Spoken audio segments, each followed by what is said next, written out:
Łukasz Gras. Don't be confused by the fact that the room is not full.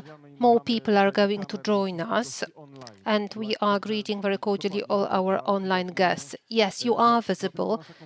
You can see me as well, because our conference, Potato Poland 2021, is done in a hybrid mode. I know that everyone is fed up with it, hybrid online, but it's going to last for some more time and then it will be over. We would like to greet everyone. Guests who are entering, please come closer. In a moment, a fantastic undertaking is beginning. It started yesterday. For those guests who already yesterday attended Crag Marina, one very important piece of news. To the left, there is coffee. There is a lot of coffee there. And yesterday we were short of coffee, so you can take your coffee, take your seats, drink your coffee, and just enjoy. My name is Łukasz Gras, and it is my honor to run Potato Poland for you. This time it is 2021. There are interesting blocks ahead of us. We are going to start in a moment. There are 4 blocks, and there is the fair here. It is fantastic. Visit the stands, go and see the exhibition. Follow the trends. It's very important just to catch up with the trends. And what is ahead of us, we are going to tell you in a moment. I would like to invite President of the Polish Potato Federation, one of the organizers, Tomasz Bieńkowski. Mr. President, well, the microphone, yes, please take the microphone. Is it working? If I say good morning, well, unfortunately, no, it is working. It is like in the theater. There is just one shotgun here, which is going to fire in a moment. There are other shotguns here. Before we tell them what is going to happen, let us welcome all the guests. I would like to welcome very cordially to our conference today. We are close to the sea, so we can talk about the ocean of opportunities ahead of us. Let me start with welcoming our distinguished guest. First of all, Deputy Minister for Agriculture and Rural Development, Secretary of State Anna Gembicka. We don't know if we have here Deputy Advisor to the President of the Republic of Poland, Mr. Marcin Drewa, but he's also welcome. Deputy Governor of the Pomeranian region, Mariusz Łuczyk. Director General of the Ministry of Agriculture and Rural Development, Robert Bartold. Chief Inspector for Plant Protection and Seed Protection, Andrzej Siątkowski. President of the Agency of Restructuring and Modernization of Agriculture, Ms. Halina Szymańska. Deputy Director General of the National Center to Support Agriculture, Mr. Michał Wiśniewski. Deputy President of the Agency of Restructuring and Modernization of Agriculture, Renata Mantur. Head of Lęborg County, Alicja Zajączkowska. Mayor of the City of Lęborg, Mr. Witold Namyślak. And first of all, I would like to welcome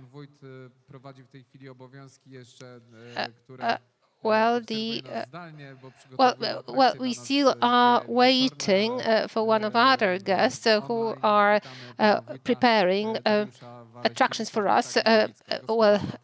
The municipality, head of Wicko municipality. We would like to welcome him very cordially indeed. We also would like to welcome the Director of Department of Climate Protection and Environment of Ministry of Agriculture and Rural Development, Nina Dobrzyńska. Director of the Marshal's Office of the Pomeranian region, Monika Pochroń-Frankowska. Deputy Head of the County of Lęborg, Edmund Gołębiowski. Krzysztof Król, Deputy Mayor of the City of Łeba. Aleksander Kozicki, the Councillor of the Regional Assembly of the Pomeranian region. President of Adam Smith Center, Andrzej Sadowski. Head and co-organizer of today's events and our 3-day-long event, Włodzimierz Przodowski, PhD, head of the branch in Bonin of the Institute of the Cultivation and Acclimatization of Plants. We also have here two other very distinguished guests, President of the Global Congress of Potato of Ireland. Well, he's honorary partner of the conference, Potato Poland 2021, and a Saturday conference today. Yes, very much so. And we are hoping that these relations, as we talked about it during the conference, the political, local government relations will also translate into business relations. And this is what we wish to everyone who is participating in the fair. Now, I would like to invite the minister to take the floor. President Halina Szymańska, Mr. Andrzej Chodkowski, Michał Wiśniewski, pana prezesa Jacka Piechotę, President Jacek Piechota, Mr. Liam Glennon, Mr. Liam Glennon. Liam, could you join us, please? Oh, great, okay. panią Monikę Frankowską-Pochroń, Monika Frankowska-Pochroń, pana Witolda Namyślaka, Witold Namyślak. You're welcome. Przesuńmy się trochę w naszą Let's move on a little bit to pana our Włodzimierza left. Przewodowskiego, Włodzimierz Przewodowski.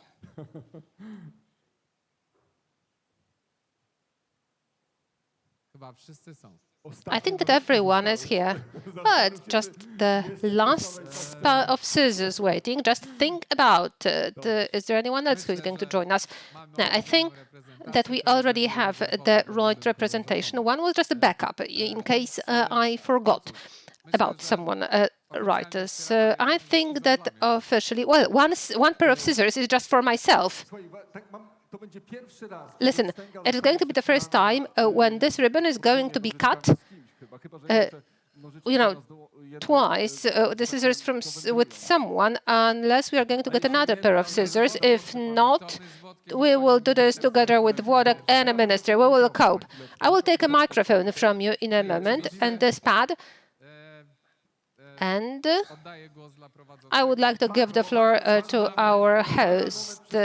Yes, it is a very important moment. It is the 3C initiative for potato manufacturers, photo reporters. Just prepare the colors in your cameras to record it properly. If we are ready, can you please cut the ribbon? When everyone is ready, go.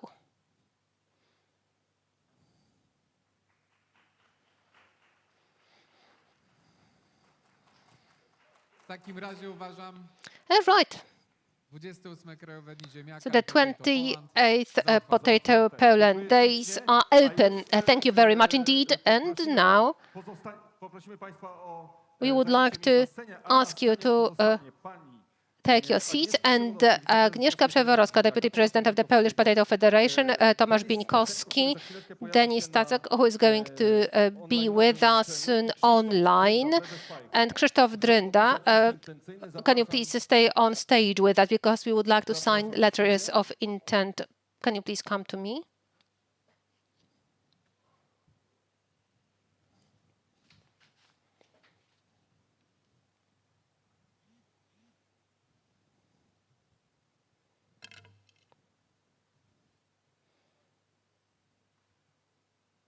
Denis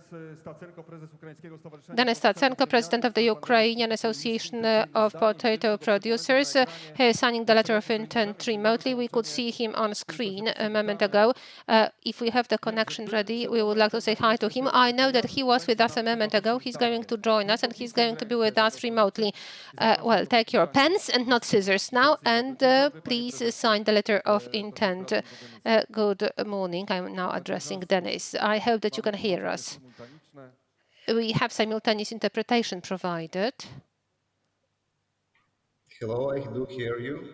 Yeah, I can hear you. Hello, Mr. President. Thank you for joining us today. Tak, dziękuję panu, że pan do nas Yes, thank you. Thank you. I'm very happy to be here.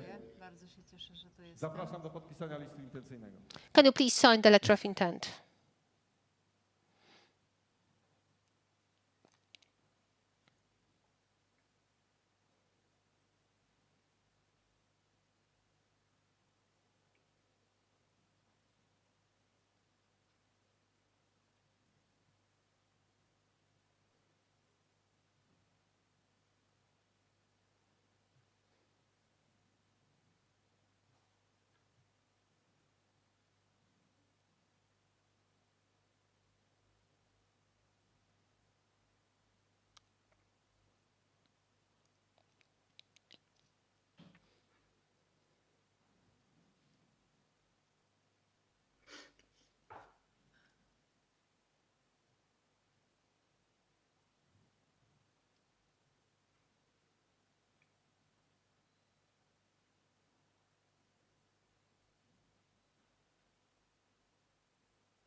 To musi być dokładnie sprawdzone. Jak już są podpisy It na must papierze, be to well państwo verified. wiedzą, When co we to have znaczy. signatures on paper, you know exactly what it means. It is about taking real responsibility for the words.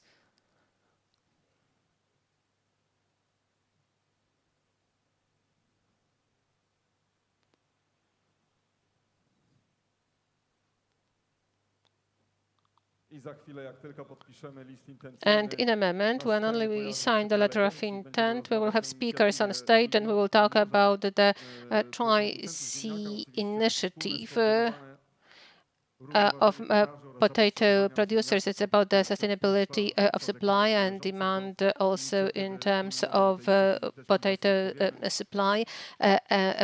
It's connected with the states that are part of the 3C initiative. We are also going to talk about the Polish-Ukrainian agri-food cooperation, about new opportunities in terms of transport. Yesterday, during the conference in Krag-Marina, we talked about it as well. Wszystkie podpisy są. All the signatures are there. Panie prezesie, czy wszystkie podpisy Mr. President, do we have all the signatures? Wielkie brawa, dziękuję ślicznie. Bravo. Thank you very much. Uścisk dłoni, zapraszam. A handshake. Zapraszam prawie wszystkich na And now I would like to invite almost everyone back to the seats. And can you please stay? Because we are just about to begin the first block of our conference.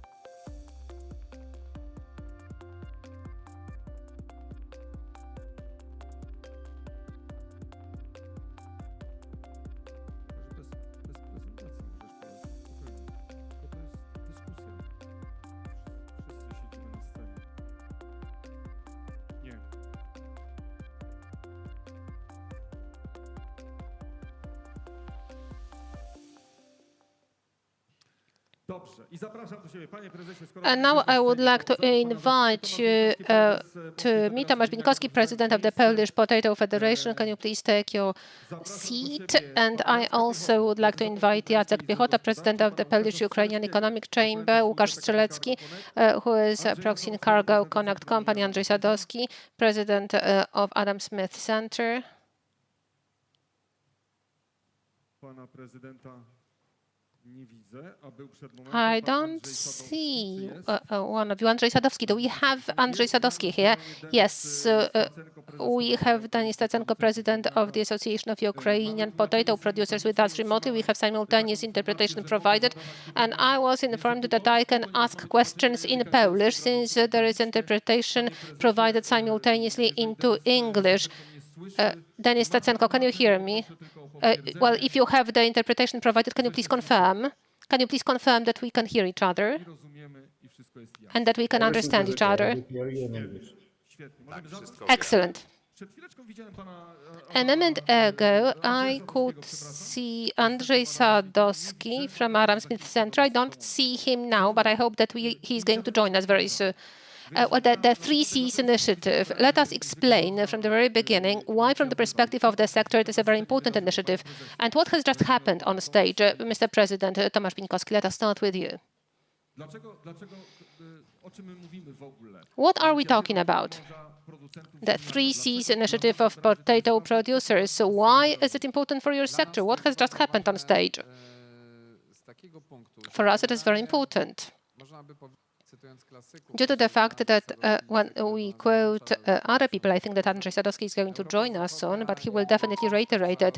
Western Europe and the whole Western world, jednak kilkanaście lat przed nami, jeśli chodzi o rozwój technologii. that is years ahead of us from the perspective of the technological development, Wygrywa i jest tam wiele wins podmiotów, frequently. And there are quite many entities there that are very strong from the economic point of view, and they are based on the so-called old money. It is difficult for us to compete against them. może It is, well, the so-called a small sea, Red Sea, full of sharks. But we are looking for the other direction, which is the blue ocean, where dolphins or whales are present. And I think that a synergy of the operation of different states and the whole idea of the three seas that is supported by a number of states, also in cooperation with Ukraine, is a great opportunity for us to sell our agri-food products there, not only potatoes. In general, in Poland, we tried to produce on the basis of different technologies and innovation. We are an IT leader, but for now, we haven't been able to produce a supercar or any other great machine or anything else that would be really spectacular to that extent to be able to conquer global markets. But Polish food is a leader of exports. And Polish farmers are really leading in European agriculture. So food processing business, trade and political cooperation should be really taken advantage together in this project. And I think that, well, this is why we are having the meeting today. There are so many hopes connected with that. Minister, I have another question of you, and this refers to the yesterday's discussion that you moderated in your panel. It is not that rosy as far as Polish-Ukrainian cooperation is concerned. Ukrainians are counting for on more, and not just the exports of labor to Poland and the commodity drain from Ukraine. I have to admit that the situation is very interesting indeed. On the one hand, we have a very strong potential of Ukraine and Ukrainian agriculture. 1/3 of very fertile soil in Europe is in Ukraine. And on the other hand, despite such conditions for farming and food production, Ukraine in 2020 for the first time noted a deficit in trading with Poland in agricultural products. Basically, as of 2020, we export more than we import from Ukraine. Our exports to Ukraine was $450 million. Export from Ukraine to Poland was $410 million. It is not just in highly So processed products. it is not just in highly processed products and machinery. You know, food and industry is 37% of Ukrainian GDP and 40% of Ukrainian exports. Although we are the second largest trading partner of Ukraine, you can see that we are really leading in the sector. Why? We are better organized, we have better technologies, we act better in terms of sales. And I believe this is a great opportunity. This is not about fear, it's about great opportunity for Polish agricultural producers to use the potential of Ukraine, which needs these technologies, which needs our experiences in terms of moving around in the European market, sales in the European Union market, and we can be co-authors of the Ukrainian success, because I am deeply convinced that Ukraine sooner or later will be successful. During one of our agri-food conferences, the Institute of Agricultural Economics presented very interesting analyses of the structures of agriculture in Poland and in Ukraine. To a large extent, we are compatible and not necessarily competitive. Ukraine is fertile soils, it's about grain, it's also about the oil plants. In Poland, we are talking about meat, dairy production, fruits and vegetables. So there is a great area for cooperation. And the fact that for Ukrainian export means to be or not to be, it's quite clear. Yesterday, one of the speakers, I do not remember which one, talked about something which is very important. As you talked about it, Minister, you talked about the second position, that we are the second largest trading partner for them, and Ukraine for us is on the 20th plus. Well, it depends on how we look at it. It is the 16th, 20th position, depending on the year. And now we are going to Kiev, because Denis Stacenko, president of the Association of Ukrainian Potato Producers, there's a question of you, Mr. President. What are the hopes this initiative of three Cs is connected with for you as producers of potatoes?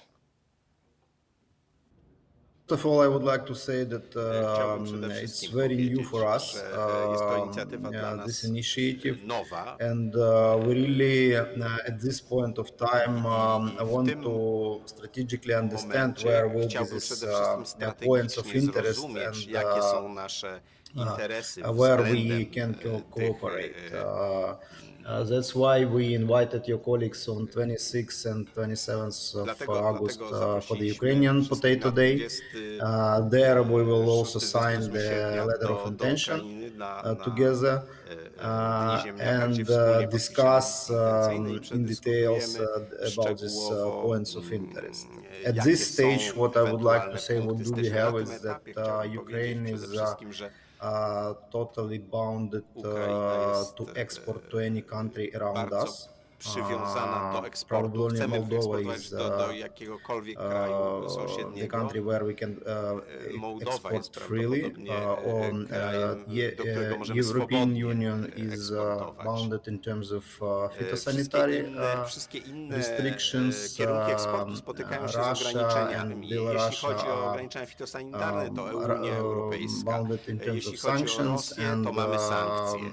some other Jeśli European chodzi o countries, eksport do we innych have krajów to export europejskich, from to musimy so-called free zones in terms of eksportować z tak phytosanitary. zwanych So stref wolnych, znowu one ze of względów the good point fitosanitarnych. would W be związku z czym probably is dobrą harmonization rzeczą of byłoby the zharmonizować requirements in wymogi phytosanitary law fitosanitarne. as a first stage in terms of export and import of Jeśli potato. chodzi o But ułatwienie on the rest, eksportu i it importu will be good ziemniaków. to Natomiast discuss jeśli with chodzi o your inne colleagues sprawy, face to to warto face in our byłoby Ukrainian porozmawiać z potato day. koleżankami, kolegami Dziękujemy twarzą w bardzo. twarz na temat Skoro sprawy tam też ziemniaczej. w części wypowiedzi Thank you very pojawiło much. się We could hear dyskusji, one thing in that statement. We are not going to avoid the discussion relating both to business and politics. And now I am looking at Andrzej Sadowski, president of the Adam Smith Center.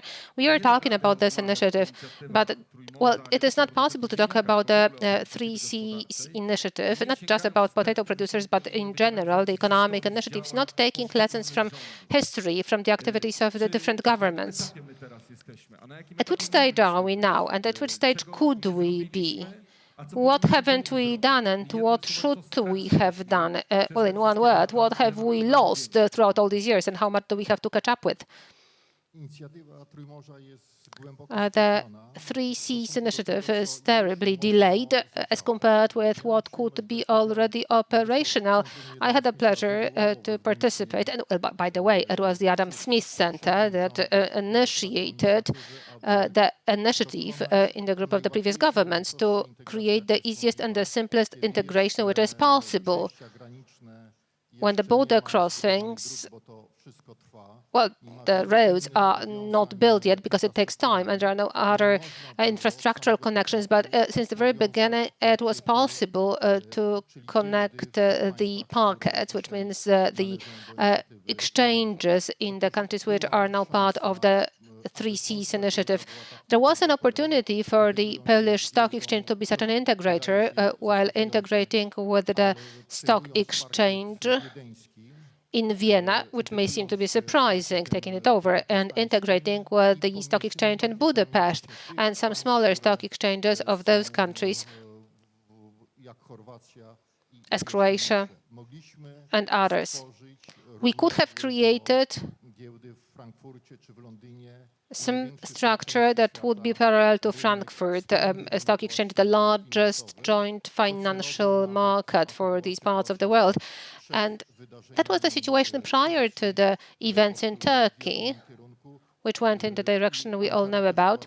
And Ankara was also interested in joining that joint bloc Po Ankarę. from Warsaw to Ankara. Unfortunately, Odpowiednich decyzji politycznych due to the lack of the right political decisions, because there were negotiations up to a certain level, and the lack of those political decisions make it impossible to start acting for the countries from the 3Cs initiative area. When we look at the map of the countries that today make up this initiative, we can see that there are two maps overlapping. There is a map of the First Republic of Poland Cesarstwa Austro-Węgierskiego and the Austro-Hungarian Empire. pokrywa i This overlaps, tych rozważaniach. and this is what comes up in the considerations. Dzisiaj tak na dobrą sprawę As a matter of fact, today, inicjatywa ma o tyle przyszłość, jeżeli państwa there is future ahead of this initiative. chciały w If these days, or actually the governments think największy potencjał gospodarczy that this is where the largest economic potential is, where we can see the energy much greater than in Western Europe, which is interested in keeping status quo. That is why there are initiatives that have come up recently, like the Mobility Directive. They very clearly try to introduce the administrative limits to competitiveness of such countries as Poland. Not only, however, Poland, because the Mobility Directive also hit other sectors, transportation sectors, for example, in Central European countries. That is why, in a way, we have this natural political interest, not just economic interest, in creating the alliance i gospodarczy. of a political and economic nature. The economic alliance is created thanks to such initiatives as, for example, joint actions in the area of producers, importers, and exporters of potato. But there are many other areas where entrepreneurs Odtwarzali pewne relacje gospodarcze. recovered some economic relations much earlier than politicians did. The relations which were imposed in this part of the world due to the Warsaw Pact existence or the subjecting this part of the world to the Soviet Union. So our relations are not even at the COM-ECON. And now, if there are more deeds and not just declarations, Śmielsze działania when entrepreneurs are really allowed to act much stronger and braver, we will be able to get it. Well, I know, Mr. President, it's a naive question, but I think that I can ask it. Wyjaśnij go i w kuluarach rozmawialiśmy o tym przed We talked about it also unofficially before we entered the stage. In such discussions, pytał. Biznes przychodzi, also on TV, people ask questions. Well, business comes and says politicians don't understand that this and that. It's not about politicians. It's also about all other previous governments. Well, politicians don't understand something and they don't make decisions. In politics, there are quite many people of business who move from business to politics. And I'm thinking, where is this, inhibition, the break? Where is it introduced? That business understands it, the business environment understands it, and politics doesn't understand it. geopolityka to już w ogóle. Ja wiem, że And geopolitics doesn't understand anything. I know that this question is difficult, and I know that there is no easy answer to this question. When we are talking about the national level, we could be answering that question, but when we are talking about geopolitics, it is incredible. Well, perhaps it's about the fact that people are not able to read and understand it at the same time. When we looked at the book of George Friedman's book, The Next Century, Poland in this book is depicted as a local power, which has a gigantic impact by 2050. That is why the vision of the American CIA associate, who very suggestively presented the potential of Poland, was never presented like that, even by by governments. If I remember, the governments never identified the Polish potential as much as the American CIA analysts did it. If we were to approach it in such a way, then the 3Cs initiative much earlier would have been implemented with not necessarily the same name, because Poland has this property from the perspective of the demographic potential, but also from the perspective of the economic capacity, as well as from the perspective of its location. It can be at least a local leader, not to use the language from that book, a local power or a tiger. tygrysem Europy We used to be, the tiger of Central Europe, but unfortunately, politicians were not able to consume this gigantic success that was worked out by Polish entrepreneurs and Polish farmers. I am not going to differentiate today entrepreneurs and farmers, because de facto today farmers are entrepreneurs and at a large scale.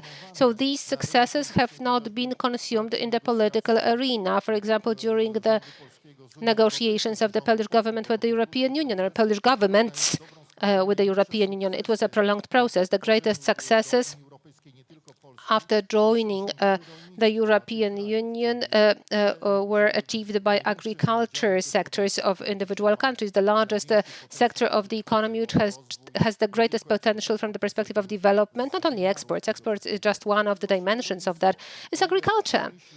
As far as industry is concerned, here we encounter administrative barriers and Zielonym Ładem, the risk of the Green Deal. But here in agriculture, we still can have wiele lat możemy many years mniejszych ograniczeń rozwinąć of unrestrained development of potato production, which is still not at the level Poland used to have in the past. And it can be lepszym produktem wizerunkowym, a przede wszystkim potato with a much better image. Well, also financially, it can be a much better product for Poland than any other product. But we have to make sure that government institutions also take actions, and those institutions respond with a delay to the fact that it is necessary to take different actions now. And I am now to give the floor to you, because I would like to change the subject. But is there anyone who would like to add anything to what has been said? Well, if I may, I do not want to justify politicians, because I did the transfer the other way around from politics to business. But unfortunately, it is the case that in political decisions, we are not always guided by business interest. It is just one thing. Another thing is that social mood frequently does not correspond with what entrepreneurs think about it or what business thinks about it. President Sadowski said that Polish agriculture became a beneficiary of Poland's accession to the European Union. But let me remind you, the year 2000, the negotiations with the European Commission, the largest problem in the negotiations with us were transition periods as well as concerns of Polish farmers. And it was one of the hardest battles that were fought. Yes, this is what we were fighting for until the very end. And under the social pressure, we negotiated the transition periods in terms of the free trade of land and capital, and we also had other limitations in return in the free flow of persons. But the opinions of business were totally different. So politicians are in a much more difficult situation, and it is not only the voice of business that is determining in these circumstances. Not to mention the situations when we were talking about the stock exchange and integration of exchanges. Today, Mr. President, we are at the stage of repolonization of everything. So I think that this subject is closed for good, because voters and social mood is the way it is. And politicians, first of all, are guided by the mood of their voters frequently, and not the interest of economy or business in long term. I was talking about Polish raison d'etat and not the business interest. Let me remind you about that. Right, Łukasz Strzelecki, PKP Cargo. Some of you may be thinking we are here talking about the 3Cs initiative. We are talking about politics a little bit. PKP Cargo. Yesterday, those who participated in the conference know why we have Łukasz Strzelecki here. But from your point of view, we also talked about the sidings and about the start of the whole transport. How do you look at this initiative, and what can it bring us? Ladies and gentlemen, the 3Cs initiative, from the point of view of transport, is incredibly important, because we have here the connection between the most important seaports in this part of Europe. We are talking here about the ports in Gdańsk, Gdynia, and the connection with Koper and Trieste. And there is another initiative of the connection of the transport intermodal corridor between Gdańsk and Odessa. Last year, to be specific, November the 13th, President Andrzej Duda in Odessa signed an agreement on the basis of which Gdańsk and Odessa harbors are to embark on the implementation of the connections between the two ports, and railway is part of it. Railway is the means of transport which is capable of transporting products at large distances, including agri-food products. And it can be done effectively and in a short period of time. I also have to mention another thing. Six months ago, together with the Polish State Rail, we started the campaign Railway for Food. Why did we start it? For many years, agri-food products, including potatoes, which, as a matter of fact, were never exported to Ukraine, for example, they disappeared from the rail transport. And with this project, Railway for Food and cooperation with the Association of Potato and Polish-Ukrainian Chamber of Commerce, we want to show that Poland is capable of exporting agri-food products, and that this is what our priority should be. And it includes potatoes. Potatoes were sent to Ukraine last year, and I hope that this year there will be even more quantities. And I hope that they will be transported by rail with PKP Cargo Connect. It's the means of transport that, first of all, doesn't have to stop for a long time at the border. Well, trucks, unfortunately, have to line up in long jams, and this is a huge problem. And here we have to look at it also from a broader perspective. It is not only about the exports that we care for, mainly we as Poland, but it is also about the imports of agri-food products from Ukraine, which from our point of view is also very important, because those empty sorties, they generate even greater cost. And when we look at it from the point of view of Poland, the region of Pomerania, the northern part of Poland, where potato develops best, really, the connection between Gdańsk and Odessa is a key connection. Today, we organize trains, transport to Koper and Trieste ports, but the perspective or the prospects for development of the cooperation with Ukraine is incredibly important for us, and we can see a huge capacity in this. Ladies and gentlemen, the Ukrainian market is developing every year, and either we will enter it today or in 3 years' time, it will unfortunately turn out that we missed our opportunity, both as agri-food producers as well as by Polish Railway. And then we will start thinking why we haven't gone there. Why haven't we introduced Ukraine and the Port of Odessa to the Three Seas initiative? And then it's going to be too late. Thank you very much. Again, let us go back to Ukraine, because I have two questions, or actually I have one request and one question of Denis Stacenko, who is the president of the Ukrainian Association of Potato Producers. First of all, if you have, do you have any response to what has been said here on stage? Please, if you do. And the second question is, what is the greatest barrier for development from your perspective? Barrier to the development of Polish-Ukrainian cooperation in agri-food sector?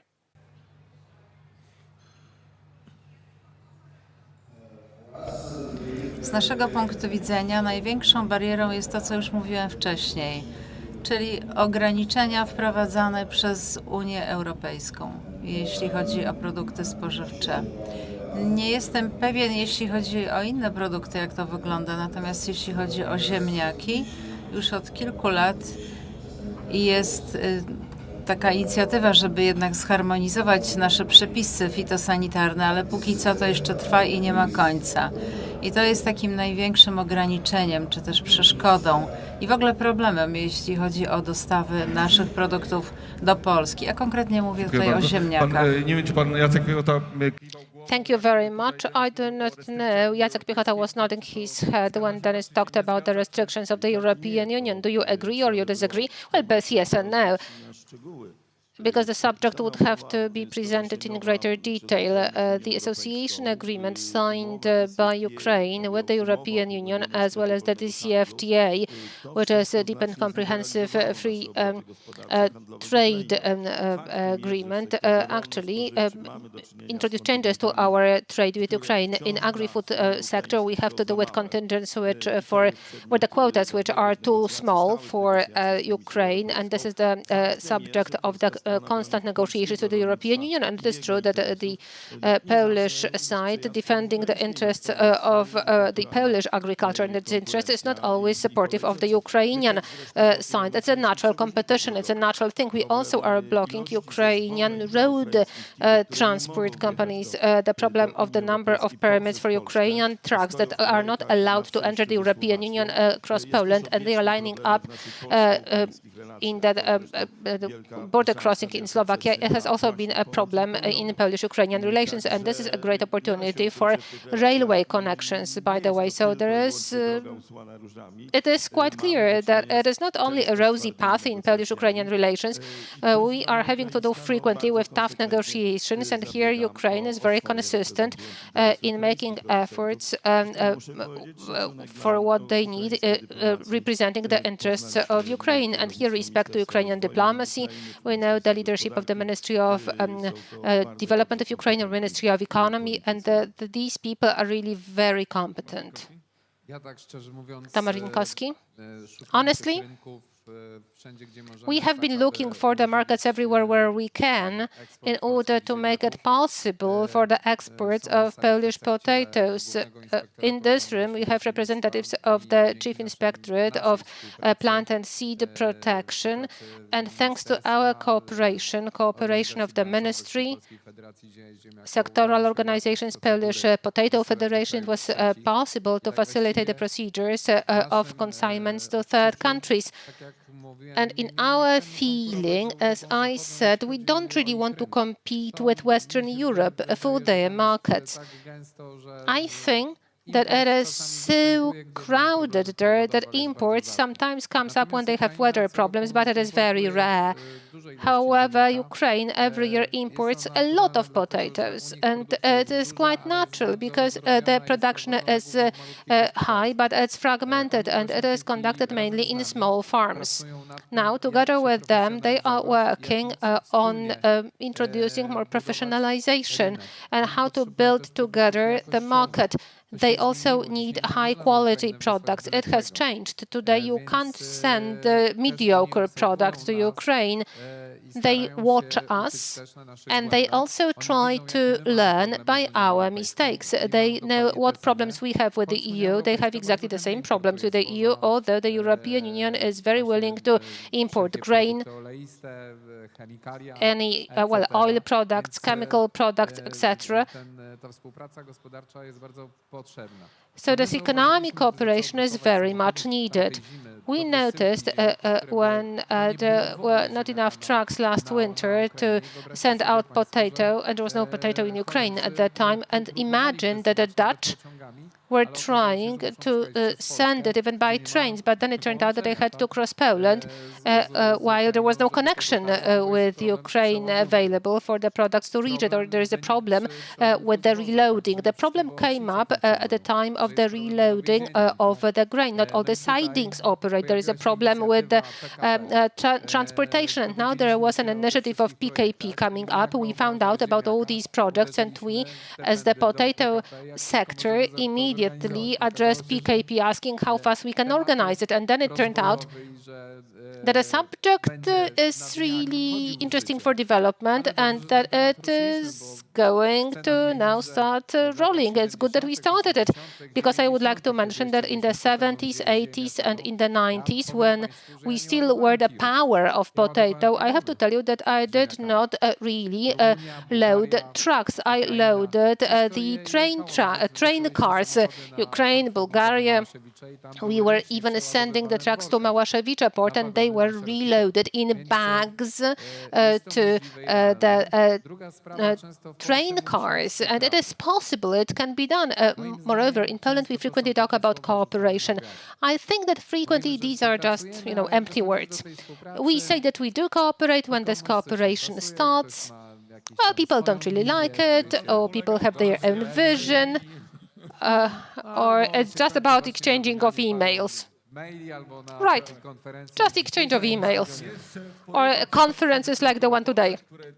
Or perhaps some working groups are established that work for 2 weeks, and then, okay, but what determines PKP? And I can tell it to you from the perspective of my father, who was born in 1946, and he remembers the time when they loaded 2 shuttles, 1,500 tons by PKP in the region of Nidzica. That was one of the largest in the seed potato and edible potato, and they were mainly transported for the Warsaw Pact region.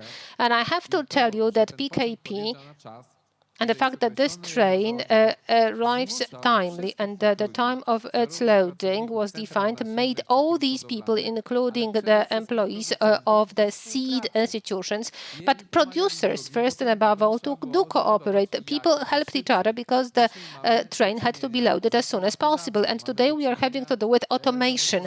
We are having to do with state-of-the-art equipment. So cooperation for those farms is simpler. It's even simpler. We are now in the region where the production is really very professional, and 1,500 tons to be loaded. And yesterday we were in Farm Fritters factory. They say that every day they process almost 2,500 tons. So I believe that if farmers are able to transport 2,500 tons to the factory, they are also able to actually load the shuttle with 1,500 tons that will go to the road to the port in Gdańsk or Odessa or some other place where it can be reloaded. I'm here talking about the BDF containers. They were not popular, but now we can have both the undercarriages and the bodies, as the Baltic Container Terminal shows to us. When we just unchain the terminal, we put it on the train and it moves. Well, it works very well indeed. I remember once for Discovery Channel, I produced a program. It was the Polish Operation Change, where we produced 10 most spectacular investments. And that reloading port, I remember, that was just, I was embodying the employee of the place where we did the recording, and I was the one who really loaded the containers, and I was really impressed by automation. It is like Tetris. In that lift, well, in the Maersk, you remember there were big containers, and they were so fast. Automation, it works really smoothly and beautifully. Łukasz Strzelecki wanted to say something. Yes. Very good that you are talking about competencies, Mr. President. It is true that for many years there were no competencies to transport agri-food products, including potato, by rail. Today, for example, in our case, PKP Cargo Connect company at the Ukrainian border, we have two terminals. One of these terminals is the one in Dorohusk, that is a grain terminal where we can reload from the wide gauge to narrow gauge, different grains. And we have another terminal in Medyka, which is a conventional terminal and intermodal terminal. So these competencies are present and we can execute such transport. Moreover, since yesterday we've been hearing, yes, but potatoes have to be transported at controlled temperature conditions. Today in the market we have reefer containers where we can set temperature between -30 to +30 degrees Celsius, and we can transport them from the siding directly. The program of sidings, the renewal of sidings, the program Rail for Food, it is not really a coincidence that it comes up now, because we noticed that opportunity. We noticed that it is possible for the agri-food sector to return to us, to the railway sector. These competencies in PKP Cargo, PKP Cargo Connect are here, and we want to share them. There is another thing. When we look at our logo and the name PKP Cargo, everyone thinks that we are dealing with a railway only, but we know how to execute the whole chain of supply, and we are involved both in road transport and railway transport, and we can also organize maritime and deep sea transport by our agencies. We have terminals, we have customs agencies. We are the largest Polish logistics operator that is capable of providing services of transport for agri-food sector. We can transport everything. And I hope that such meetings as today with a sector of potato and as the ones that we had before with the animal feed and the grain sector, they will contribute to making sure that producers, exporters and importers from Poland will notice that railway has a lot of positive sides. And here I encourage you to get in contact and use our services. I can only confirm the words of Mr. Łukasz. Well, PKP Cargo Connect was a very active participant of our Intermodal Transport Forum, presenting the whole logistics chain. It is not about rail, and PKP is associated in our minds with railway, PKP Cargo Connect. It is not true. It's not just about railway. PKP Cargo Connect is also very active in looking for Polish-Ukrainian connections. In September, we are organizing the mission for the company to Kiev and talks with our Ukrainian partners. So great respect for your engagement. Gentlemen, I have an idea. It has just come up now. Sorry that I haven't verified it. Yes, let's meet in a year time, perhaps in the same group, and let us sum up where we are a year later after the signing of the initiative. I hope that Andrzej Sadowski will not say, I told you, that you will be able to give specifics. President of PKP Cargo will give specific dates of the start of the new siding, etc. I can add here one more thing, that today, during the gala, there will also be an agreement signed of the Polish Potato Federation with PKP Cargo Connect, PKP as part of cooperation and full support for the sector for the potato project.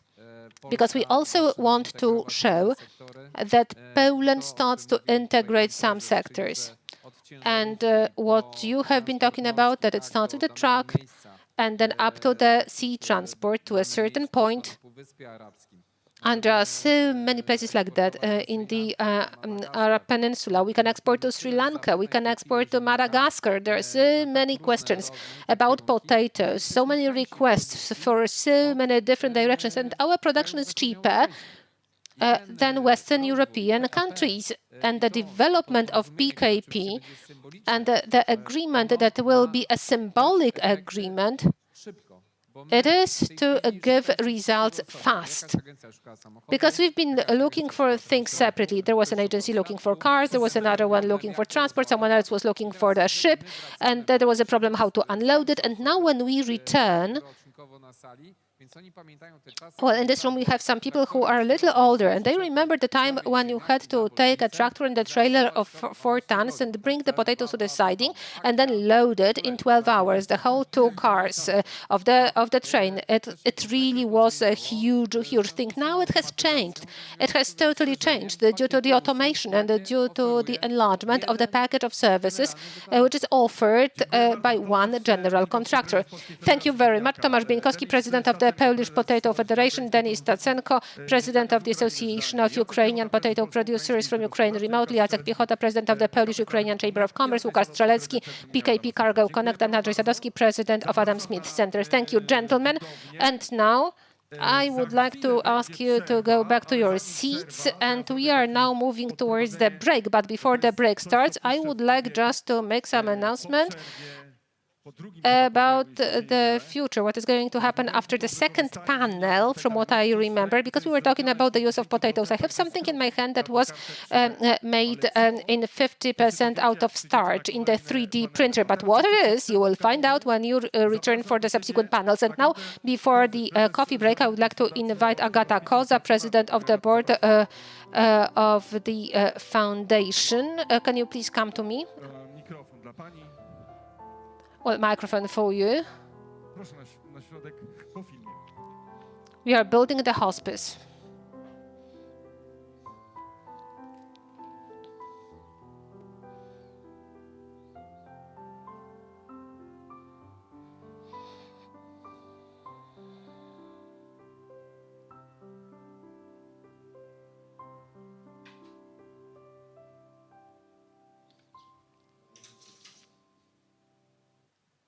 Dostojni Państwo, Distinguished ladies and gentlemen, from the bottom of my heart, I would like to thank the organizers of the prestigious event, Ministry of Agriculture and Rural Development, Polish Potato Federation, and Harbonin, the host of this event, Vicko Municipality and Alex Farm, for giving us an opportunity to present to you the largest social initiative in Lemborg County, the development of the residential hospice in the municipality. I would like also to present to you also the foundation of the residential hospice in Lemborg, which is a non-governmental organization which in this region is a leader amongst the third sector organizations and whose actions are also visible in other parts of Poland. 5 years ago, it started with the hearts, and then It was followed by very exact planning. An initiative came up and actions. As you can see the result of that in this picture. In March this year, we started the building of the first residential hospice in the county. It is an institution which is terribly needed in the region. It is an institution which is going to provide professional care to residential patients and will provide access to this care to over 130,000 of people from this county as well as neighboring municipalities. How much we need the hospice in the county can be testified by the first 1 million zlotys collected from individual donors in the streets to the boxes during different events. We do not have a person in our county who has not heard about the development of this hospice. Our statistics show that about 30,000 people have already supported the development of the hospice at least one time. There is also growing trust to us, our foundation, as the organization which is responsible for this project. A great confirmation of the trust is the transfer of the plot of land of 1 hectare in Pogorzelice next to Lemberg to us from the private donors from Gdynia. The nature of this plot, as well as its location, allows us to develop a place for hospice care, an institution that will be responsible for hospice care that will be presented with a great quality in the care for people during the last moments of their life, as well as the quality of care for families in grief. The confirmation of the trust, as well as the need, how very much the hospice is needed, is also the fact that the design of the hospice was prepared by architects and local designers pro bono, and the value of this project is 400,000 zlotys. And there is also another very important element with this fair. We, as the foundation, and it undoubtedly is a potato, and specifically Farm Freeze Poland company, because it was the first company which, when we started our actions 5 years ago, believed in us. They started to support us, and they noticed the potential in our organization, so that at the end of the day, it embarked on long-term and regular support for our actions. The construction, which started to be erected in March, is like this now. It is now coming to an end, and we need some help. We still need 1.8 million zlotys to complete the shell part, and we need more to complete everything. So if in your companies, the development of hospice, the palliative care, the hospice care, if it is part of the social business responsibility, then from the bottom of our hearts, we would like to invite you to cooperate with us, and we recommend ourselves as your partner. I can guarantee to you that you will be proud of cooperating with us, just as we are going to be proud of the initiative that we took up 5 years ago. We are proud of it. We need help. Every day makes a difference. This is the slogan of our spot. Every day makes a difference, and we deeply believe that the days together will make the difference lesser. That is why we invite you very warmly to come to our stand, where we will share the gifts prepared by people of goodwill. There is also a bulletin there, just in case you wanted to find out more about our organization. We need help. Every day makes a difference. From the bottom of our hearts, we invite you, please become architects and developers of this great thing. Thank you very much indeed. Thank you very much. Ladies and gentlemen, we are going to reunite here again at 11:50, the second conference block, Potato Business, now coffee break, and I hope that we are going to meet at 11:50. There are 3 conference blocks ahead of us. Good morning. The first conference block of Potato Poland 2021 is over. I have Nina Dobrzyńska here with me, Director of the Department of Climate and Environment in the Ministry of Agriculture and Rural Development. Director, why do we need such meetings in the sector? Good morning. Such meetings are very much needed, especially after many months of the time when we were not meeting. Thanks to the vaccinations, we can now meet up and talk. We in the administration care very much for knowing what the heart of the sector is really pumping, to know what producers and business are interested in. We can talk and we can see what is happening in the fields. It's incredibly important. It is incredibly important to refresh these contacts. Hybrid or virtual contacts are very valuable. If no other contacts are possible, we know that this is the only thing that we have. But it's really very good to walk around, visit different stands, talk with farmers, have coffee and see which problems hit processors, exporters. These are the problems we breathe every day, and we really would like the production, in this case production of potato, developing as well as possible for the whole sector, to be the greatest possible capacities for processing, for exports. We can sit down here and discuss it. Those discussions sometimes are really very stormy, but they are very much needed. We are happy that we can be here. Potato event, so I have to ask this question. This is about the program for a Polish potato. At which stage are we? What has been done so far? I think that quite much has been done up to date. There are still many things for us to do. We have done a lot. We have introduced the brand Polish product for potatoes, and we also led to the point that potatoes are marked with the country of origin in stores, and consumers can choose the country they want to choose as a country of origin. It is very important, of course, for us, for consumers, to buy Polish potatoes. Thanks to that marking, Polish potatoes are more visible. There are various subsidies added for the qualified seed material for potatoes. We have also introduced compensations for the farmers who were hit by bacteriosis, and this is really a problem of the farmers who produce potatoes. So if they have to dispose of their production, they would get compensation for that. What is ahead of us is the fight against bacteriosis. We are also fighting with our Institute of Cultivation and Acclimatization of Agriculture to introduce screening strips where farmers would be able to check themselves what is happening with their potatoes, whether they really have a problem before they go through formal inspection process, for them to be able to counteract, to fight the problem. Any legal changes farmers can expect in terms of the ring bacteriosis. It is a breakthrough year.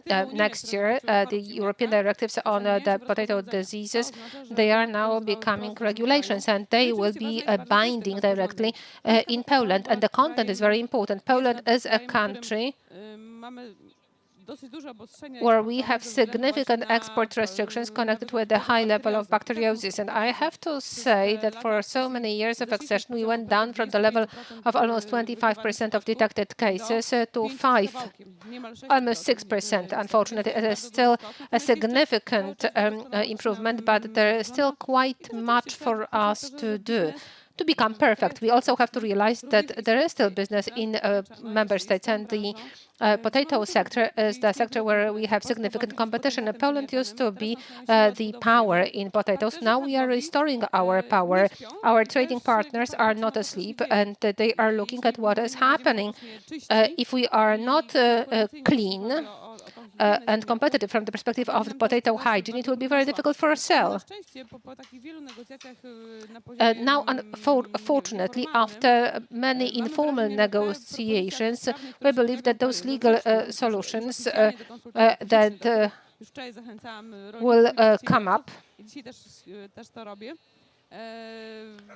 we believe that those solutions are really very, very important, because they foresee that the producers of both seed potatoes as well as commodity potatoes, they will not have to get any additional certificates from the inspection. They will not have to take double inspections, but both will simply have to issue passport for their potatoes, and that's it. And that it's exactly the same procedure as for other plants. And for the time being, we don't have to inform the inspection services of another country that we are sending Polish potatoes. And well, if everyone is absolutely clean and totally innocent and everything is compliant with the hygiene requirements, well, the recipients don't really like seeing in an inspector for any reason. So the information duty is now to disappear. And so this is the decision that has been taken up to date. But what it is going to be like, we will know in a few weeks. For a few months, we will still have the fight to fight in the forum of the Committee for the Plant and Animal Health, and we are counting on public consultations. January the 1st, the requirements for 5 years are going to enter, and then there will be the revision. So the 5 years is the time when we will have to tighten our belt. And I hope that we will have it already next year for our potato sector to really be reborn in full beauty. And I think the 3Cs initiative will help. I wanted to ask this question because it's both about chances, opportunities. What are the opportunities that are connected with the 3Cs initiative signed today, offering to the potato sector? How can it really draw benefits to it? It's about strengthening export-import capacities, renewing contacts. Up to date, the 3Cs initiative, which is a new institution, covered other sectors: transport, construction, energy, and now it is agri-food sector. And we are starting with potatoes. Our countries, the countries that make up the 3Cs initiative, they have this will to strengthen exports even stronger. And it means better trading contacts, and it means more money for our producers. But it also creates opportunities of drawing experiences, organization of joint events, promotion together. For the region of the 3Cs to be stronger. One country is strong, we know that. But if we meet someone who is similar in spirit, yesterday, today, we've been talking about Ukraine. These countries should stick together in business. So I think that this initiative will strengthen it even more, especially in the area of agri-food sector. We are starting with potatoes. Thank you very much. Thank you very much, Director. Thank you very much. And now the second conference block is starting.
Welcome back after the break. I want to welcome our online audience, people who are still having coffee. Please be back with your coffee, take your seats.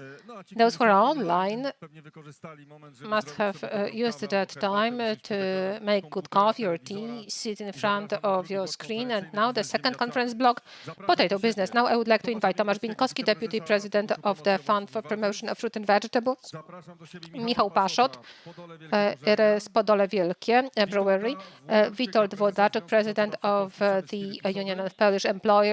It is spirit industry, and now I hope that we still have here Krzysztof Drynda, President of the Polish Agency of Investment and Trade. Mr. President, if you can hear us, can you please join us here?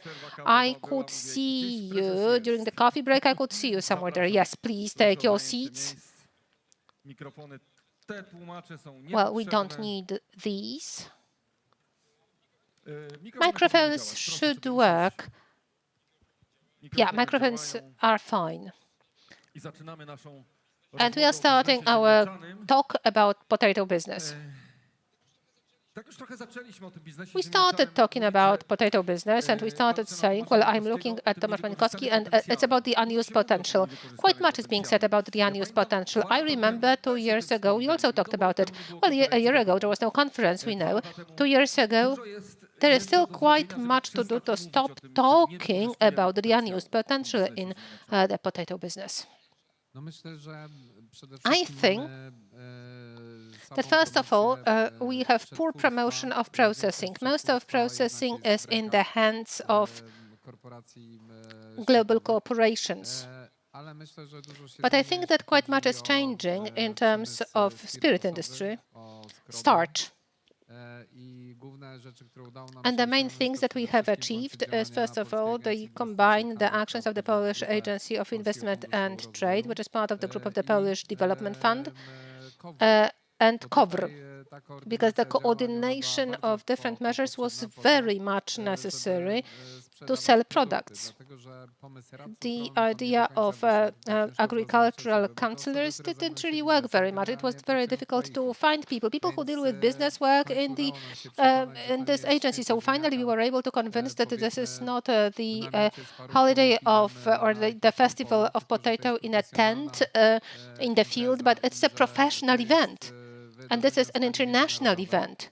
PAIH, the organization, got interested in the subject, seeing how many potatoes we sent to Ukraine last year and how much of it can be sent to the African markets. Well, last year, and the pandemic hit at that time, and we know that, yes, and we plan to increase exports. We also cooperate very closely with PAIH. We are in close contact with them. You know that the Polish Agency of Investment and Trade, PAIH, is one of the main patrons of the event that we are enjoying today, and it is organized for the period of 3 days. We do not only want to sell potatoes. As long as we are restricted by different phytosanitary issues, there are problems, we can sell products. Some time ago, it was wódka wyborowa, vodka, that was such a product. We can also sell unique products that are produced in family companies, for example, in the brewery. My colleague is sitting next to me. So all these actions have been taken up. We know that we have a presentation prepared. Can you please, well, if you can hear us, we would like to ask our technicians to start the presentation. Can you please also sit to the sides for everyone to see the presentation? The screen, right. I think it is great. Well, and social distance is even greater. No, it's enough. Now it is enough. Is the presentation ready? Let's wait a second. Yes, we have it. Right. The first things that have been achieved, and without the support of the Fund of Fruits and Vegetables would have failed. Without the support of the Polish Agency of Investment and Trade, the government, the Ministry of Agriculture, and the self-government of agriculture, it wouldn't have been possible to create something like the International Code for Potato Trade in Poland.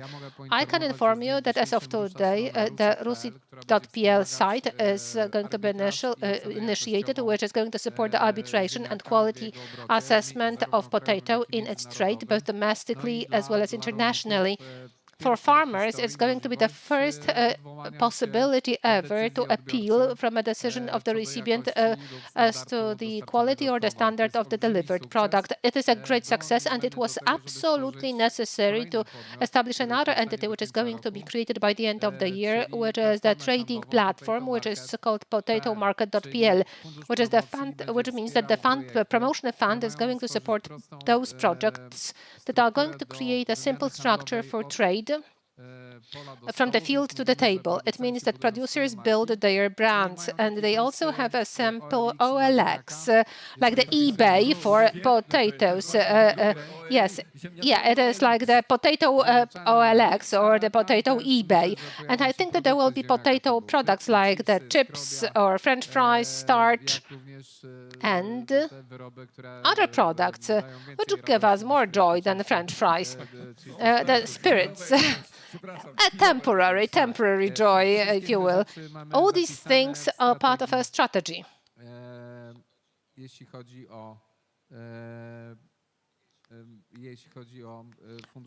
And the promotion fund for fruits and vegetables.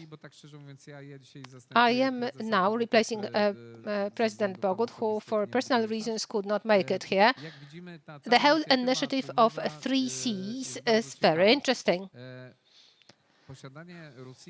Well, the RUSIP in Poland allows us the arbitration. People don't have to go to courts. An inspector comes, checks a batch, and if that batch is not compliant with some parameters, there are trading limits established, and KUKA can also use them. And it's also possible to use different financial instruments, like, for example, crediting or factoring for clients as part of the platform. This trading platform is going to be like OLX, eBay, but it's also going to have a professional site for us to be able to trade also outside. It means that people from abroad will also be able to use the potatomarket.com or .pl. They will be able to get all the necessary information. And let us hope that this platform is going to start by the end of the year. And it is the bottom-up initiative of the self-government of farmers and producers. What else? What do we have then? Now,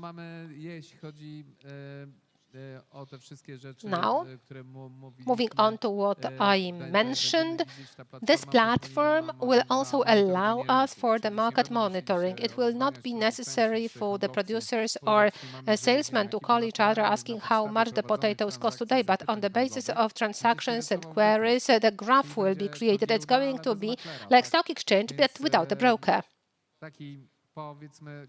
It's going to be a significant shortening of the chain. This is our idea. How is this platform going to work? We have the whole process of verification, and the promotion fund for fruits and vegetables is going to support the program of passports issuing. It means that all these products, well, the system is going to be based on a voluntary attitude, and producers will be able to join it if they wish. If they issue passports and mark their products, we know that they will be understood as trustworthy and safe by consumers, and consumers will be willing to buy them. It is as if when we buy a car using Allegro or OLX, the more positive options we have, we can verify clients, the opinions, and the more we sell. So this is the possibility that we have. And here, certainly, those who are going to participate in the system of issuing passport that is planned to be built within the period of 3 years, those that are going to participate in the pilot program are going to do this faster. And we believe that it is going to be the step that we want to take, and we are going to go ahead of Western Europe because they haven't come up with that. And this is what non-European markets expect from us. It's a very interesting project. Now talking about exports and all other things. Unfortunately, that RUSIP was a must. We fought for it for 3 years. Thanks to the activity of Rapatatu, as well as the presence in the international market, we were able to establish the national delegates and the deputy. The bureau is in Warsaw, but after the arrangements to be made with the chambers of farmers, we want to establish 16 regional chambers so that in case of a dispute, farmers had a place to turn to. Those disputes are going to be solved or resolved on the spot by the inspector. The decision is final. If the parties do not agree, the documentation is drafted, and the National Chamber of Commerce, as the arbitration court, is going to settle the problem during one sitting. It is mainly about the problem of exports and imports, where the parties do not really have to participate in a months-long process and fight against the legal system of a given country. If in the contracts they agree with the standards of RUSIP, they will also have to approve of its provisions. They have to know the arbitration of the Polish court with the National Chamber of Commerce, and that is the purpose of the establishment of that. And of course, we used to have an institution which was called PCPAR, and we could address it, and it could check the quality. There was a place to appeal to. Today, it is called the inspection of the commercial quality of agri-food products, but it can just control the quality of the products on the shelf, but it can't really participate in the disputes between the producer and recipient or verify the correctness of the contracts. So I think that it's a lot of work that has been done. What else can we do? The platform is being launched, and that's it from me. Well, it looks really very impressive, but as Łukasz can see, for the period of 2 years. It's not that we are promising, we are just working. Yes, 2 years ago we met during a conference, and then after that, and we talked about it, and it's really impressive, regardless of the pandemic and all the restrictions, that you really worked. I have so many questions, but for us to be visible, for the cameras, etc., let's go back to our own seats. The presentation will not be needed anymore. And since President Krzysztof Drinda from the Polish Agency of Investment and Trade was referred to so many times, I would like to return to this for you to conclude it somehow. Just say a few words about the export program of the agency. Thank you very much. It is really the case that we decided to be here together with you because we consider this conference and the whole sector that meets up here as a serious business, and we believe that our job is to support this business in two directions. Polish Agency of Investment and Trade, on the one hand, is well known for providing service to all foreign investors who make a decision to locate their production in Poland, and we run the whole investment process, supporting not just foreign but also Polish entrepreneurs who want to develop their business and they look for the best place for investment. In this context, I also have very good news for the manufacturers I have an opportunity to talk with. I can't give you the name, but I can tell you that at the turn of August and September, we are going to announce a big investment, new investment in Poland, which is going to be a large and stable recipient of Polish potatoes. It's definitely good news. I wish I could give you the name already today, but I am sure that it's going to be quite big news, a big investment. The scale, I'm just looking at a colleague. Well, the scale, I think we can say it's about 300 million euros. This is the amount of the investment executed in Poland. And soon the announcement is going to be out. It's about Poland. And now talking about Polish exports, we operate in over 70 markets. We have our own foreign trade offices that support Polish entrepreneurs in foreign expansion. And our task is not that we do business for someone, but we try to be some support. We try to show the barriers for entry in some markets, what are the risks. We try to establish contacts between Polish companies with their potential foreign partners, and we also try to verify these partners to decrease the risk as much as possible. With the Polish Potato Federation, we also organize a cycle of webinars. We try to establish contacts between Polish and foreign producers. We have organized a cycle of webinars on the Ukrainian market and a cycle on the Nigerian market. Polish e-export program organized by the Polish Agency of Investment and Trade to demonstrate to you, we select electronic cards of these companies and then we transform them into a standard model and we create special business catalogs that we then transfer to our foreign partners. And this is how we look for potential partners. We organize meetings, and here we also have very specific results. After Polish-Ukrainian and Polish-Nigerian meetings, they have been concluded with specific business contracts, and it means that our activity is effective and it makes us very happy. I want to thank very much for your warm words about us, because they just confirm the right direction. But since you don't really want to spoil anything, but we are very much open to any new initiatives. If new ideas come up from us or from you, we are very much open, because our objective is for Polish business to grow, Polish exports to dynamically grow, just as Polish exports of potatoes to Ukraine. For the last 2 years, we've been really seeing significant growths. That's it for the beginning. Thank you. We also have a question to the representatives of hard business. So from your perspective, what is it like from your perspective, what we heard about, and what else do you expect in the potato business, Mr. President? Ladies and gentlemen, I would like to go back to the words expressed by the president here about Polish vodka.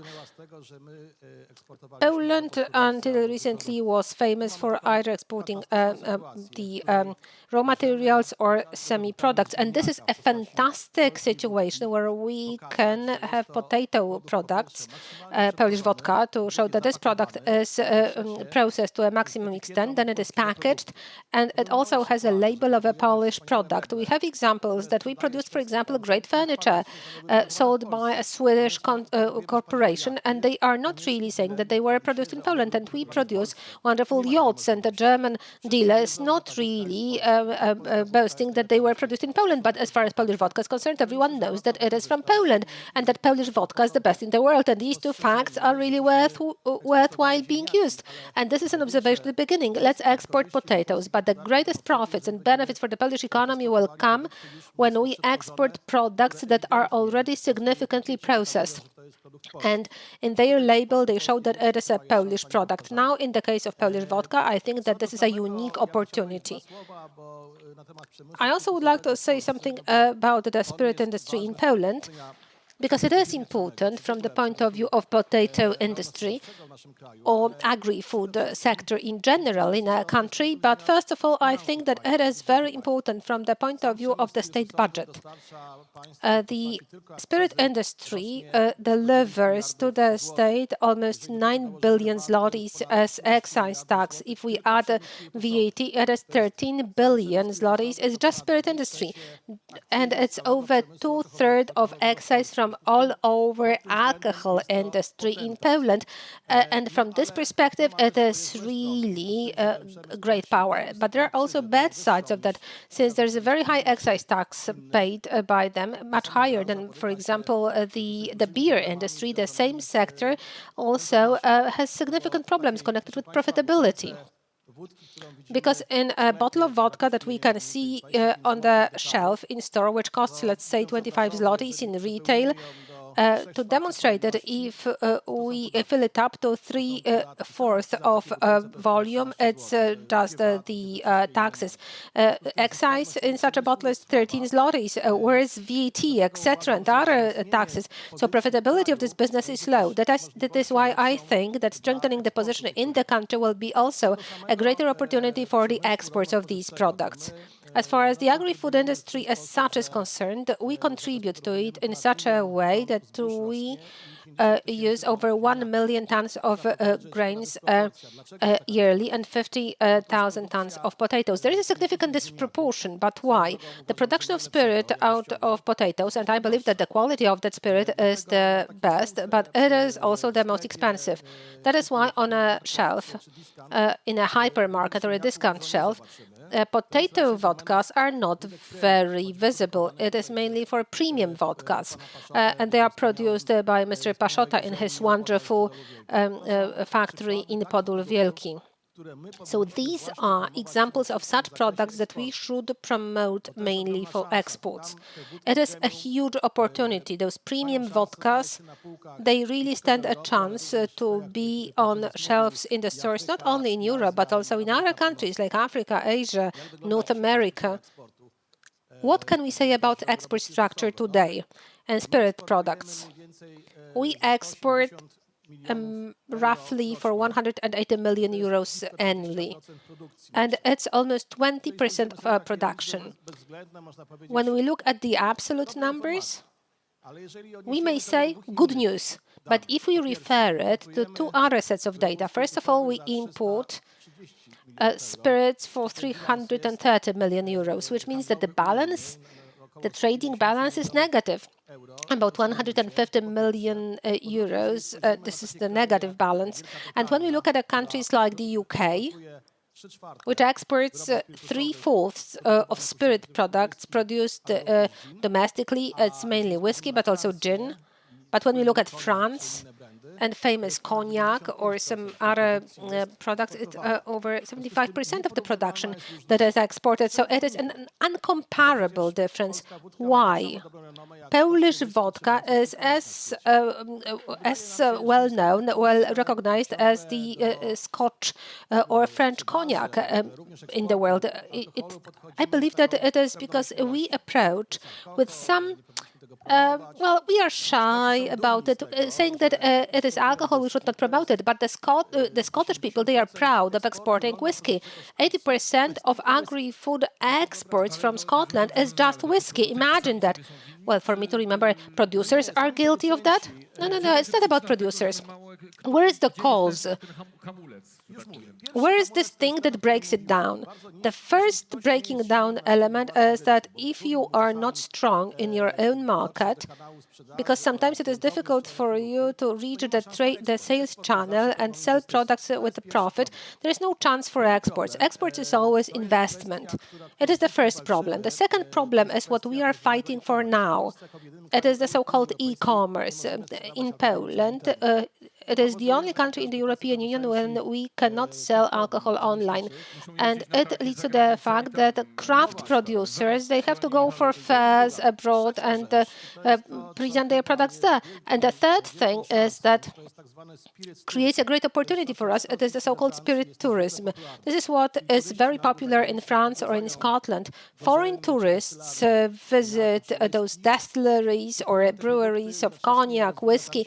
They buy products, and at the same time, the whole restaurant and accommodation infrastructure develops. And we want to do the same in Poland. There, it leads to huge profits. Imagine that in Scotland itself, it's about 2 million tourists yearly that visit their distilleries. In France, it's 1.8 million. In Ireland, it's 1 million.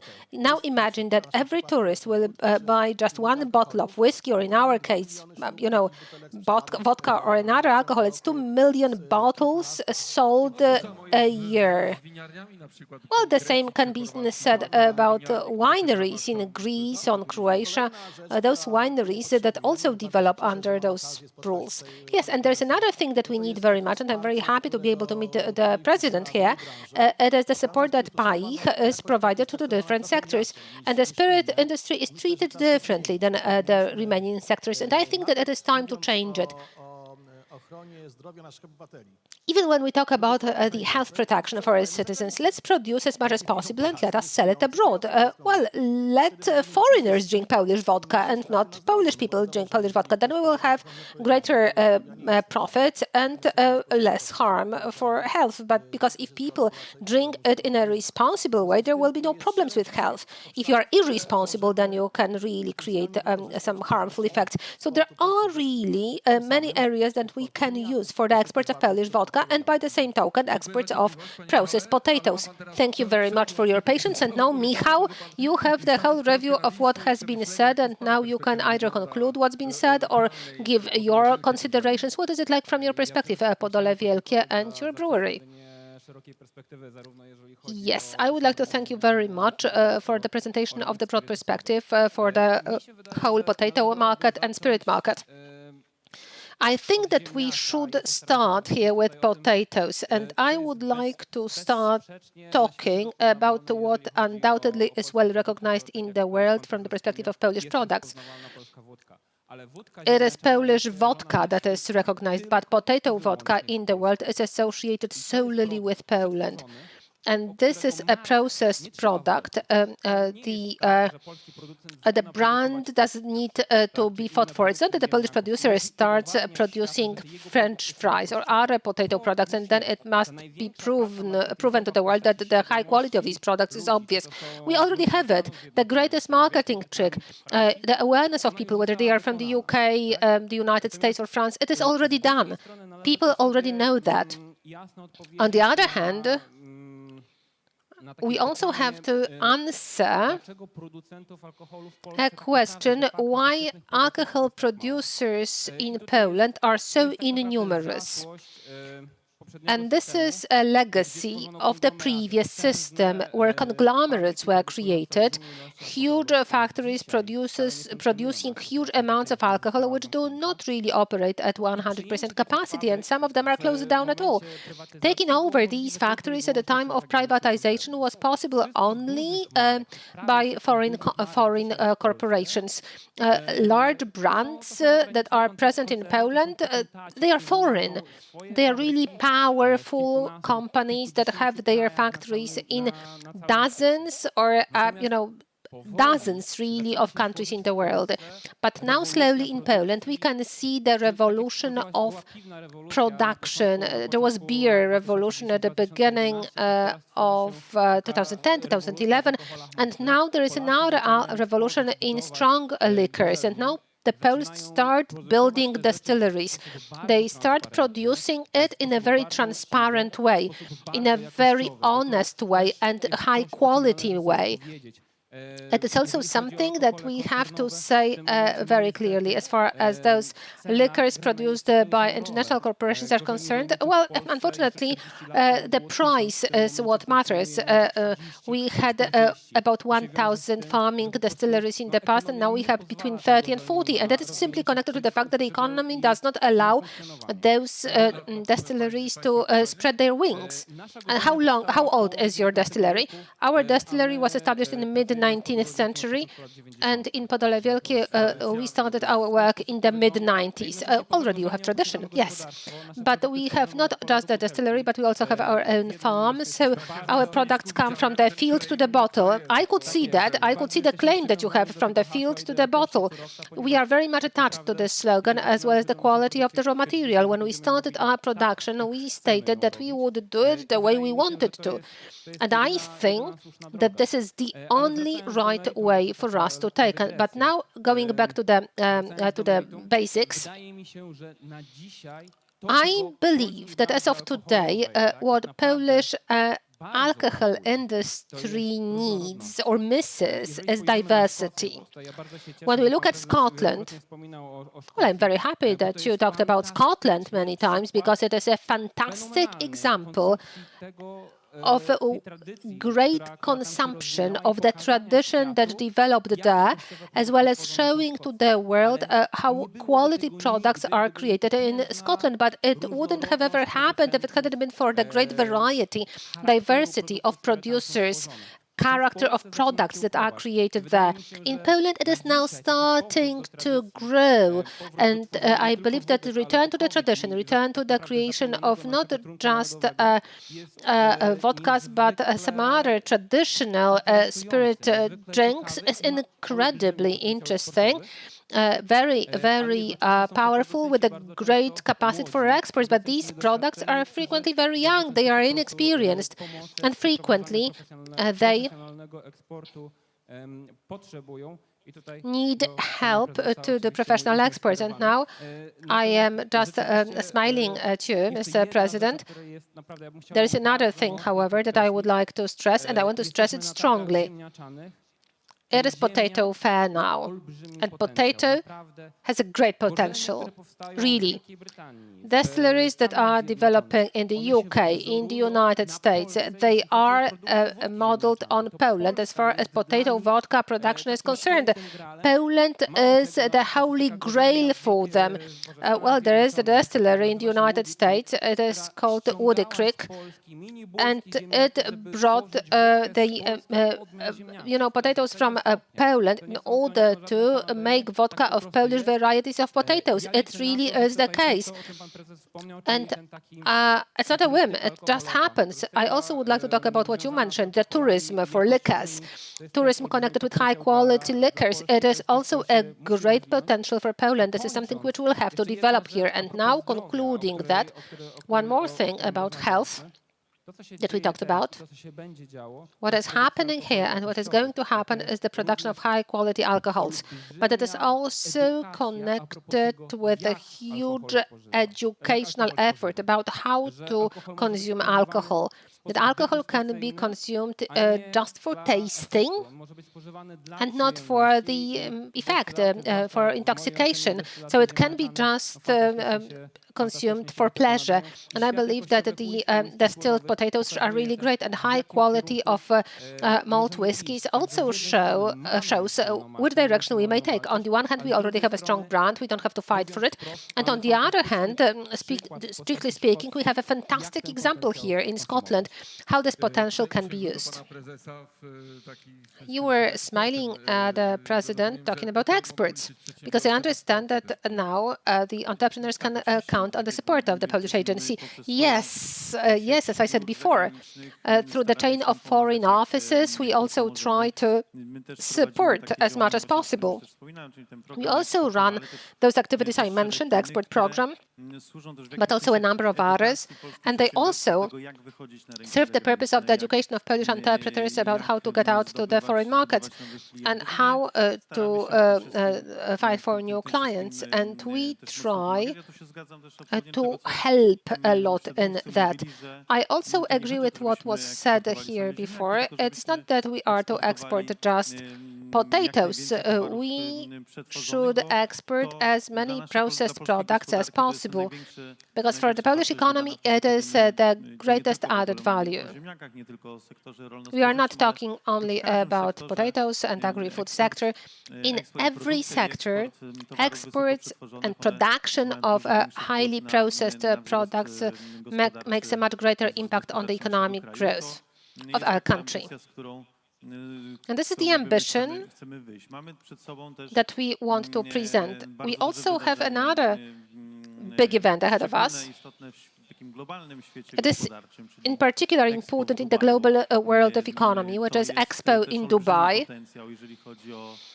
It also creates a huge potential from the perspective of the Middle East. As far as alcohol is concerned and the culture, it may be quite controversial, but for the first time in the history of the World Expo exhibitions, it's going to take place in that part of the world, and it is going to be represented so numerously by African countries for the first time, because the UAE decided to sponsor the participation of African countries in Expo. They have their own interest in that. We want to take advantage of that. In February next year, we are organizing another very big event. It's Polish African Economic Forum, and from here and from now, I already would like to invite you to it, because you yourselves talked about the African market as a great potential, and I think that it is in this context that we should be talking about how to take up this opportunity of entering the African market by Expo.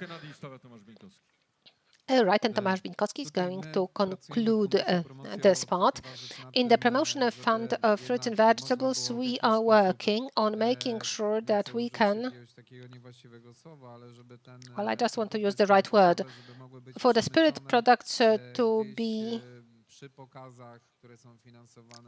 showed during different demonstrations, support the production. This is what Michał said. I have to note that last year we really wanted to differentiate the spirit sector, and that distillery got the award of Minister of Agriculture for the innovation, and we are going to we were consuming it during the gala, and now we are also going to consume products of that brand. As far as the culture of drinking alcohol is concerned, in different advertisements on television and online, we can see that we have more and more of not just beer 0%, but also wine 0%, and the fashion to drink and the fashion, the culture of drinking of alcohol in the country has changed. When we visit different official events, people try to be in the right, standard. You don't see people who are drunk, and even if you go to a wedding, it will turn out that people have a different attitude to alcohol. They treat it as an element of healthy fun, enjoyment, tasting. It's for taste. Well, sometimes you just taste it and a little bit more, but you don't see that people really are. Well, it's not that they really are doing too much in that. Those cheap vodkas that are produced by different companies, they spoil the market. Those companies led to the closing down of over 1,000 of distilleries because they were imported without any control. The spirit that was brought from Brazil or some other directions. How could Polish spirit be competitive at the time when we joined the European Union and we are famous for Polish vodka? By the way, in the past, the Foreign Trade Authority and Rolimpex, the then Wyborowa vodka, it was a flagship product, and we could sell huge amounts of it, much greater than Żytnia. So what's been said here about the quality of Polish potatoes will have to be stressed. We also have to say that potato vodka does not contain aldehyde. It is healthier for your organism, even if you drink more of it. Our idea is that you will have not so much hangover as if it is a massive scale produced vodka of some other concern, if it has the great brand. So what is the direction? The direction is for us to start respecting ourselves, to start promoting Polish smaller businesses, Polish brands, and not really give up to the idea of those huge companies that are the last resort, that we can't really do anything else.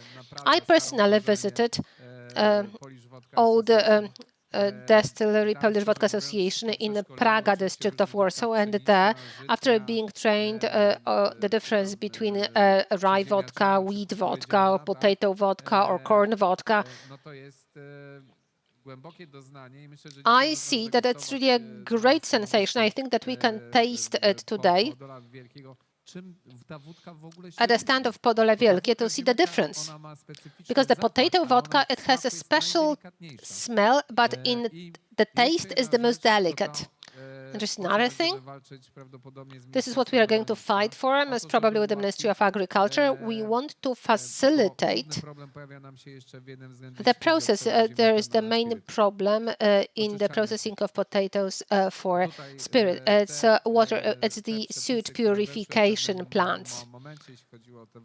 Some of the regulations that entered in connection with waters, many distilleries really had to close down. I hope that it will be restored. During any events, we support all the possible processing establishments. We show support for Polish companies, and we also have to get what PAI gives us, because the National Support Institute is national, and the Polish Agency of Investment and Trade is to trade globally. We are going to talk about neutral climate neutrality in the panel. And now, thank you very much for the discussion. I would like to invite you to take your seats in the audience. Let's not leave that tent, because now we are going to be hosted by another company that's going to give the cooking products, the culinary show, Young Polish Potato, financed from the Fund of Promotion of Fruits and Vegetables. And now I would like like to invite the head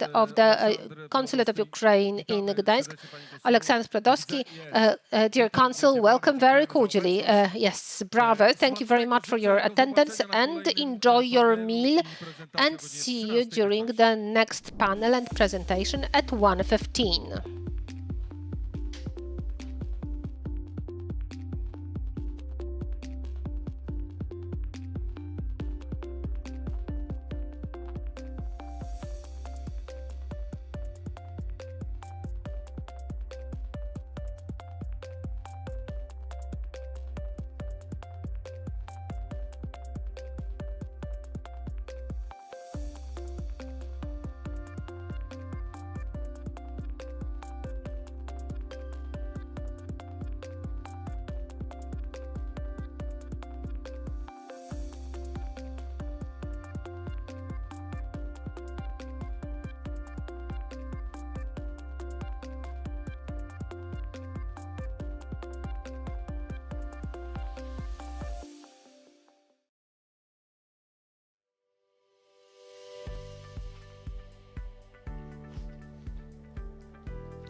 Polish Agency of Investment and Trade is, first of all, people. Every day we work with the whole team to execute 3 fundamental objectives which were set for us. The first one is to provide service to investment executed in Poland, both global international concerns investments, but also what is very important for us, which is investment of Polish entrepreneurs. The second objective is connected with foreign expansion by means of the whole chain of our foreign trade offices located all over the world. We support Polish exporters. And the third objective is the promotion of the Polish economy in such a way so that the Polish brand, the quality of Polish products, was recognized all over the world. We support the development of Polish and international companies' development. We support the development of modern products. We focus on innovation and development of high-quality jobs in Poland.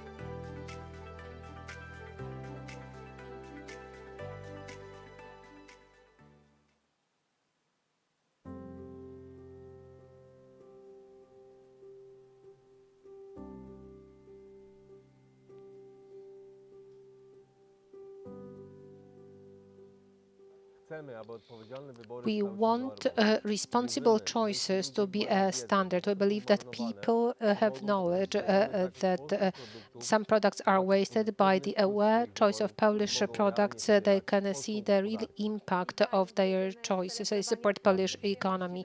In Divine, we believe in the celebration of pleasures of life. We forget every day about it because the pace of our crazy lives makes us not able to see the beauty of the world surrounding us.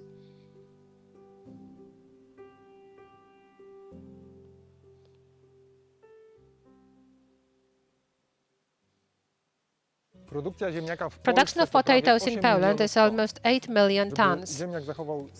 For potatoes to keep their freshness and nutrition, it is necessary to control scouting. Argos product is based on orange oil, which is a natural active substance which does not leave residues. Argos is applied solely by means of the generators of aerosol hot. The intervals should be 21 days between individual procedures.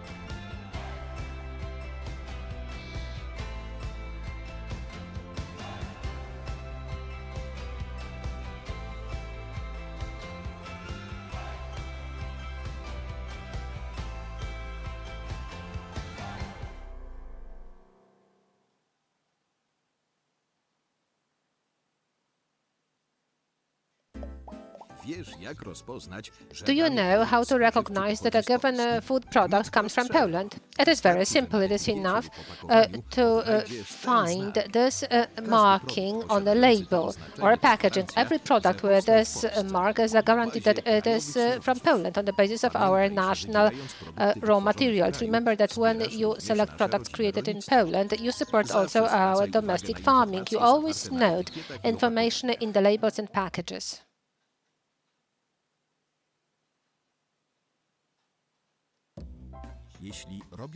When you do shopping, you see a product with this sign, you can be sure that it is an organic product. Organic product means the product that preserves the right nature of this product without GMOs, synthetic fertilizers and chemical pesticides produced with respect for environmental protection and animal welfare, certified and controlled at every stage of production, preparation, and distribution. Buy with awareness. Look for the products with this sign.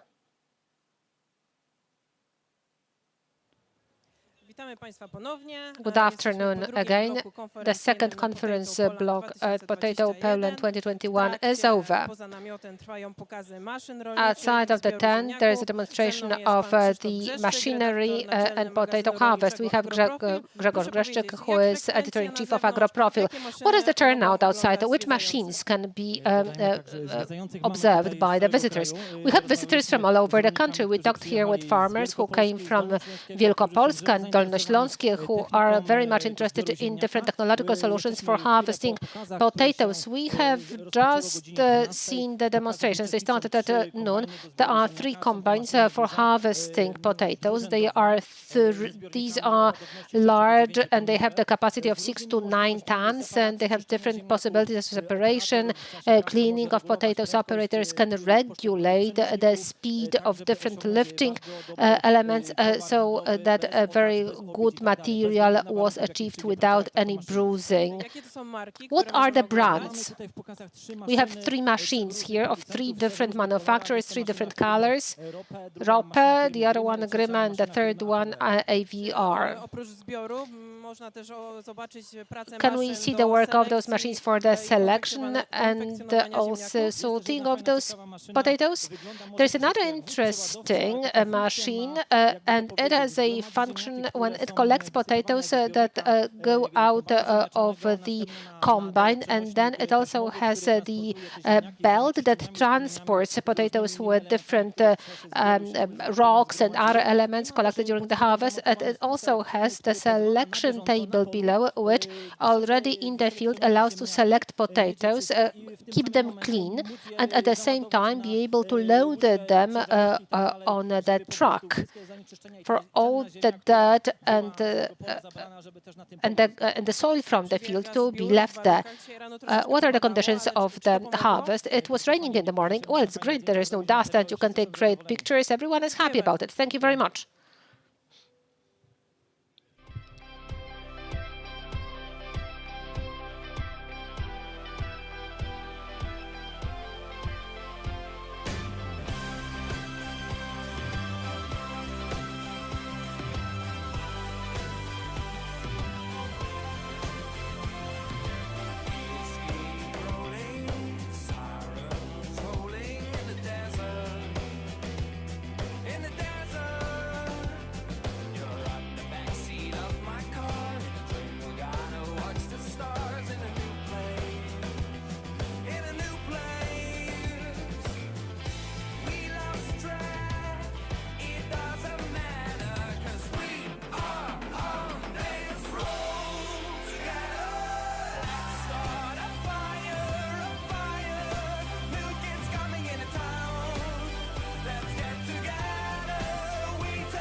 We have Tomasz Bieńkowski here, president of the Polish Potato Federation. Tomasz, we have completed 2 conference blocks. The beginning of the conference today was a crowning of the 3 Cs initiative signing.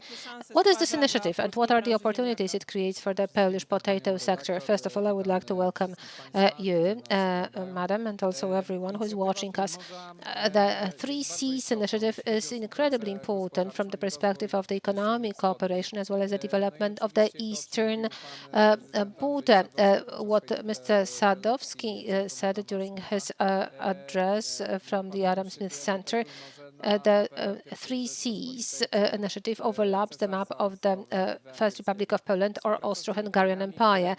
The cooperation with the countries that have to catch up with the Western Europe, which has become lazy, and it creates a great opportunity for us for developing export markets. The cooperation with PKP Cargo Connect, the possibility of exports to some more distant markets, the delivery in the train cars to the Mediterranean ports allow us not only to cooperate in the European Union, but we can also see here the Polish-Ukrainian Chamber of Commerce, Polish Agency of Investment and Trade that participate in it. So here, together with KOWR as well as the Ministry of Agriculture, we try to create a program that will support the production of Polish, not only fresh potatoes, but also products, spirit, also starch.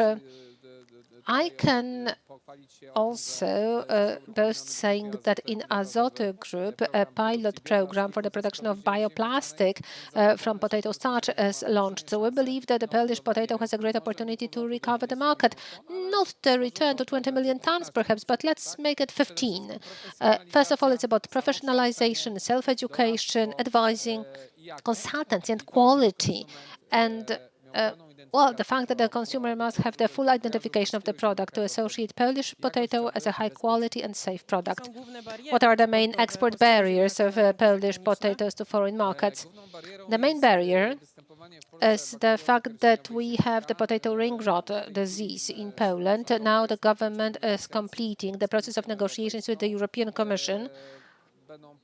There are going to be huge changes introduced pertaining to that, and thanks to the self-government of farmers as well as the farming chambers, the Polish Federation of Potato, on the basis of the consulting as well as advisory from the Chief Inspectorate of Plant and Seed Protection and Ministry of Agriculture, created arguments to talk with the European Commission as well as to negotiate it. Anyway, Polish dispatches will be released of the duty to inform the country of recipient about the dispatch, because this is something that blocked the exports.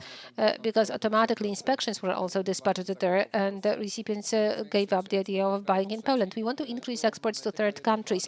We have only one test of commodity potatoes, and they leave the country without problems, and they are going to be checked in large batches. It will facilitate the exports of fresh potatoes to producers. And there is another thing that for the period of 5 years, if we prove that we are able to fight against the potato ring rot, and we do it because the Institute of the Cultivation and Acclimatization of Plants introduced here the resources to produce the stripe tests for the basic pathogens of potato detection, it will be something for every farmer. We are just laughing that as every woman can buy pregnancy test, and every farmer for a few zlotys will be able to buy this test that will be able to identify in the field whether potatoes are healthy. We want to make the life of the inspection easier, and we want also to make the life of producers easier. What is now the promotion of Polish food, including Polish potatoes? I think I really was fighting for making sure that at least one person from the potato sector could participate in the management commission of the promotion fund for fruits and vegetables on request of farming producers as well as organizations. I was appointed by the Minister of Agriculture for a 5-year office, and I'm deputy chairman. Witold Boguta. On the internet site of the fund, you can find the strategy that we developed in our 9-person strong team. Much is said about potatoes, but we want potatoes not to be alone. We want to create European programs. the money that is contributed by farmers, because, by the way, the Fund for Promotion of Fruits and Vegetables is the money of farmers. It's not the money from the taxes, the state money. No, every farmer selling their products, they contribute to the fund. The strategy is to promote events that are of a great magnitude, that attract real recipients, and that help producers to grow their awareness and knowledge as to how to produce high-quality products, safe products, and profitable products. Well, undoubtedly, such a high-magnitude event as a Potato Poland, which is already a cyclical event organized in cooperation with the Polish Potato Federation. Can you please tell me what is still waiting for the visitors? What is the turnout? How many exhibitors we have here? This year we have a greater turnout than last year. Vaccination program, as well as the lower incidence of COVID in Poland, led to the increased number of foreign guests. We have about 30 guests from abroad, over 120 companies. I do not know how many people visited the exhibition. Yesterday there was a business day. Now there are other people. We expect that there will be even up to 10,000 people through the period of 3 days. Now there are also demonstrations of digging, reloading, sorting. We can see also the collection of 120 different varieties. For adults, there's also the tasting of the locally produced alcohols made of potatoes. So we promote everything which is connected with potatoes. Not potatoes by itself, but everything what is in the environment of potatoes. And the objective of this event is to reach consumers, to convince them that potatoes are healthy, full of values, and it must be consumed with reason, as it goes for every other product. So this is a big mission. Let us hope that thanks to the joining of effort of the sector that finally started to work together with self-government, central as well as the central authorities, that it will bring outcomes. This event is the annual crowning. It is the festival of potato. You can see this looking at the presence of the official guests today. It is not a local event anymore, something of a low level. It is an international event where we have the most important persons in the state. How has the position of Polish potato changed throughout the years? How do you evaluate it against the background of foreign markets? First of all, what has changed is that we started to be active and we started to show our good sides. We are not embarrassed anymore.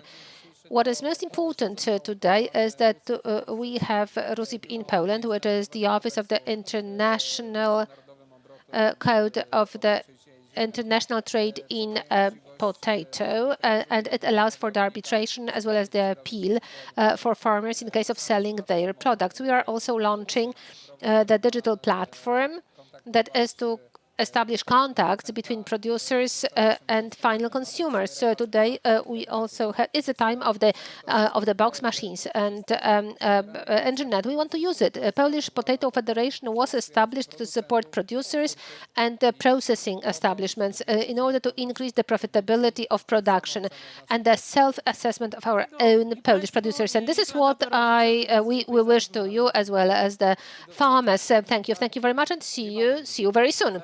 Next year, definitely.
National Potato Days, Potato Poland 2021 is about the exchange of information between farmers and the sector providing services to agriculture. We have Adam Wachowski here, agro-technical advisor from Agromix company. Adam, can you please tell us something about the future of potato production in Poland?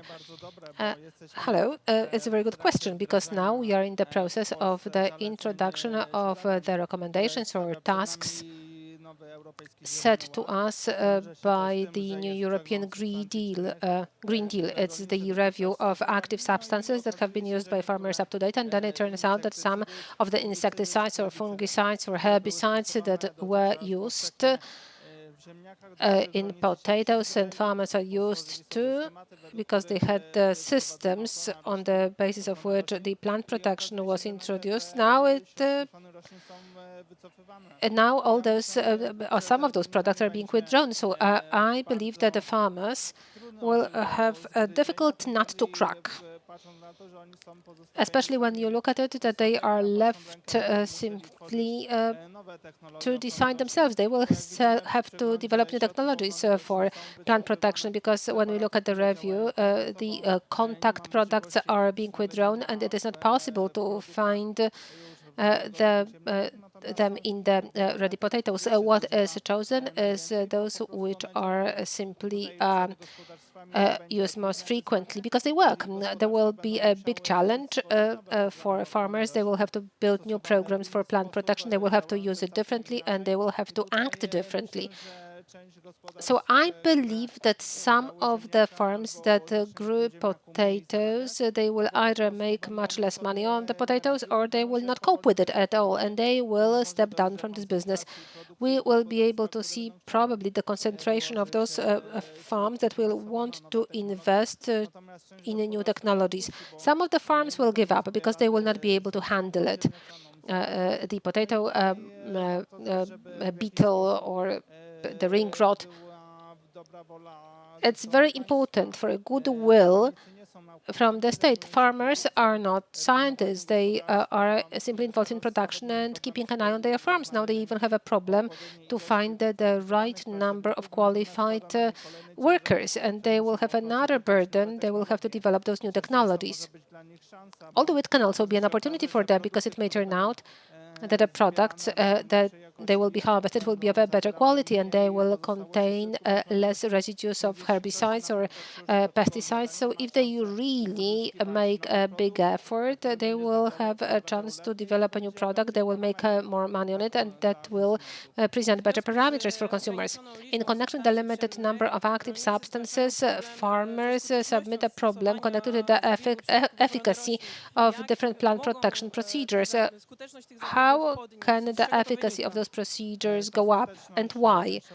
The efficacy results partially from the fact that new products, or the products that are being used, they have very specific mechanism of action. It's not that they work in all the possible conditions, and here producers can improve the efficacy in a costless way, or when they use adjuvants or higher doses of the products. I think that it will be better for farmers to run those procedures that don't cost them very much. They will target specific hours of the day when those products act better. Perhaps it will be connected with the change of the spraying machines for more modern ones with a higher efficacy or higher efficiency. But I think that there will be room for work for a good adjuvant of high quality, safe for the environment, and which will allow to recover the effects the farmers used to get in the past. Because when we see in bigger farms, farmers were not really coping with the potato beetle, and the cost of fighting against the pest was really very high, and the effects were not really incredible. So this is a big thing for farmers. If they start attaching more importance to it, they will be able to cope. Thank you very much. Thank you.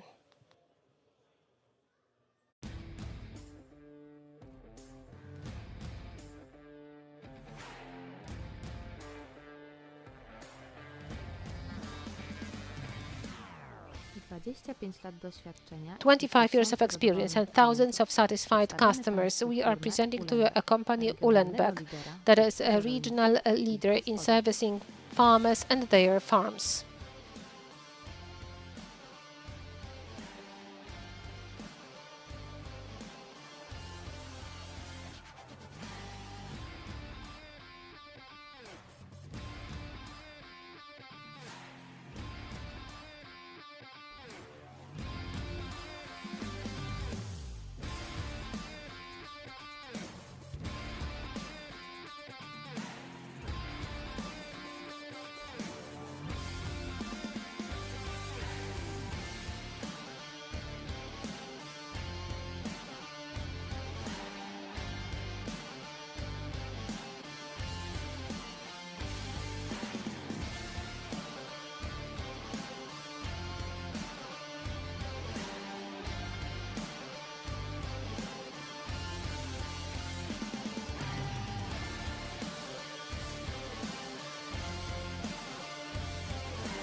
My name is Andrzej Przepiórka, and I'm president of the board of Uhlenberg Company for the last 12 years. The beginnings of the company go back to 1996. Starting with small activity, Uhlenberg developed to several strong companies, hiring qualified workers that work in the main seat in Główczyce and in Ilje. Since 2009, Uhlenberg Limited became the dealer of KAS brand, establishing new authorized establishments in Łuszczyce, Malachówek, Romań, Pyrzyce and Słupsk, offering their services to the Pomeranian region. The company offers full scope of agricultural farms, starting with plowing and sowing, fertilization, nurture, and then harvesting and transport. It sells and services and maintains new and second-hand farming machines of the largest global producers, as well as the professional equipment for the work in the forest and in the garden. It also sells fertilizers and plant protection products, but also fuels and construction materials. The customers of the company can also get the services of the garage that also repairs the transport vehicles of all types. My name is Łukasz Waszczyk, and I'm head of the garage of the company. I have 10 service employees and 2 coordinators. My name is Rafał Hoffman. I have been the head of this establishment for 6 years now. I am dealing with the repairs in Główczyce, Malachówek, and soon in the branch in Słupsk. My team is made up of 10 servicemen and 1 coordinator. My name is Marek, and I am head of the department of spare parts and supply. I have been cooperating with Uhlenberg for 11 years. My team is made up of 14 workers working in different branches: Główczyce, Malachowo, Rymań, Pyrzyce, and soon Słupsk. Uhlenberg covers almost the whole Pomerania as well as West Pomerania, thanks to which, in a very fast way, it can reach its customers and provide them with the necessary spares. We know how valuable the time of work of every farmer is. It is incredibly important for us to satisfy every customer. That is why we are always diligent and engaged in our work. My name is Remigiusz Łuczak, and I am director for sales. I've been connected with the KAS brand for over 10 years. Our field is serviced by 9 salespeople. We are now in Malachówek, and this branch has been here since 2011. My name is Małgorzata Kukla. We are now in the branch of Rymań in West Pomeranian region. This branch has been in operation since 2013. I have been related with the KAS brand for 8 years. My name is Joanna Szymańska, and I am coordinator of the branch in Pyrzyce, where we are now. In Pyrzyce, we have been present since 2018. Now we are the youngest branch of Uhlenberg, and I have been related to the class brand for 3 years. Uhlenberg is mainly about a team of people who are engaged and who work very hard every day to gain trust and satisfaction of customers. That is why do not wait and meet up with us.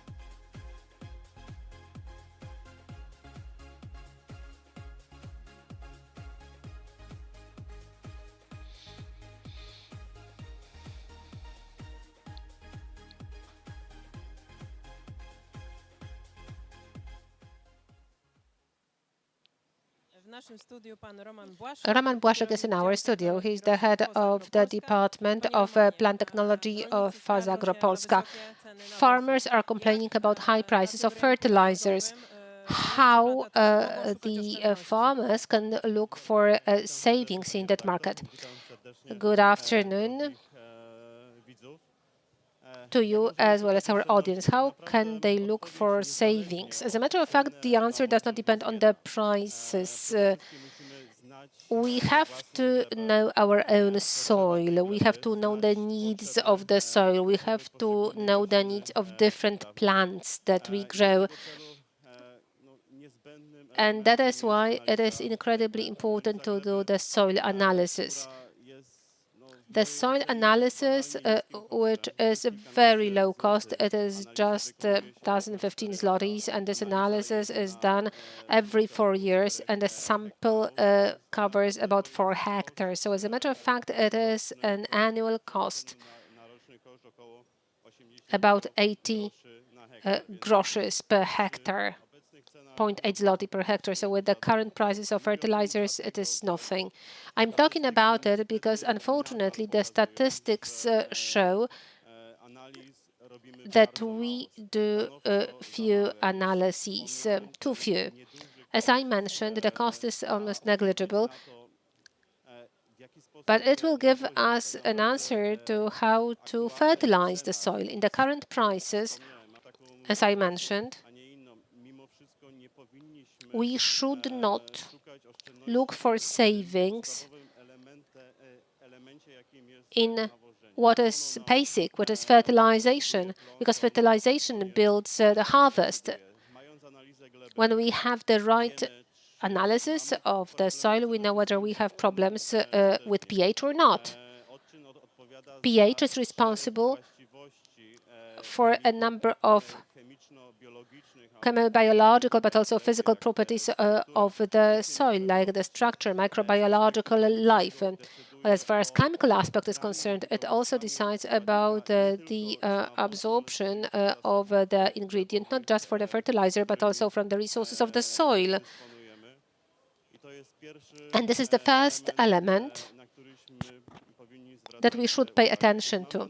When we have the soil analysis ready, then we get an answer to where we can possibly make some savings. Unfortunately, even with I also suggest the use of fertilizers. The doses should be lower than the needs of plants, but the effect of freshness should really be applied. Now we have high prices of farm products, and this price results from the structural relationship between the supply and demand. And colloquially speaking, the price of farming products increases the cost of fertilizers. It is the demand that decides about the price. It is now after the harvest. Fortunately, the prices stay at a high level. Let us hope that they continue to be high. So when you buy fertilizers, be guided by the prospects of for how much we are going to sell our harvest.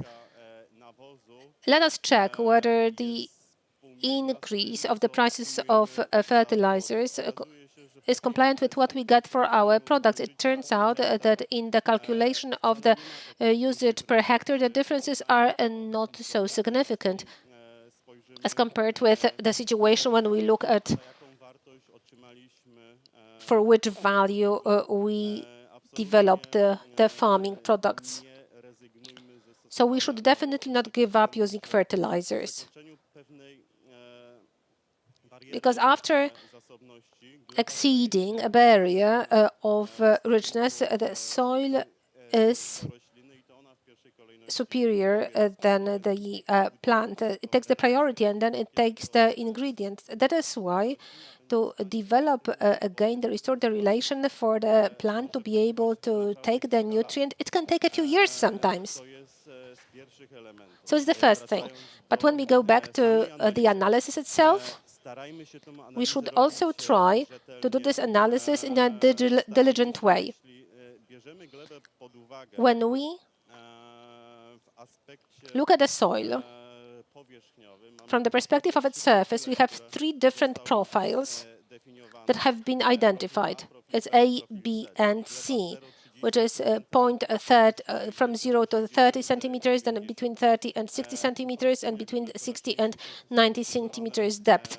The simplification which is used in the farming now leads to the fact that the ingredients are collected mainly in the superficial layer of the soil. If we take the soil for analysis only from the superficial layer, we are able to get the result which is not really compliant with the richness of a given ingredient in the soil. We have different projects, for example, examining of the soil not only in the superficial layer, but also B layer between 30 and 60 centimeters depth. For example, as far as potassium is concerned, that will have to be taken.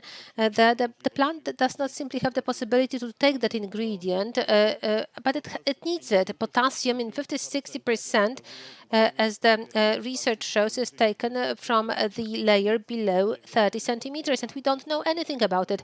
The simplification leads to the abundancy of that ingredient in the superficial layer. That is why I would like to tell you that from time to time you have to reach deeper, not only at the very surface, to check whether there are problems with the pH or phosphorus, potassium, or magnesium. The subject of fertilization is definitely very rich, but we have to finish now. Thank you very much. All the best to you.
One, two, three. Beautiful.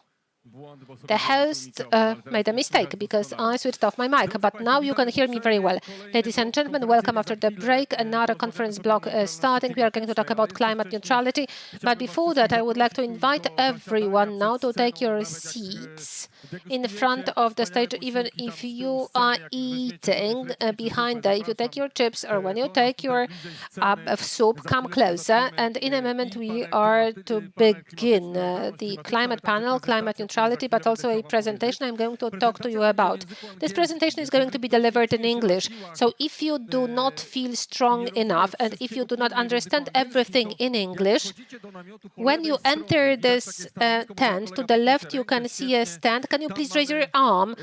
Yes, you can find the devices that will help you understand what is happening on stage. Our simultaneous interpreters are going to help us to understand the presentation of our guest. But at the beginning, Liam Glennon, prezes Irlandzkiej Federacji Także mamy Ziemniaka. pana Liam Glennon, prezes President Irlandzkiej of the Federacji Ziemniaka. Irish Witam Federation of Potato. cię na scenę. Cieszę się, że jesteś. Dziękujemy, że do nas dołączyłeś. Czy masz ze sobą mikrofon może? You can choose one. No to proszę, możesz sobie wybrać tutaj. Proszę bardzo, świetnie. And I guess you need a remote control. I do tego pewnie everything is jeszcze okay. ci się How przyda are you jakiś today? pilot. No jak się dzisiaj masz? Great. So the Świetnie, scene is cieszę się, yours że and tu don't be jestem. No afraid dobrze, that, oddaję that Ci we got głos a lot i of całą scenę. spectators I nie martw online się tym, że also, jest because tutaj they mało have hybrid osób, conference, dlatego że so online feel mamy free wiele and osób. the To scene jest is yours. konferencja hybrydowa, także zapraszam Dziękuję, Cię. proszę bardzo. Dziękuję, proszę bardzo. Good afternoon, ladies and gentlemen. Witam Państwa, dzień dobry. I'm going to give this a try. Postaram się coś z tym zrobić i powiem to po polsku. Tak, dzień dobry Panie i Panowie. Witam Państwa jeszcze raz. Liam, excuse me, Liam. Liam, przepraszam, czy Okay. mógłbyś podejść bliżej do Sure. mikrofonu? Dobrze, nie ma Good sprawy. afternoon. Dzień First dobry. of all, I Więc would like to przede begin by wszystkim thanking, chciałbym na początek the podziękować organizers for organizatorom. inviting me to Dziękuję za speak at this zaproszenie event. mnie do wypowiedzi w trakcie I dzisiejszego wish them wydarzenia. a highly successful Życzę event. im And bardzo as I- udanego from what I've wydarzenia. seen so Z far, tego, co it's going widziałem do tej pory, extremely well, wszystko and it looks idzie like an event that's świetnie clearly i going wygląda to na grow. to, że to wydarzenie So, będzie z roku na rok to coraz begin, większe. Także I na work with a początek committee in chciałbym Ireland powiedzieć, że pracuję w who are ramach organizing komitetu w the Irlandii, next który jest odpowiedzialny za World zorganizowanie Potato Congress kolejnego event. kongresu, Światowego And Kongresu when we Ziemniaka. started working on Kiedy this event rozpoczęliśmy 3 or 4 pracę nad years ago, organizacją tego we chose wydarzenia, as było to our 2-3 lata theme temu, to the najpierw changing world wybraliśmy of sobie potato. główny temat, czyli But of course, zmieniający się with the świat benefit ziemniaka. of hindsight No ale teraz, and knowing ponieważ możemy now, spojrzeć za siebie we i could teraz have wiemy just said, więcej niż to, co "The wiedzieliśmy changing wtedy, world." no We to could have wystarczyłoby chosen the powiedzieć, theme, the że jest to changing zmieniający się world, świat po because, prostu, bo jest we to all zawsze know what has zmieniający się świat. Przecież wszyscy wiemy, co działo się przez ostatnich 18 miesięcy. Więc to jest chyba dobry moment, żeby zacząć. I zacznę od takiego pytania. Dlaczego właśnie Irlandia walczyła o to, żeby organizować konferencję ziemniaka? Co takiego ma Irlandia? Jakie są specjalne kontakty między Irlandią a resztą świata, żeby jednak tutaj zaprosić ziemniaka? W jaki sposób ziemniak się pojawił w Irlandii, to jest jeszcze tajemnica. Nie do końca wiadomo, ale mniej więcej miało to miejsce pod koniec XVI wieku. Ziemniak pojawił się tam w wyniku albo przywiezienia go przez Sira Waltera Riley z Anglii, albo być może rozbił się w okolicach Irlandii, przy południowym wybrzeżu Irlandii statek hiszpańskiej armady. No tak czy inaczej, już w gospodarstwie Sira Waltera Riley już mniej więcej w roku 1600 był uprawiany ziemniak. To, co odróżniało Irlandię od reszty świata w tamtym okresie, to to, że Irlandia przyjęła bardzo chętnie i bardzo szybko ziemniaka i potraktowała go jako dobry produkt żywnościowy. W bardzo krótkim czasie ziemniak stał się głównym źródłem pożywienia w Irlandii. W roku 1780 liczba ludności wynosiła około 4 miliony, ale do roku 1841, czyli 60 lat później, nasza liczba ludności podwoiła się, a nawet więcej. I to oczywiście ma związek z wartością żywieniową, jaką oferował ziemniak, dlatego że całe nasze społeczeństwo tak radośnie przyjęło ziemniaka jako źródło pożywienia. W okresie Wielkiego Głodu Irlandzkiego, 1845 rok, 2000 hektarów ziemniaka było pod uprawą, mniej więcej w tamtym czasie. I postaram się to umieścić w kontekście. Dzisiaj jest to 9000 hektarów. W związku z tym nawet już wtedy był to ogromny teren poświęcony na to, aby tam prowadzono uprawę ziemniaka. I jeszcze raz chciałbym to podkreślić, że nasze społeczeństwo wzięło to sobie do serca. Spożycie było bardzo wysokie, a nawet mamy dane statystyczne, które wskazują na to, że spożywano 6 kg na mieszkańca, czyli na dorosłego męskiego członka naszego społeczeństwa. 6 kg dziennie. To ogromna liczba, jeśli chodzi o konsumpcję. Ale po Wielkim Głodzie Irlandzkim, czyli mniej więcej w tym okresie, zginęło 1 milion osób i 1 milion wyemigrowało i w ciągu 20 lat kolejne 2 miliony emigrowało. Po tym okresie powstała pewnego rodzaju taka historia i tradycja emigracji, która trwała przez 1,5 wieku, a największym krajem, taką destynacją, do którego się udawaliśmy, to były Stany Zjednoczone. Czyli wielu emigrantów udawało się do Stanów Zjednoczonych, potem była Kanada, Australia i Nowa Zelandia i oczywiście Wielka Brytania, Zjednoczone Królestwo, które było przecież bliskim sąsiadem Irlandii. Ci z Państwa, którzy znają Nowy Jork, może tam byliście, to bardzo możliwe, że byliście też na wyspie Ellis. Pierwsza osoba, która przeszła przez kontrolę na Ellis Island, to była młoda dziewczyna, 17-letnia Irlandka z 2 braćmi. Nazywała się Annie Moore i 2 bracia Antony i Philip. Miało to miejsce 1 stycznia 1892 roku. I od tego czasu, jak nam wiadomo, miliony emigrantów przeszło przez Ellis Island. I w wyniku głodu, wielkiego głodu irlandzkiego i po załamaniu się rynku ziemniaka, emigracja trwała jeszcze przez 1,5 wieku. A dzisiaj, do tej pory, w Stanach Zjednoczonych było już 46 prezydentów, łącznie z obecnym. Co najmniej połowa tych prezydentów ma jakieś powiązania irlandzkie, czyli 23 prezydentów Stanów Zjednoczonych twierdzi, że ma jakieś związki, że ma przodków irlandzkich. Tak więc, jak mówiłem, załamał się rynek ziemniaka w Irlandii i w wyniku tego skutki były negatywne nie tylko dla Irlandii, to generalnie zmieniło demografię wielu innych krajów.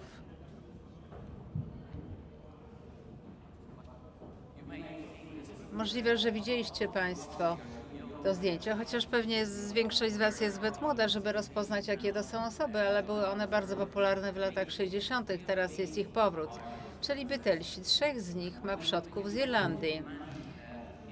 A kiedy rozmawia się z tymi ludźmi, którzy mają przodków irlandzkich, to najczęściej okazuje się, że zaczęło się to zaraz po albo w wyniku Wielkiego Głodu w Irlandii. Tak czy inaczej, tak jak zapowiadałem, jesteśmy organizatorami przyszłorocznego kongresu, Światowego Kongresu Ziemniaka. Ale dlaczego taki kongres został zorganizowany i jaką my widzimy wartość w tym, że to my będziemy gospodarzami tego kongresu?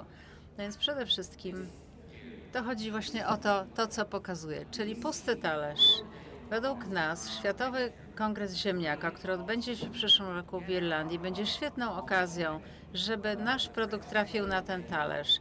Czy to jest świeżo ugotowany ziemniak, czy to są frytki, czy jakakolwiek inna forma przetworzonego ziemniaka. Uważamy, że rola tego kongresu polega na tym, aby promować ziemniaka i w trakcie Światowego Kongresu Ziemniaka spodziewamy się ogromnej uwagi mediów i chcemy wykorzystać tę uwagę mediów, aby w ten sposób promować wszystkie korzyści, a szczególnie korzyści odżywcze, jakie oferuje ziemniak. Niewiele innych produktów ma aż tak bogatą wartość odżywczą jak ziemniak, ponieważ mamy tutaj i potas, i witaminę C, i błonnik, nie ma glutenu, jest beztłuszczowy, jest ekologiczny i jest odżywczo bardzo pozytywnym produktem. Wiele osób twierdzi, że najzdrowsi ludzie to sportowcy, tak się mówi. Na naszym kongresie będzie przemawiać Catherine Beals, która wykaże, że spożycie ziemniaka pomoże i będzie wspierać też osiągnięcia atletyczne i sportowe. Także będziemy w stanie wykazać to, jakie jest powiązanie pomiędzy korzyściami odżywczymi ziemniaka, a coraz lepszymi wynikami i wydajnością sportową. Zaprosiliśmy wielu mówców, będą prelegenci reprezentujący różne sekcje naszej branży. Wielu z nich może znać Civica Portera, który reprezentuje globalne rynki ziemniaka. Będzie też Catherine Beals, już o niej wspomniałem.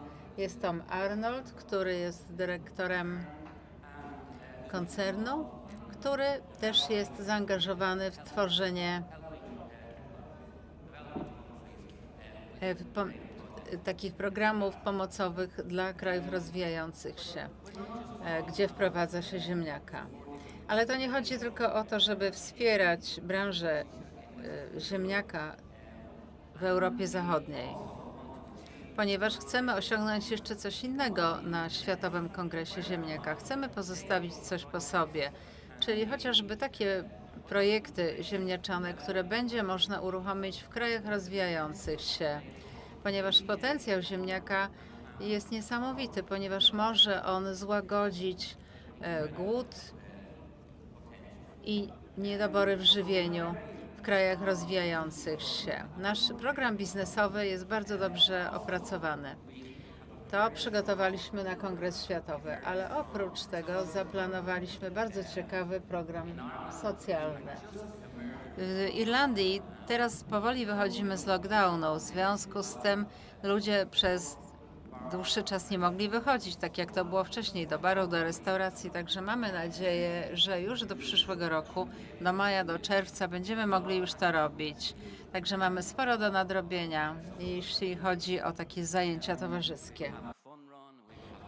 Będą wyścigi, będzie turniej golfowy, będą wycieczki turystyczne, będą spotkania branżowe i wycieczki krajoznawcze i krajobrazowe.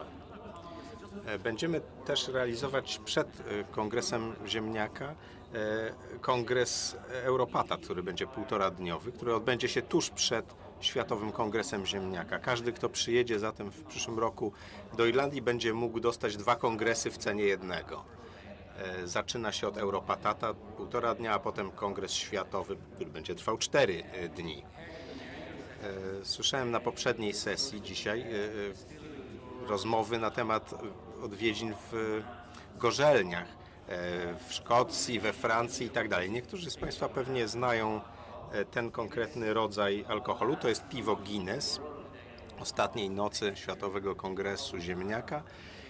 Mamy nadzieję, że zakończymy ciekawym spotkaniem towarzyskim w browarze, w którym tworzy się Guinnessa. I tam będziemy mogli zobaczyć, jak wygląda wartość dodana z turystyki destylarnej. Populacja w Irlandii to 5,5 miliona. Przed pandemią 1,8 miliona gości odwiedzało tę oto lokalizację, to miejsce. Mamy nadzieję, że wszystko wróci do normy i będziemy mogli podobne wyniki uzyskać w przyszłym roku. Jeśli chodzi o jedzenie i picie, to w Irlandii jest tak smacznie, że ludzie przyjeżdżają z całego świata. Tutaj widzimy, myślę, że tę panią wszyscy Państwo poznają podczas swoich odwiedzin w Irlandii. Udała się na jeden z naszych rynków z żywnością w południowej Irlandii. Na tym etapie chciałbym tylko powiedzieć, że mamy bardzo wielu sponsorów na Światowym Kongresie Ziemniaka. Niektórych Państwo rozpoznają. John Deere, Grammy, Portriva i inne firmy, głównie irlandzkie. Jeżeli natomiast ktoś chciałby z polskich firm zostać sponsorem Światowego Kongresu Ziemniaka, proszę o kontakt. Oczywiście przyjmujemy złotówki, przyjmujemy euro, przyjmujemy funty szterlingi, przyjmujemy wszystkie waluty, które są w obiegu. Tak wygląda miejsce naszych spotkań. To jest bardzo blisko centrum Dublina. Jest to miejsce historyczne, tradycyjne. Tutaj tradycyjnie odbywają się targi i spotkania branży rolniczej. Chciałbym powiedzieć, że oczekujemy, że do Dublina w przyszłym roku na Światowy Kongres przyjedzie bardzo wielu gości z Polski. Dziękuję. Really interesting speech. Dziękuję, to była bardzo interesująca prezentacja i mam nadzieję, że wszyscy spotkamy się w przyszłym roku w Dublinie, nawiasem mówiąc, piękne miasto. Nie widziałem Dublina już od lat. No to trzeba to naprawić jak najszybciej. Tak, na pewno. Może nie powinienem mówić tego ze sceny, ale nie wiedziałem, że 3 z Beatlesów to Irlandczycy. Powiedzmy, mają wśród przodków Irlandczyków. Tak, to jest różnica. Dziękuję. Zapraszamy do zwiedzenia ekspozycji i do zobaczenia później.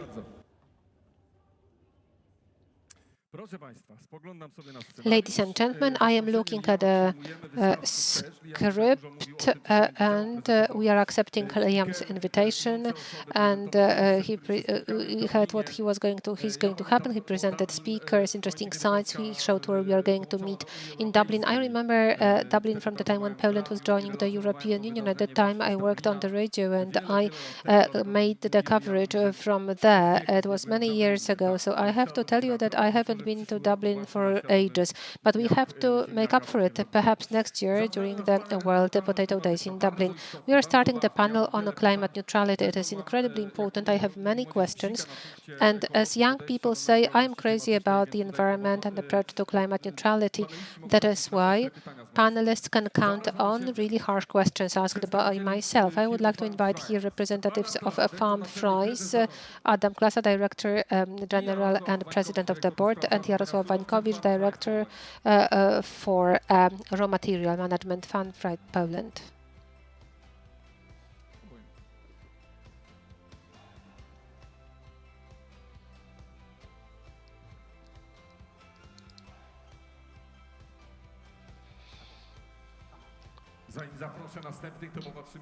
Before I invite the following guests, we would like to see a clip from your factory. It is really impressive. I'm going to ask these questions in a moment. I would like to invite Anna Marek-Skalwacka, Director for Corporate Relationships of McDonald's. Anna, can you please take your seat? Michał Wiśniewski, Deputy Director General KOWR. And Grzegorz Masior, the School of Commerce, the main School of Commerce, and from Azoty Group, the Center of Research and Development Center. Can you please take your seat? And I think that we are just missing one microphone. There is a request to our technical colleagues. Can you please hand in one more microphone to us? We have to rearrange the stage because it is just the results of the previous panel. We are still missing one microphone. If we are missing one microphone, we are going to use those which are available to us. One more chair for myself, and let us start. Ladies and gentlemen, climate neutrality. We can, microphone comes here. Excellent. Climate neutrality. For a few years, we have been talking quite loudly about climate neutrality. There are already some companies that boast that their carbon footprint is zero already today. I look at it sometimes with some low trust that it is able to reduce the carbon footprint to zero in such a short period of time. And the question goes to representative of Farm Fries company, because when you can look at your business from two sides, from the side of the field to the final product, through the factories. And when you look at climate neutrality, how large a challenge it is for you, Mr. President. Well, good afternoon. First of all, I would like to thank you very much for the invitation. The subject is very interesting and it's very up to date. I think that we have 35 minutes. I will try to cut to the chase. What you mentioned, that there are companies that really publish information that they are neutral from the climate perspective. It is possible, but it can be done in the companies that have a certain structure for the consumption of energy, which is mainly used on electrical energy. When I look at our company, I can see that 20% of the energy which is consumed is electrical energy, 80% of the energy is heat energy. And we have two areas where climate neutrality can be reached. Electrical energy, a factory like our factory, has cogeneration. I do not really want to say that as sewage, as just post-production water for a treatment. We produce biomethane and we generate electrical energy, and we generate about 10% of the whole consumption of our factory. The fact that now we, together with our partner from Lemberg, with Mr. Wójcik, we are now building a 3 megawatt photovoltaic installation. It's going to be the third largest installation in Poland. There are only two larger ones, Tauron and Energa have larger ones, we are going to get 10% more of our energy consumption. Look, it is together it is already 20%, and the remaining energy, we know that by 2025 we will buy it as green electrical power. It means that we are going to have a certificate that is green electrical energy. It is great because we are able to balance here the emissions with the consumption of electrical energy. As far as heat is concerned, it is more difficult to balance it because we can't buy fuel which is green. We combust gas, which has some emission rate. And this gas, well, we can limit the consumption of gas by means of installation for the recovery of heat. And we did that in recent years, and we decreased the emission rate by 30%. And we are still able to go down when we look ahead by 2030 by 30% more, full stop. That's it. And the remaining thing, unfortunately, it is the emissions of the production. And now if the producers of gas or energy could add biomethane to the transmission grid and sell it just like electrical power, we could pay for it and buy low-emission electrical system. Before I ask this question, I would like to give a comment to our colleagues, technical colleagues. Can you give us the sound to the stage, because we don't hear ourselves very well? Do we have a comfort when you talk? Do I understand you correctly, Mr. President, that you yourselves will not be able to get climate neutrality? Yes, it is not possible. Even if we wanted to do it, we do not have... Well, it's not our core business to generate hydrogen and get a boiler, which is the hydrogen boiler that generates technological vapor. Or the steam, without the help of the states, the governments that will be able to provide for the technological development or produce biomethane at large scale and send it for the users, entrepreneurs to use it in the installation is absolutely a must. That is why we have this long-term plan by 2050 to get climate neutrality. It is crucial. What is it like from your perspective? Because I understand that we are looking at it from two different perspectives, the factory as well as the field. Good afternoon, Jarosław Wajkowicz. In the company, I'm responsible for raw materials. So as far as the field side is concerned, as you are calling it, when we take it as a binary equation, farms is the only place where in the future they are able to balance off from the perspective of the carbon footprint. But it can't be done just like that. We can't do it ourselves. It requires some changes, structural changes. Significant carbon footprint comes from the fertilizers used in the farm, pesticides, for example. And it's not just about emissions connected with the environmental waste, but it is also dependent on to a large extent on how the fertilizers were produced. In the factory, it is quite a large subject. We can't change it in just one place and say that if we press farmers, suppliers, everything will change. No, the whole industry will have to change step by step, every step of the way. Director, I am now addressing the Deputy Director General of KOWR. What is it like from your perspective, that fight for climate neutrality? Where are the turning points, the game changers, where we have to work for it to get to the point where we will be happy? We are now working on such a game changer. We are keeping in mind what I talked about yesterday during the conference with farmers. It's the first project which is now being implemented. We already completed the pilot phase, and the pilot phase was also evaluated by scientists from the United States, from NASA. We also have a strong reverberation of that in the European Union. We are the first country, the first governmental agency in the world that in the farming land of the land of the state ownership, we tested teledetection. What did we examine? We examined using satellite solutions, so with the filters, applied filters, how it is possible to read Right, because yeah, we are losing the coverage. Now it's going to be okay. How it is possible to read and to see if in a given area, well, it's going to be dry, or it's going to be wet, or it's going to be frostbitten. It's good both for a farmer and for us as a state. Because first of all, information is already halfway to the success. Today, farmers, as it was mentioned before, those producers, those entrepreneurs, they can manage the information. It means that they can start fighting against drought.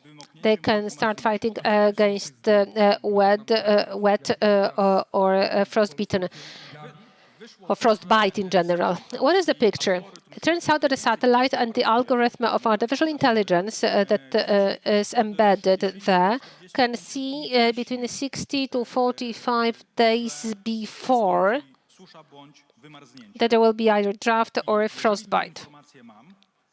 And if I have that information, then, as we talked with other people here, I can buy the possibility of moisturizing that particular area. We want to go down to a quarter 10 by 10 meters, and we want that information to be delivered to every farmer in the country. It is the first product, and it already completed the pilot phase. We already tested it. Well, farmers are listening to us also online. I understand that farmers are going to have an app where they want to check it. Yes, we want to prepare such an app where farmers, after introducing their producer number, would see immediately all the plots that are presented by them to the Agency of Restructuring and Modernization of Agriculture. There will be API added to it that will be reading the plot numbers. So looking at the plot numbers in GeoPortal, I am able to get to my particular plot. And for us as public officials, it will be easier to that extent that in case of possible drought, we will not have to send a commission of people to check whether there is drought or no drought, has the harvest been frostbitten or not. Well, the decision is going to be issued automatically. Well, not today, but when it is done, when it is already prepared, which means in 2 years' time. This decision will be then subject to the appeal by the farmer. Well, I really am fan of state-of-the-art technologies, and we are going to move on to the state-of-the-art technologies, and we'll talk about it. Information at the time of state-of-the-art technologies, digitalization. Those who have information, they have power. This is what people say. But let us assume that I am an owner. I do not know an X number of hectares divided to plots, and how much ahead I am going to get information, in how many months I may have drought, or no. Satellites are over Poland all the time. The pictures are going to be taken at an interval. We are going to buy it for. Now there's a technical dialogue underway, whether we are going to buy it once a month or we will have to buy it once a quarter. Now there is a big discussion about it. It's one of these projects. But when we go to the essence of our program, potato, now we are in the process of talks about the new pilot in Kowr. We want to have a pilot of passports issued to Polish food. One of the products that is going to be analyzed is potato. We are also going to examine pork and beef. I have to tell you that the technical dialogue that was conducted in the National Center for Agricultural Assistance, it was the largest technological dialogue ever in the history of digital transformation in Poland. 30 different entities came to us, and they participated in the dialogue. They are interested, and they want to participate in this pilot, and they know about it. So what do we want to get by this? We want to know exactly what the whole chain is going to be like, just as you mentioned, from the field to the table. We want consumers at the end of that chain to know where the potato comes from, who produced it, whether or not any plant protection substances were used and how many times? What kind of products and how many times? I would like to tell you that just before entering the stage, we talked about it. And there was a question asked whether consumers are really ready because of its awareness, their awareness, knowledge, what they are going to read when they scan a QR code on a product, and then I will get information. Well, you already are focused on QR code, but we got proposals from such technological companies. I'm not talking about potatoes, but I do not know whether about potatoes, but for beef, for example, they are able to prove by means of the chips, but not embedded in the muscle, but on the packaging, and it will be possible to enter every individual animal and see what animal that particular piece of meat was of. Yeah, well, I know it's okay, but can you please support me in the argumentation? Because we talked about the fact whether consumers will have knowledge that will allow them to process that information in a conscious way. For example, pesticides that were used for that potato 5 times. Director. I asked a tricky question when we talked during the break, whether consumers, when they have full knowledge, access to full knowledge, if they scan it with a code or any other technology, and they will get information that that potato was subjected to pesticides several times, that apple 20 times. Are people ready to embrace that information? Well, will those people have some support of their knowledge to be able to interpret these results? All the information, it is available in our company. It is available because it's legal commitment, and we know which product was produced from which potatoes, how those potatoes were treated in the field, how they were fertilized, what happened to them, etc. But we are still not ready, or we do not publish it online for customers, if they wish that. But it is possible, it can be done. Partially, I would like to answer that question, because we did that homework. And it shows to us that 73% of people who were examined, they want to have that knowledge. 73% of people want to have that knowledge. Let me move on. I want to have that knowledge as well.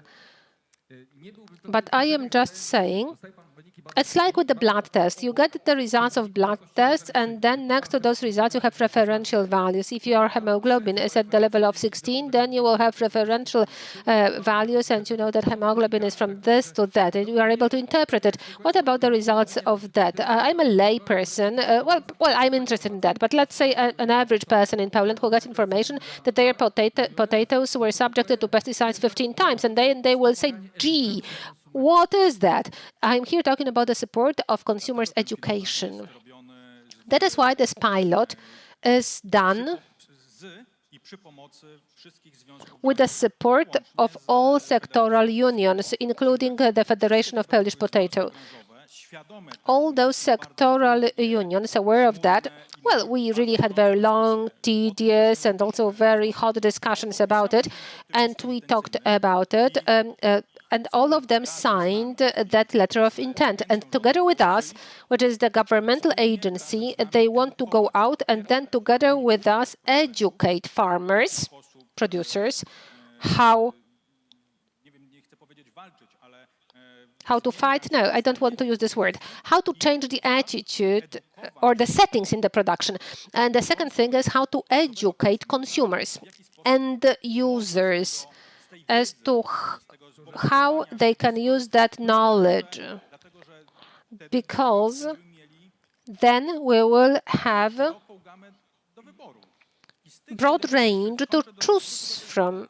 Let me just return to the survey. Out of 73% of people, 20% people answered that they are prone to pay even up to 30% more for a product that is going to be environmentally safe, which will not destroy their health. It's fantastic news. But since we are talking about education, then I can look at the main School of Commerce. And from your perspective, the perspective of academics, the place where future engineers, future people that are going to start working in private enterprises, business institutions. What is the problem of climate neutrality and caring for that? Good afternoon. Thank you very much for the question. I would like to go back to that, and we have to keep in mind one thing. We do not always see the essence and the importance of regulation. We have to realize that regulation can create business, but business frequently is also killed by that. When we look at the aspiration to zero emission rate, climate neutrality, we see that it is already decided in the European Union, but we can also see here the policy of the United States, California, New York, China, that also has a huge investment in renewable energies. But when we follow from that, we have to keep in mind that there are or there will be new regulations coming up. For example, those that are connected with the marking of food with a carbon mark. We know that such tests are already being introduced. Well, carbon mark, carbon footprint. What is the carbon footprint of that particular product, right? Yes. In which conditions of natural environment, in terms of the environmental pollution, water and air pollution, this product is produced. And when we look at our conditions in Poland, where low emission is one of the highest in Europe, probably our food will be marked with the worst quality marking. And now the question is what our consumers will do. Well, Polish consumers will most probably accept it, but what about German or Swiss consumers? What will they do? Well, the director must confirm here that we have 10 billion of surplus in terms of sales of our food. But the quality argument or such regulation, it's easy to hit it. So my conclusion is that either we will adjust or it will be more and more difficult for us. It's not only about food production, but it is also about the operation of businesses. I also would like to note that large companies will manage in the market. I don't really want to give all the names, but those large global corporations, where do they take energy from? Because it's not really the case that energy is generated somewhere where it doesn't really matter.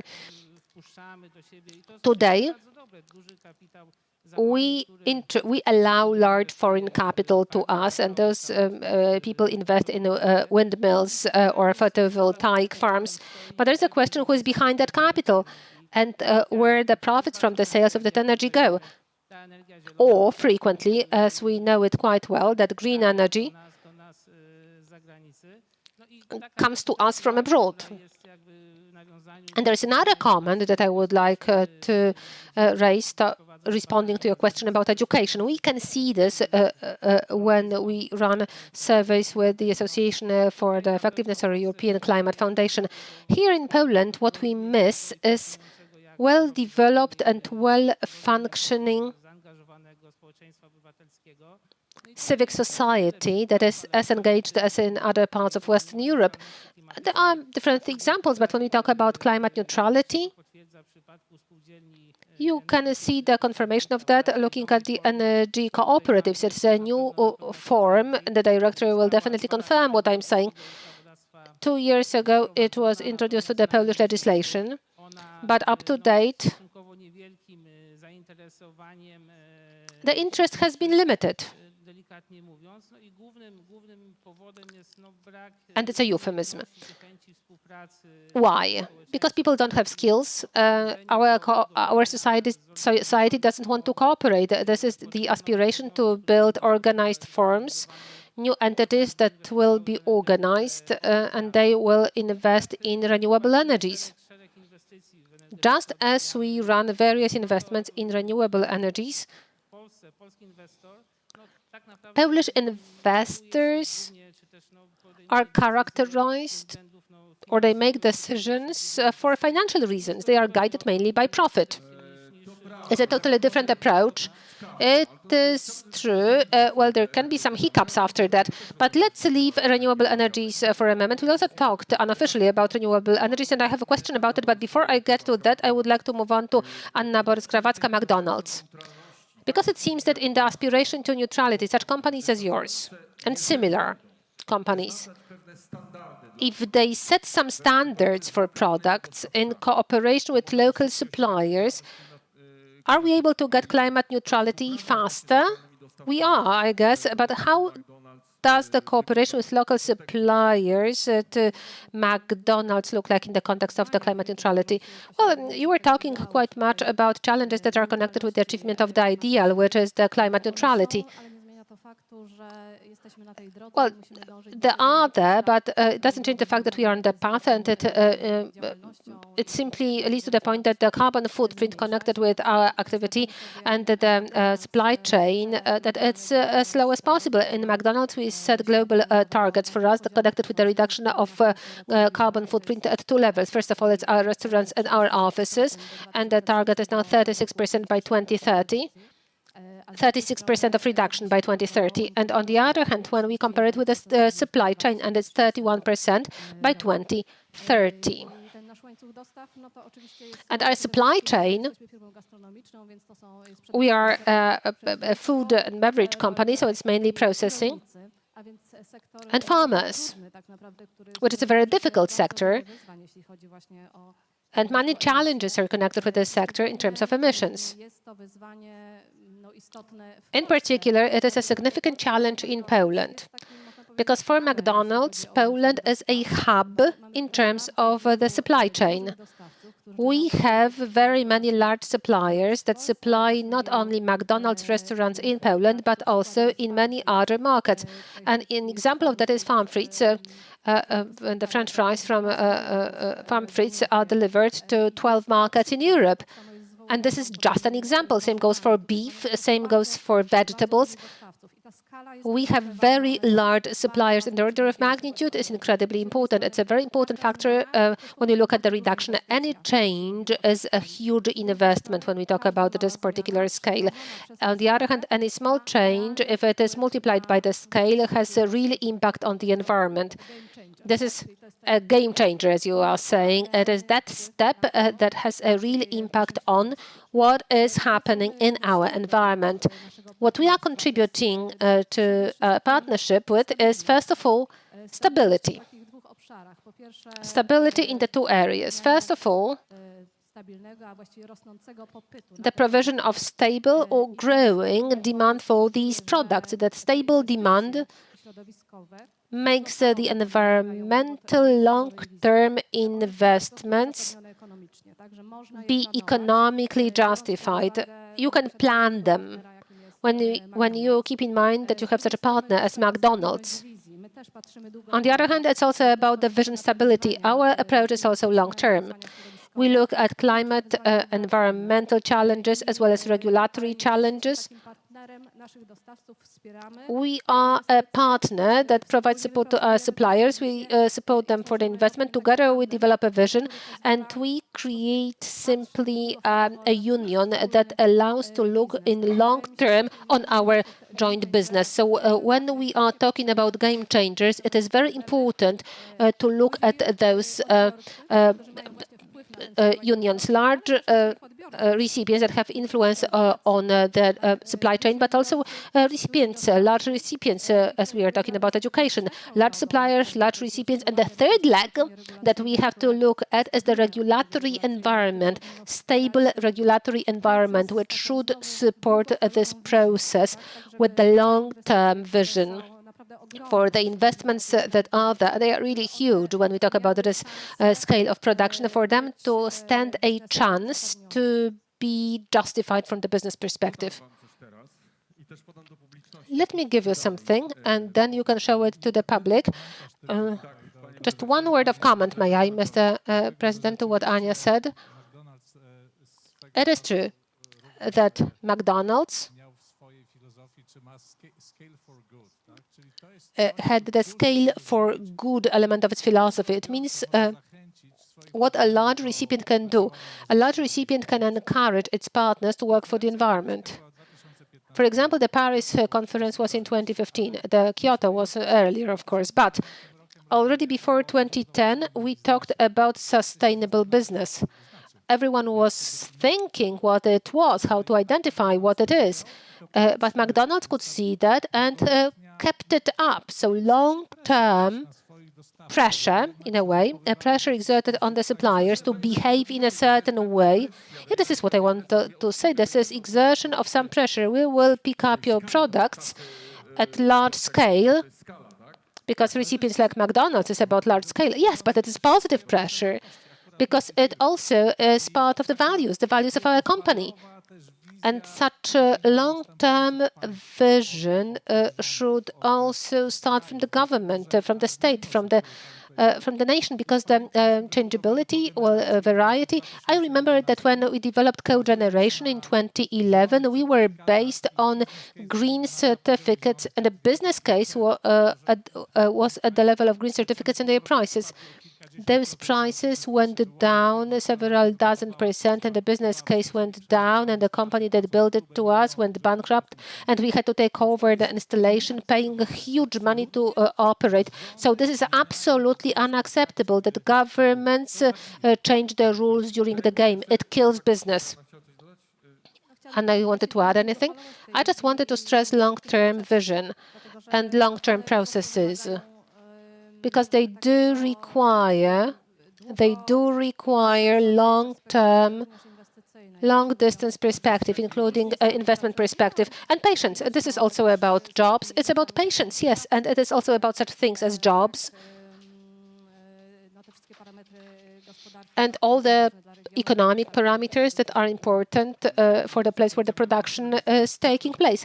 We will return to this moment because I keep remembering the things about the renewable energies and photovoltaic panels and regulations, but it's in a moment. Tomasz Węsierski, Azot Group, the director of Research and Development Center. What I like about R&D centers is what is happening there, because in the quiet of the offices and labs, fantastic things are created, and every citizen doesn't really know about what you are holding. Director, can you please explain? I would like to show it to you. Can someone pick it up from me and show it to the others? Give it to the people, show it to the others, touch it, have a look at it, and you can explain it to us, what it is. Right. Good afternoon, ladies and gentlemen. First of all, I have to say that our offices are not always quiet. Sometimes they are quite loud. But I was talking about the quiet in terms of no one knows anything about it. Yes, if everyone knew about it, then we would have no R&D center, because everyone would have known about everything before. But I would like to tell you that some of you may have heard in some information from the social media or in the press that in the Azoty Group we are developing the project of the thermoplastic starch. It is a substance which is produced from the potato starch. We know that some time ago, starch could be used for the development of thermoplastic products that could be treated like a plastic. And their advantage was that they were 100% biodegradable, but problems started to come up in the world. Namely, it turned out that those products have a very low plasticity or strength. They do not really want to degrade after some processing, etc. And then some time ago, we were able to develop the recipe for a thermoplastic starch that had better parameters than the product of the competition. Mechanical properties turned out to be superior. The main granulate is biodegradable within a period of 3 months, so it can really be left on the meadow in granules, and you will not be able to see it after 3 months. Well, there are some consequences. It has to absorb water, but it can really be improved and can be enriched. Our objective is that the products that have symbolic amount of thermoplastic starch in the market, saying that it's like the fig leaf, that it is eco, but our starch has improved properties. Some of them could contain at least 50%, and some even 100%. Here, what I'm holding now It is a sign of Azoty Group, and it was printed out in the 3D printer from thermoplastic starch. So the technology is that we can already process it, and we can do this in a quite advanced way. Now we are on the eve of incredibly important decisions to be made. We have to ask ourselves a question if we are ready to embrace such products. We are entering the market in the situation where everything is highly durable, undestroyable polyethylene tubes. They were replaced by the carton tubes when you use them. But I think that if they are to be disposed of in a different way than combustion, most people think that they can accept it. Yes, it's a good example. I was traveling some time ago and I stopped at a gas station and I wanted to take coffee to my cup. I could see how many paper or those tubes there. I asked, can you give the board an idea that when people go to get coffee with their own cup, then it is like 0.2 zloty cheaper or 0.5 zloty cheaper? Why are you producing those cups at a gas station that you dispose of later on? So on the one hand, it is something which is neutral for the environment and friendly. It will be degraded, but isn't it better to have something durable people will care for and use many times? It is a very good question, but we also have to remember about another thing. We are not talking only about single-use applications. The point is that we can do something about enrichment if it is more durable, and the only limitation is that it can't be subject to the constant contact with water. At least in the unenriched form, it should be dry. But it's home compost. The disposal is very easy. It is not a plastic substance that will have to be composted at high industrial temperatures. No, you simply can throw it out to the compost in your garden. You can simply throw it to organic waste. And there is a huge difference here. I would like to say one more thing when we talk about why people choose this and not something different. A year ago, I was in Romania, and then it turned out that in an equivalent of the Polish municipality in Romania, that local mayor, let us say, said that they would not sponsor any event where there will be single-use cups or tubes. The local government will not pay for it. And you simply have to think whether or not it is a good idea. It's about a positive pressure that was mentioned here. And the best idea is that it can be really widespread, because if you add, well, they may be single-use, but they have to be 100% degradable according to certain standards. I don't see a problem. Believe me, you can mill it together with other waste, with straw, and it will degrade. It's really excellent. And the last question, because we have to bring it to an end, but I have to return to the subject of renewable energy, the panels. Recently, we talked with our friends about the panels, and there's this huge boom, and we know how regulation is changing. But do you know, well, a friend surprised me with that news. I do not know whether it is true, but he knows about it, that there is just one company in Poland that is now dealing with the potential disposal and the storage of the photovoltaic panels, which are either damaged or they had to be taken off the roof or replaced or something like that. Do you think that today, when we make a decision to get renewable energy, photovoltaic panels, do we foresee the future in 10 years' time, what we are going to do about it in 10 years' time, how it is going to influence the carbon footprint?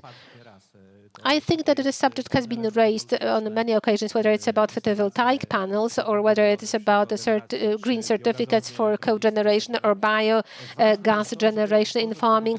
It is incredibly important to know that when we enter such solutions, when we encourage different people to do that, the whole process is well known, because this process is not for 1 or 5 years. It is for 10, 15, perhaps for 20 years. Most of the people or everyone should know should have some specific legal frameworks to know that if they invested in photovoltaic, they can do it, but after 15 years, they will have to dispose it of in this and that way, and this is how much it is going to cost. Or I will have to pay for disposal. But this picture must be known from the very beginning. It was said here that the rules of the game can't change during the game. As the director mentioned, he talked about the legislation. It is very important. It's a huge role of a legislator, that regulation. But what I started to talk about, it's also about cooperation and combination of sectors. So there's an interesting idea here. However, my feeling is that to continue this subject, first of all, we have to build the system, because this waste will have to be disposed by someone. Someone will have to render it, someone will have to pay for it. I know that the Greeks used similar cases, and they also introduced such dishes, and then they were actually overwhelmed by trash, and a bottleneck started because there was no one to pick it up and process it, especially in the waste management, which we have in Poland, which is actually backwarded with our waste. What we do is what our ancestors did. Perhaps there are better means of transport, but in general, we actually throw everything out to the landfilling site. Someone will have to transport it and store it, and finally, someone will have to pay for it. I am looking at my watch. Unfortunately, the time is flying. 40 minutes flew by. I would like to say one thing. What it is. Sometimes people say that you can compensate emissions of CO2. We made a commitment as a company many years ago, and for the time being, we have achieved that target that we would plant 20,000 trees for the 20th anniversary of the company. Imagine that those 20,000 trees, they absorb about 130 tons of CO2 a year. We emit 24,000 CO2 annually, so we would really have to plant 4 million such trees to compensate the CO2. So this is something that is really terrifying. It really is food for thought for us. People don't think about it, and frequently people hear about such PR actions of different companies saying, wow, we are going to plant 2 trees. Well, it helps, of course it helps, but it is just a drop in the ocean.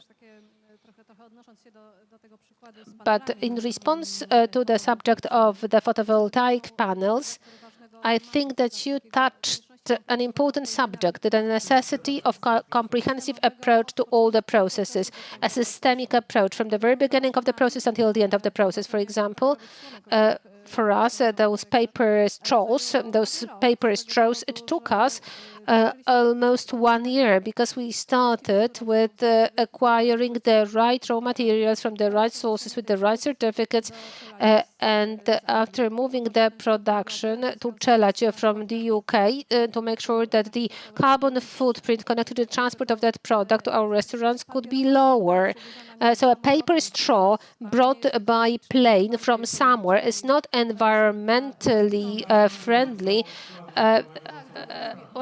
People don't think about the carbon footprint of the plane. And another thing is what we talked about. We were talking about single-use cups.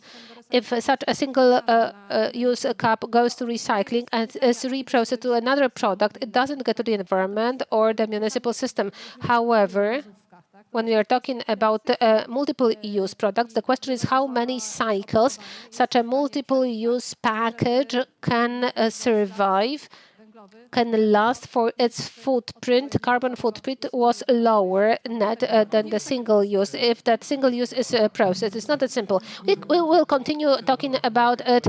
Unofficially, I have to wrap it up because the break is coming. Thank you very much for your attendance. It was really a pleasure. Have a good day. Thank you very much for listening to the panel. Great applause to our speakers. Thank you. Ladies and gentlemen, a break until 2:25, and then the fourth last block starts.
Polish Agency of Investment and Trade is first and above all the people. Every day we work with the whole team to execute 3 basic goals set before us.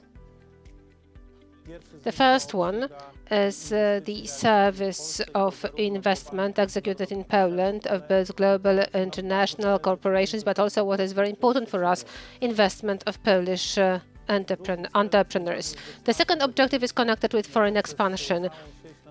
Throughout the whole chain of our international trade offices all over the world, we support Polish exporters.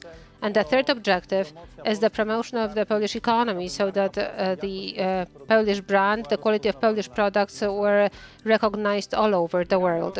We supported the development of Polish investment and international companies. We focus on promotion of innovative projects. We want to develop high-quality jobs in Poland.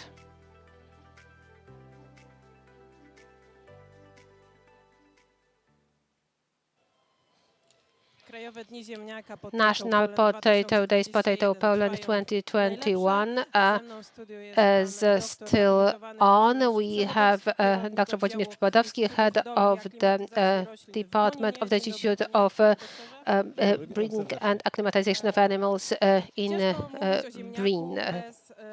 It is difficult to talk about potatoes without the subject of tasting of potatoes and without cooking. It is important to say what is tomorrow in the plan of the National Potato Days, what is going to happen at the stand of the growing and acclimatization of plants. I would like to welcome you very cordially to the 28th Potato Days. This is an event that we co-organize with the Ministry of Agriculture and Rural Development. The main organizer of this event is the Polish Potato Federation, together with the International Potato Poland Days 2021. As you said, what is ahead of us is a very interesting surprise. Tomorrow, it is a culinary competition for the most delicious potato dish. This is a competition organized for the last 28 days since the first National Potato Days organized by the Institute. But what is the point? Growers come to us, establishments that grow potatoes, that are producers of potatoes, and they identify the most delicious, the most tasty variety of potato. And then you, as tasters, you will be able to evaluate it. And the tastiest variety of potato wins, getting the first position. But the Institute of the Growing and Acclimatization of Plants is not only about tasting, but it's also about science and innovation. What are the main directions of research work in your institute? Yes, of course. We perform a number of different activities, and they are, well, the culinary competition is just one of the attractive features organized during the National Potato Days. But the activity of a Błonin branch, as far as the Institute is concerned, for potatoes, are very extensive, and they are not just about research connected with potato, but we also perform a number of innovative actions connected with potatoes. We also perform diagnostic tests. We examine potatoes from the perspective of different pesticides, as well as from the perspective of the usefulness of the potato under the current climate conditions that are changing very dynamically.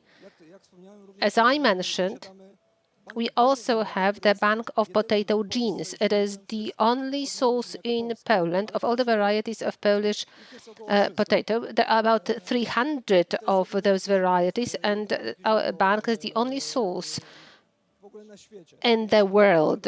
But we also have a number of varieties from all over the world. Why the gene bank and keeping genotypes is so important for science and growing? Because, as I said, climate conditions are changing, and now with the drought that is more and more frequent, high temperatures, and the pathogens pressure, the phase of the demand for new varieties is changing. The varieties which seemed to be functional in mild conditions now have it difficult to get adapted to the prolonged dry periods. One of the actions taken by the Institute is the adaptation or the examination of the varieties, and we identify which varieties are the most useful, adaptable, well-draft. What are the results of your examinations pertaining to the growing programs you have been able to achieve in terms of the resistance of a potato, or actually the tolerance to the stress conditions, the drought? The subject is quite fresh because the prolonged dry period is our reality for a few years. We need more time to examine it, but now it is difficult for me to speak on the substance, but I know that the outcomes of that research is more and more promising. All right, thank you very much. Thank you very much, and join us.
The fourth conference block is about to begin. Nie ukrywam, że One of my favorite subjects is going to be raised. It is connected with reaching for the up to the technologies, state-of-the-art technologies.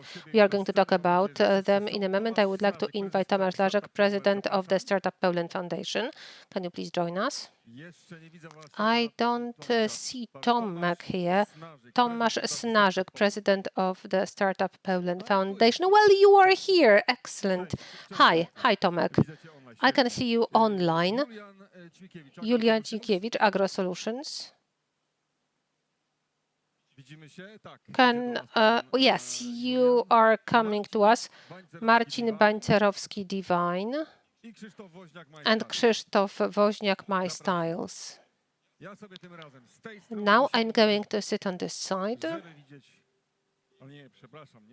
No, I can't sit here, because I have this microphone here, so it will be more comfortable from this side. Well, this microphone is for you. Marcin, can you please sit more there, because it will be easier for us to see Tomasz Snażyk. Very good. Well, this is my hobby, state-of-the-art technologies, and we are going to talk about them. Optimization of the best practices of agriculture, the decision support system. And I would like to start with the Startup Poland Foundation President Tomasz Snażyk, online connection. Tomek, during different startup conferences, well, we are talking about startups that revolutionize various sectors, agri-food, industrial. What is the room for development for startups? How the startup innovative market develops in the agri-food sector in Poland?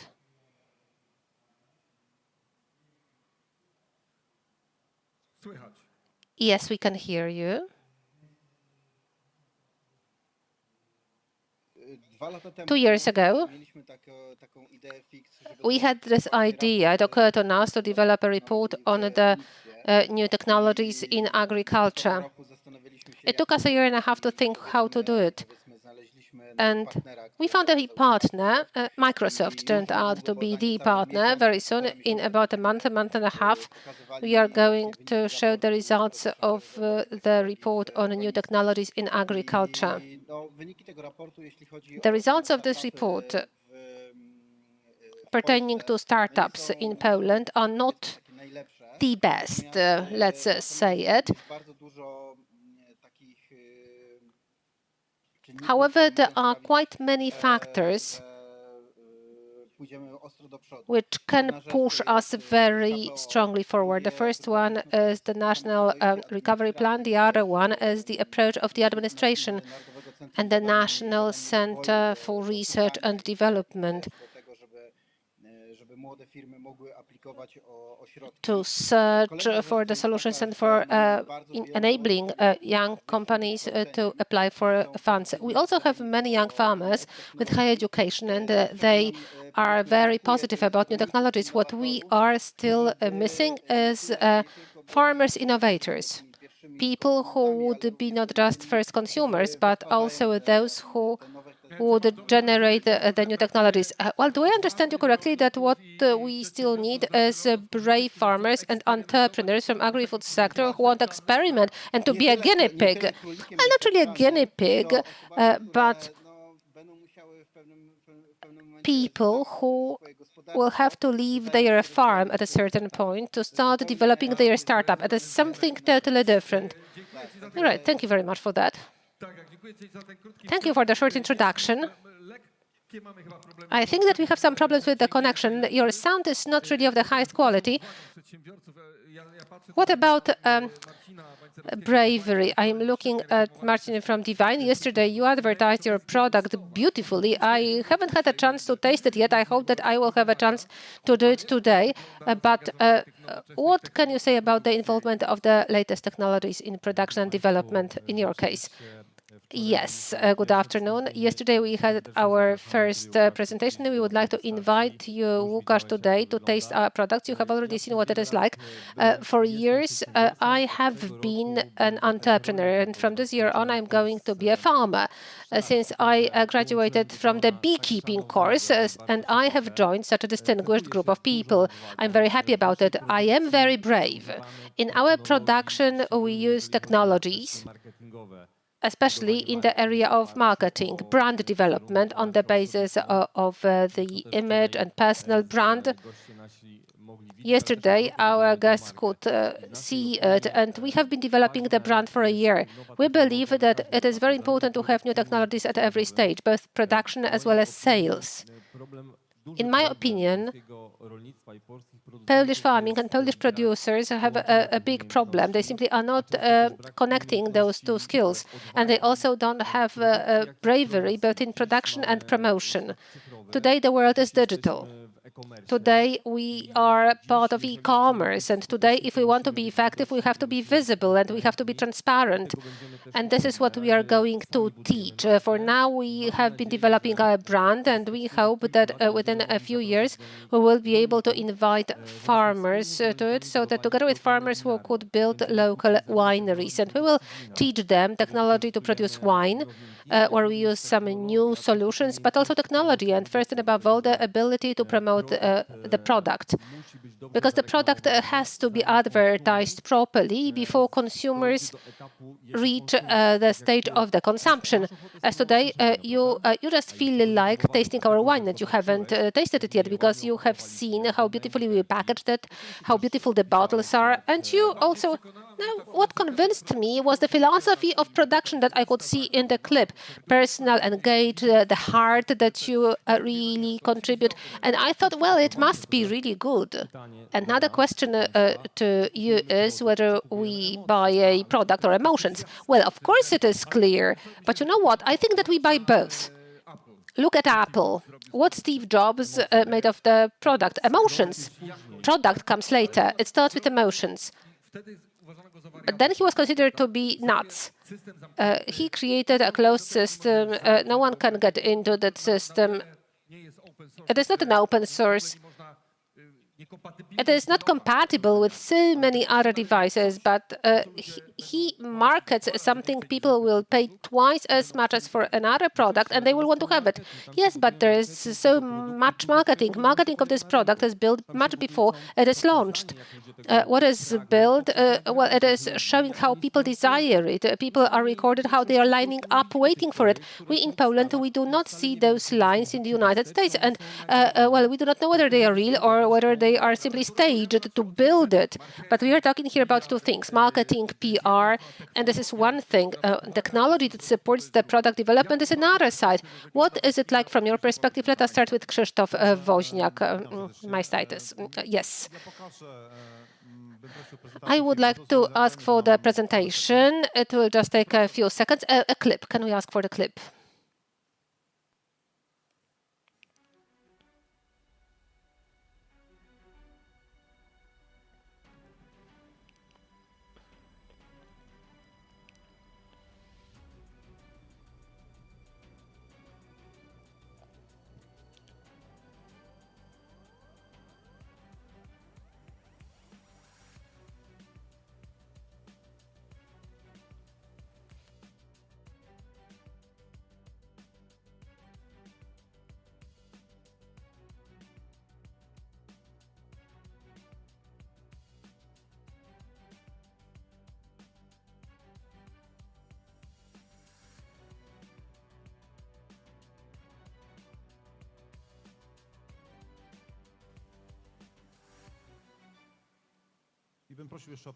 And a presentation. Right, thank you. A few words, what it is like from my studies perspective, virtual fair. Everything started last year. During the pandemic, one day on the street when I was thinking what to do in the context of education and promotion, it occurred on me that we can have virtual fairs. When everything was locked down, 80 universities applied within 1 week, and well, this is how the idea of a virtual fair started.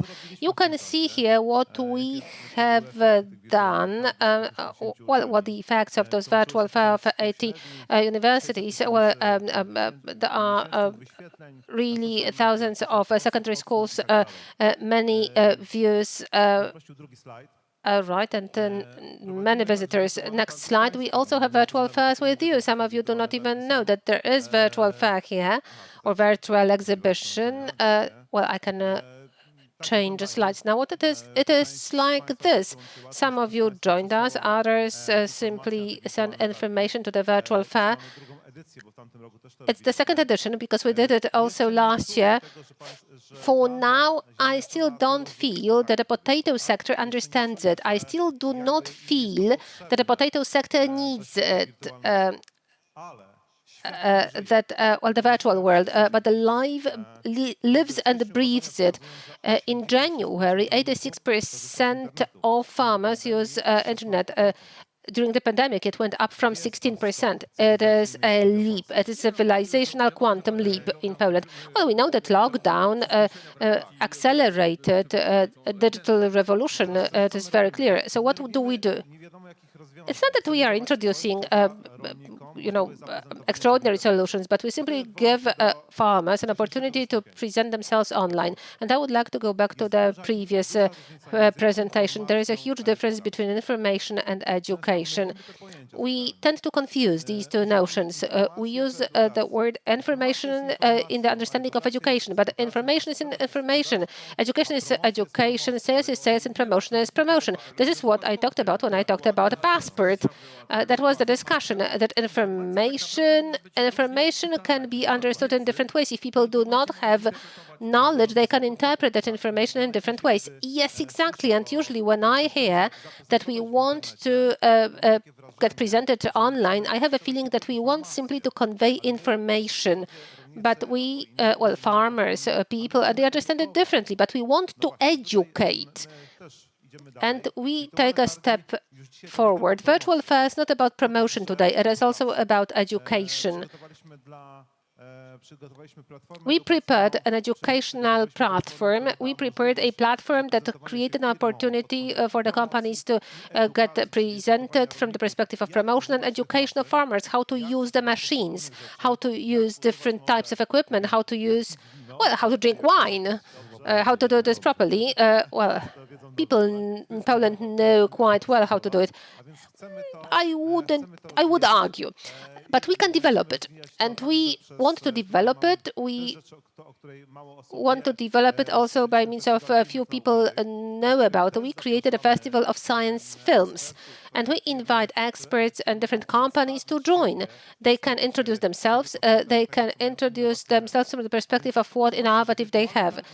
The virtual fair is a community, and community is created on the basis of modern technologies, which are online, and that's it. It occurred on me now one thing. I am not in the farming community, and I have not graduated from the beekeeping festival, but I'm looking here at the Festival of Science Films. I remembered today when I worked at a cycle of the films, Polish Operation Change for the Discovery Channel, and it was about 10 spectacular investments for the 10th anniversary of Poland's accession to the EU.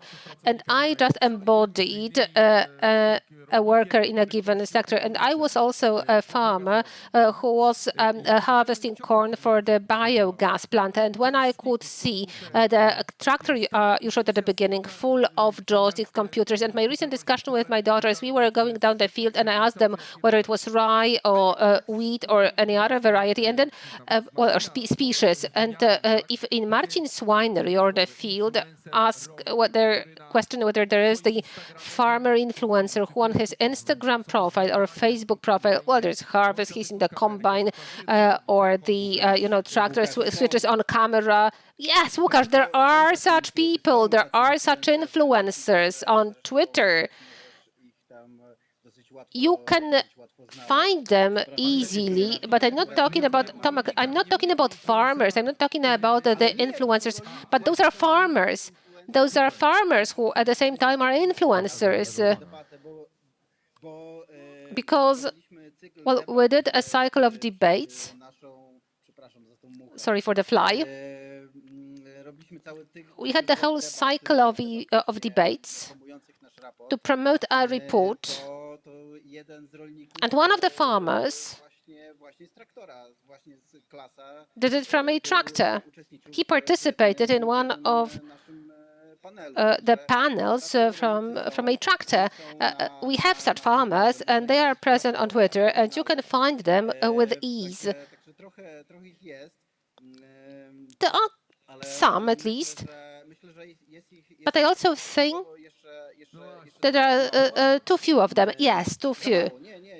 There are too few of them. But you know, Twitter is just a coffee shop for discussion. Well, in Poland, Twitter is sometimes a sewage of hate and no discussion. But I'm talking here about educational thing.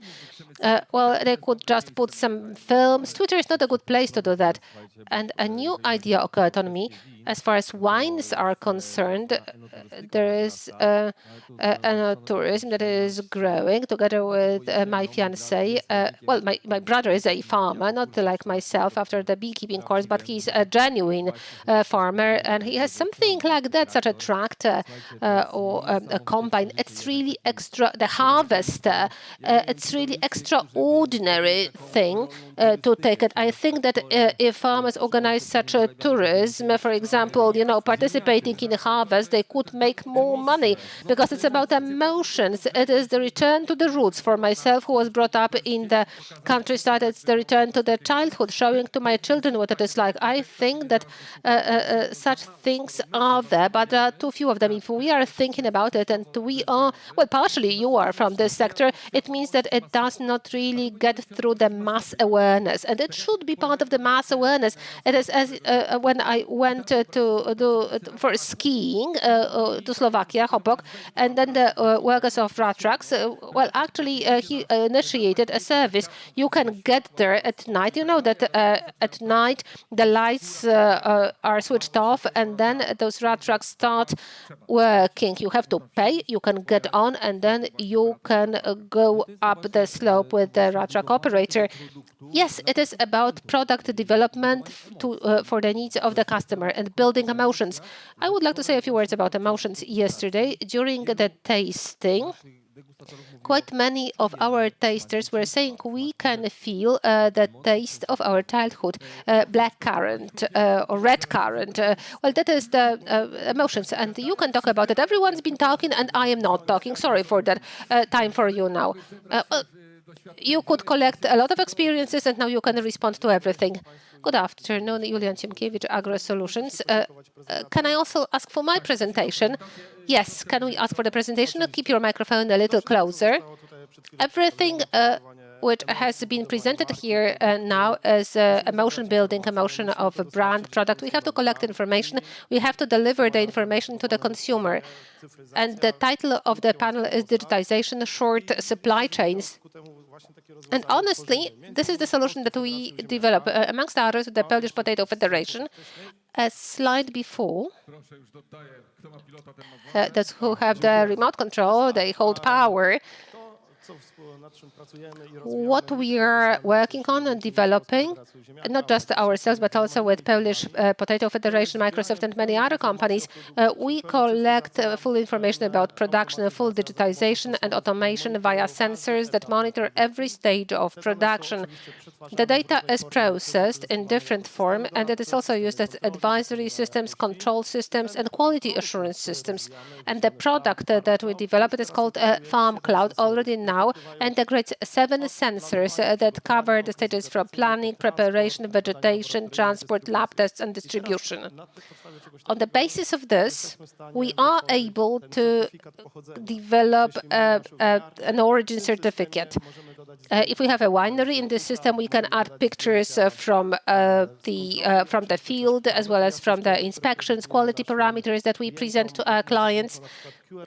And via QR code, at the end, we can also produce such a certificate of origin, and we can engage a customer in a product, its history, and its development. When we talk about digitization in farming and development of short supply chain and the use of any technology or IT tools, it is worthwhile remembering that farming is not only about farmers. It is also about the labs, it's about quality control, certifying authority, distributors. Farming, agri-food sector is not only about farmers. So when we talk about digitization, our perspective connected with Passport is the integration of all the entities that participate in the agri-food production. I have this reflection. If we were now moved back to the year 2000, the internet bubble, the end of the world, the millennium bug, and the internet bubble that was bursting. But there were also quite many visionaries who said that the internet would revolutionize the world. If someone had said that, blockchain, IT specialists, that all of that would get into agriculture, we would be actually chased away. But it's just 20 years. Yes, I think so. Digitization of agriculture and farming production is quite advanced. I have worked in this area for 6 years. I have seen various solutions. Unfortunately, the barrier of adaptation of the solutions is the will and the scale of the solutions. Well, we have solutions for everything, the decision support systems, gathering information, hazard information. We have algorithms that can foresee the occurrence of some diseases on the basis of the environmental conditions there. And this is what you said. For the last 20 years, or even for the last 10 years, we have moved so much ahead that in 2000 we would have believed it to be science fiction. Yes. When we show the whole digitization, we can just imagine what such a person who is a farmer thinks. Gosh, it's been good up to date, and now they give me this, that, and that. And do I have to know about it? I think that this is something to overcome, that we are here to help them. They don't have to know about everything, but they have to understand. They have to understand that they need it. They have to trust. They have to understand that they have to trust you, because if they do not understand it, there is no chance. And here, it's a big role of education. I would like to add just one thing. Can we go back? Just a taste of the operational system that's been already implemented. You can enter this portal, which was prepared for the needs of this event on the basis of data and the system that we have developed.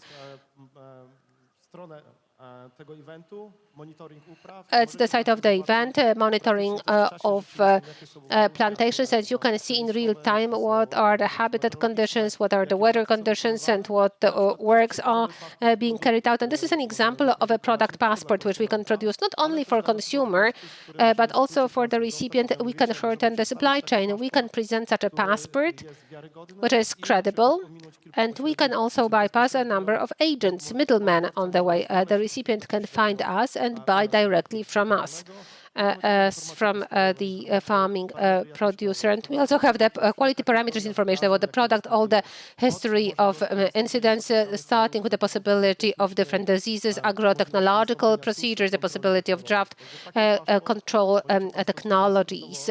So this is a passport. You can have a preview of that passport at the portal of this event, which was prepared by us and the Polish Potato Federation.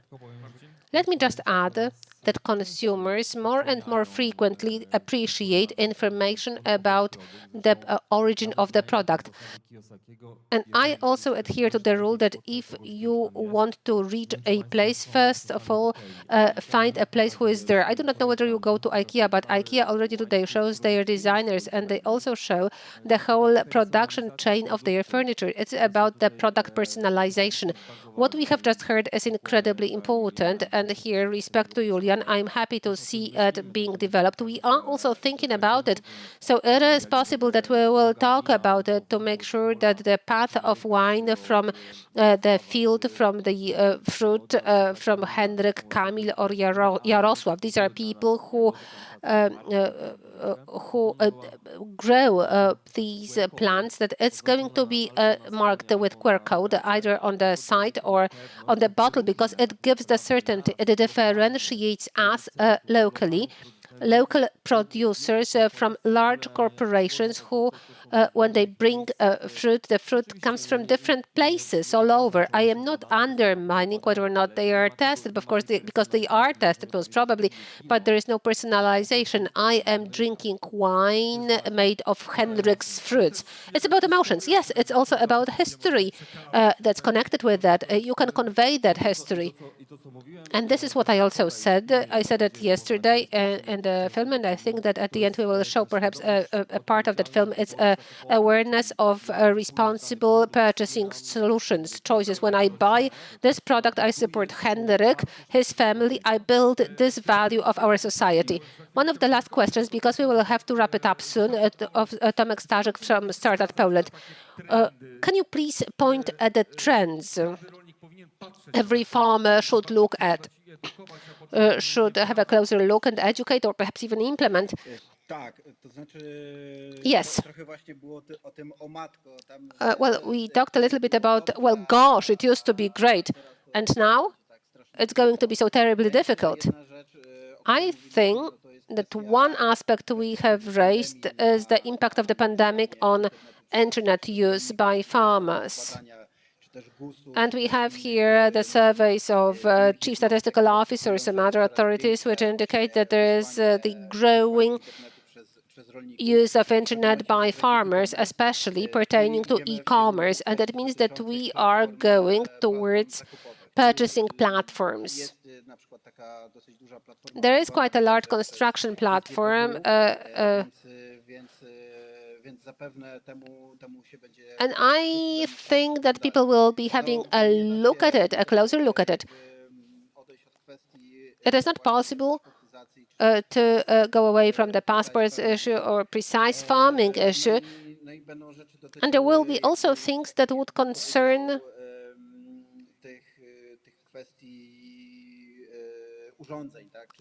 equipment, devices, whether it's going to be about drones or new GPS equipment, everything which can help. And everything which can draw the price down. On the other hand, well, farmers will be able to deal with the expansion of their range of products they sell. That is why I think that there will be more and more of that, and there will be more and more Polish startups entering farms. In the next 2 or 3 years, we will see a significant boom for investment. It is not distant. 2 or 3 years is very soon. It's a question of Julian. What should the passports issue be like for Polish food? Because we've been talking about it. It will be necessary to issue passports for Polish food. I am just wondering whether it's going to be like that I get into a store, I take QR code, and on a special app I will see the whole path from a potato to the French fry it took with the whole process and the plant protection, etc. It is possible already today. It's just about the marketing engagement as well as the awareness building of consumers that it is possible. Today we cooperate with companies that introduce such systems, and they want to mark their products with QR codes. But we are here talking about it from the perspective of digitization. Let me go back to that. It's also connected with prevention of food counterfeiting. It's not only about image development, but it's also mechanisms for the protection of origin of food and detection of frauds, counterfeits in the food market. It's another element of that. Well, ladies and gentlemen, just 2 minutes for the conclusion. Marcin, and then you. I have 50 seconds. It's the film, and can I play it? It will just show the emotions at the end. At the end, you can show it at the end. First summary, and then we will show the film. Krzysztof, my summary is the technology develops really very fast. The IT solutions we offer today will be more and more abundant. Legislation is slower, but Polish farmers already can use the technologies available today. We encourage you to use it. We encourage you to try it. Promotions, technologies that we talked about, as well as knowledge coming out of that. We know that it is not simple to overcome the different elements connected with using that knowledge, but we are there to help you. A very frequent example presented during different development trainings is an example of a bamboo. Do you know how bamboo grows? You just take a seed and then you water it for 4 years and you don't see any effect. And after the expiry of 4 years, the bamboo starts growing 1 meter a day. And sometimes that first work doesn't really give any visible outcomes. And the meetings, like during this Congress, the talks, they're very much important. And this knowledge is worthwhile spreading. It's important to talk because we do this for the common good of farmers, but first of all for consumers, because it's important for us to eat good and healthy food. And I think that we all contribute a little bit to this. Thank you very much. We are going off the stage. For our audience, including online audience, could focus on the Divine film, and you are very cordially invited to watch it.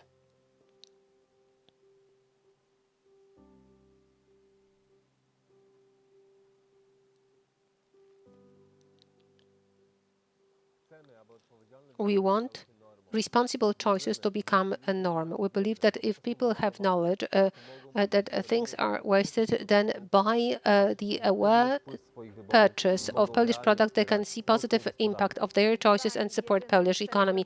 In Divine, we believe in the celebration of simple pleasures of life people used to remember in the past about, and we forget about them every day because the crazy rush makes it impossible for us to see the beauty of the surrounding world.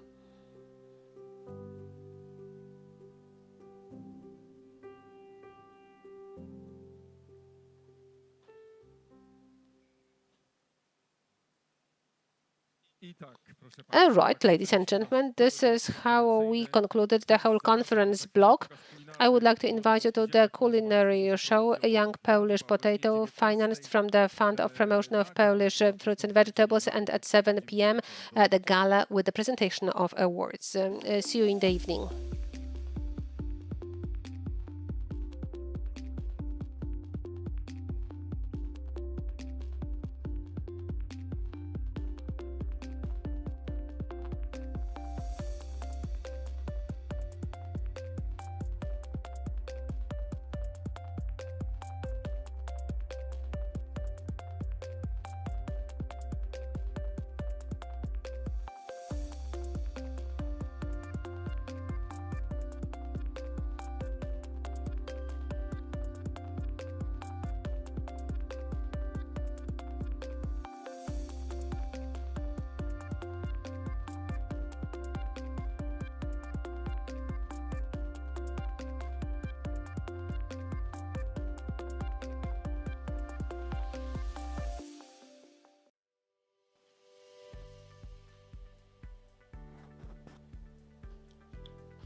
Polish Agency of Investment and Trade is first and above people. Every day we work with the whole team to fulfill the 3 basic objectives set for us.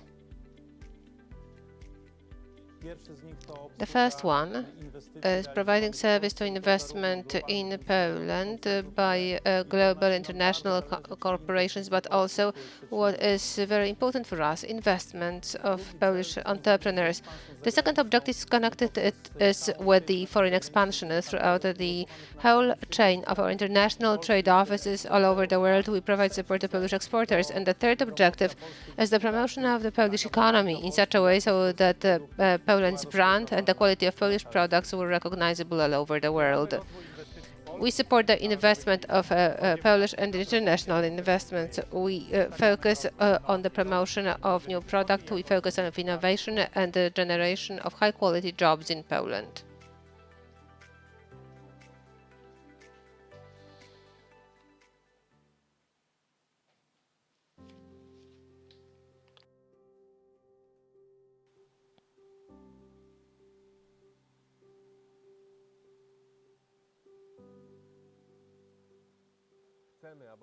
We want responsible choices to become a norm. We believe that if people have knowledge that fruits are wasted, then by aware choice of Polish products, they can see the real impact of their choices and support Polish economy. In Divine, we believe in the celebration of simple pleasures of life.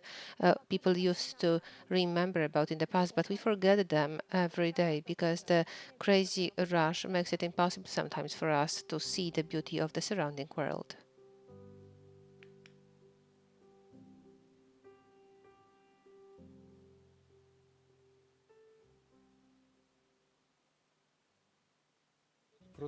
Production of potato in Poland is almost 8 million tons. For the potato to keep freshness and nutrition, the control of sprouting is necessary. Argos product is based on the orange oil, which is a natural active substance which does not leave any residues. Argos is applied only with the generators of aerosol with high temperatures, and the intervals between procedures should be 21 days.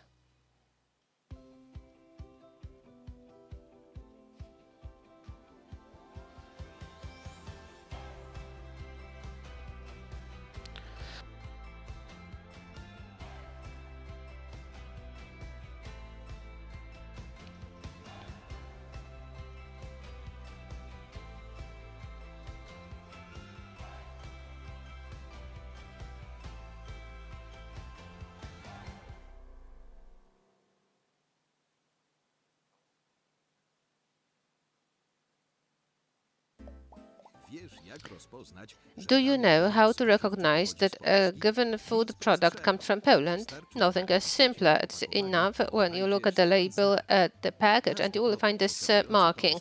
Every product with this mark is a guarantee that it originates from Poland on the basis of domestic raw materials. Remember that when you choose products developed in Poland, you support also our own agriculture.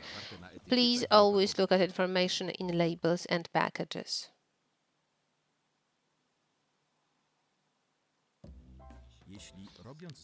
If you do shopping and you see a product with such a sign, then you can be sure that it is an organic product.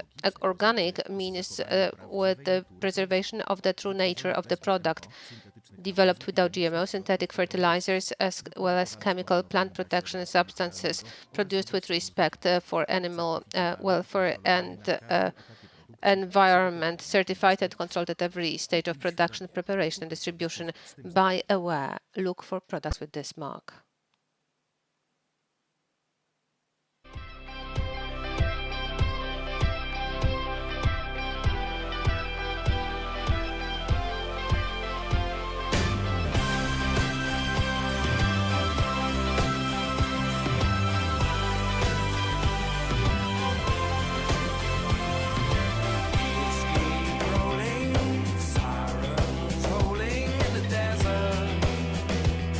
In the desert.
25 years of experience and thousands of satisfied customers. We are introducing to you Uhlenberg, a regional leader for farmers and their farms.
Good morning. My name is Andrzej Przepiórka and I'm president of the board of Uhlenberg Limited for the last 12 years. The company was established in 1996 and then Uhlenberg developed to several very well developing companies employing qualified personnel working in the main seats.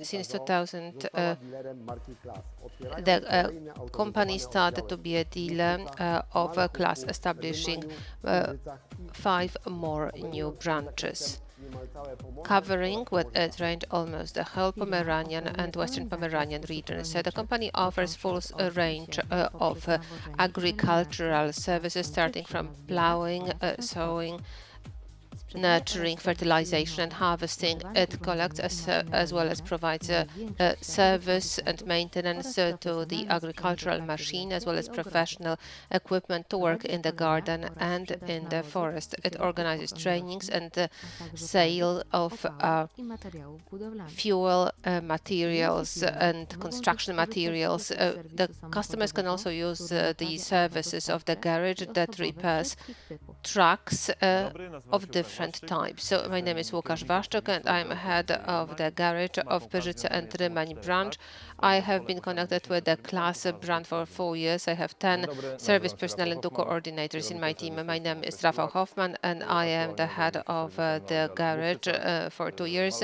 I am responsible now for the garage in 3 different branches. I have 10 service personnel and 1 coordinator. I am director of the spare parts and supply department. I have 14 employees in my team and they work in Głuszczyce, Malechowo, Rymań, Pyrzyce and soon in Słupsk. Uhlenberg covers almost the whole Pomeranian and Western Pomeranian regions, and thanks to this, it is able to reach its customers in a very fast way to supply the necessary spare parts to them. We know how valuable the time of work of every farmer is, and we care deeply for the satisfaction of every customer. That is why we always have very diligent and engaged attitude to our work. My name is Remigiusz Łuczak and I'm sales director. I have been connected with the class brand for over 10 years, so we have 9 salespeople in our field. Now we are in Malachówek. The branch was opened in 2011. My name is Małgorzata Kukla. We are now in the branch of Rymań in the Western Pomeranian region. This branch was opened in 2013 and the class brand is connected with me for the last 8 years. My name is Joanna Szymańska. I am a coordinator in Pyrzyce branch. where we are now. In Pyrzyce, we have been present since 2018. We are the youngest branch of Uhlenberg company and I have been connected with the Class brand for the last 3 years. Uhlenberg is first and above all a team of engaged people who work hard every day to gain trust and customer satisfaction. Don't wait and meet with us.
Good evening. I would like to welcome everyone very cordially to Potato Poland Gala.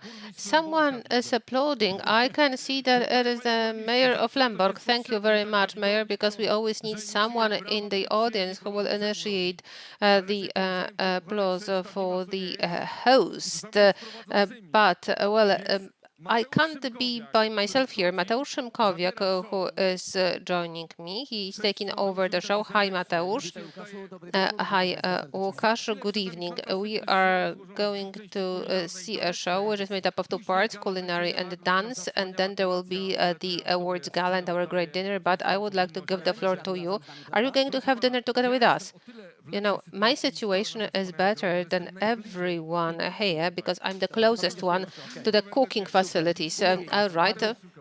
Very good. Thank you very much. Good evening, ladies and gentlemen. You all look beautiful, and it is a great joy that tonight, on Saturday, we can meet to celebrate potato. Potato which in the 80s and in the 90s and still at the beginning of the 21st century was not appreciated, and it was considered to be a boring addition to our dinners, but it is tasty, it is healthy, and it can be served in different ways, and it also fits in perfectly well in the idea of half of the plate. And we are going to talk about this idea because potato now goes through its renaissance. But I am just a host here, but we have a great chef here with us who is going to celebrate potato and the idea of half of the plate, which is half of the success.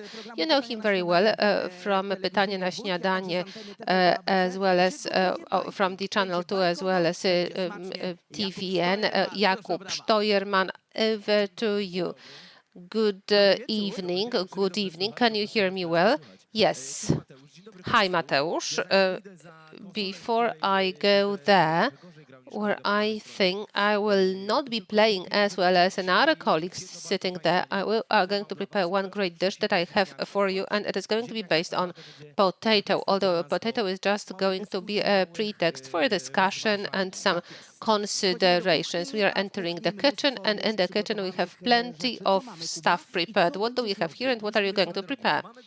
Well, we have a salad prepared there. The salad takes half of the plate, because this is why we have that, you know, the plate, half of the plate and the quarter. It's like the flag of the Czech Republic. I will show to you what it is like. We have this plate, and according to the pyramid of nutrition from Harvard, well, you have it. We should, half of the plate should be covered by greens, vegetables, or fruit. It depends on what we serve. What you can see here is a fresh young baby spinach, and I have a salad here which is not really a coincidence. It is a variation of the salad that I got acquainted a few weeks ago. We went to Parszczyce, not far away from here, and one of the rural ladies organization actually charmed me with topinambur that was grind together with with the beetroot. Okay, but what is going to come next? Let us have a look here, because this is where our king is. Potato. Yes, potatoes were boiled with peel, and then we cut them and we roasted them, and we are now going to salt them a little bit. And as Harvard tells it to us, there should be a little bit more than 1/4. So if we build our dish and now look at our plate, we should have just a few pieces of potato, and already now it looks very nice and very healthy. But also we are going to have a piece of pork. Just as potato is a source of B6 vitamin, but we need here pork, and we are going to fry pork. Part of it is prepared, but I am now starting to fry it. The idea of half of the plate, it is a new idea which hosts the classical nutrition pyramid, but dietitians say it is even healthier. And the time to start using it in every dish, it is always a good idea. However, 2021 by the United Nations is considered to be the year of fruits and vegetables. So there is not a bad moment. From now on, let us promise it to ourselves that we are going to apply the idea of half of the plate. Yes, absolutely. It is half of the plate, but we also have to realize that we should have 5 portions of vegetables a day. Amongst the vegetables that we have here, we should have also others that contain fiber, because fiber improves our digestion, and it makes sure that the absorption of what we can see here is better. Well, potato goes through the Renaissance, and you agree with that? Yes, absolutely. Potato is a king. It's an absolute king in terms of the dishes. The nations from the pre-Columbian era knew about it. South America, this is where we have those potatoes. In a tricky way, we can also lower its caloric load. How can it be done? Let me tell you. There is just one. What causes the high caloric thing in the potato? If it is overly boiled, if it boils for too long, if it is cooked for too long, then the caloric load goes up. And another thing is that something that we love the following day, and it's not about a headache. We can cook potatoes in boiling water, and we can cut them, and then we can cool them down, and we can put them in the refrigerator. That starch in a refrigerator is really very resistant, and then the caloric load of the same potato is lower. We have half of the calories then. What I like about potatoes is that there are no significant contraindications to eat it. No, absolutely. When we think about contraindications, it would be the glycemic index.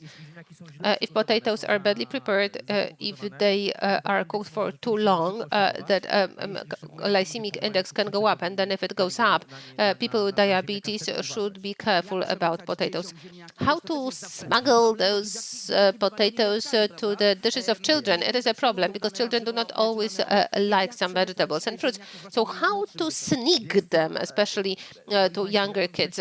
I have a daughter, she's 6. Does she eat potatoes? Yes, she loves potatoes.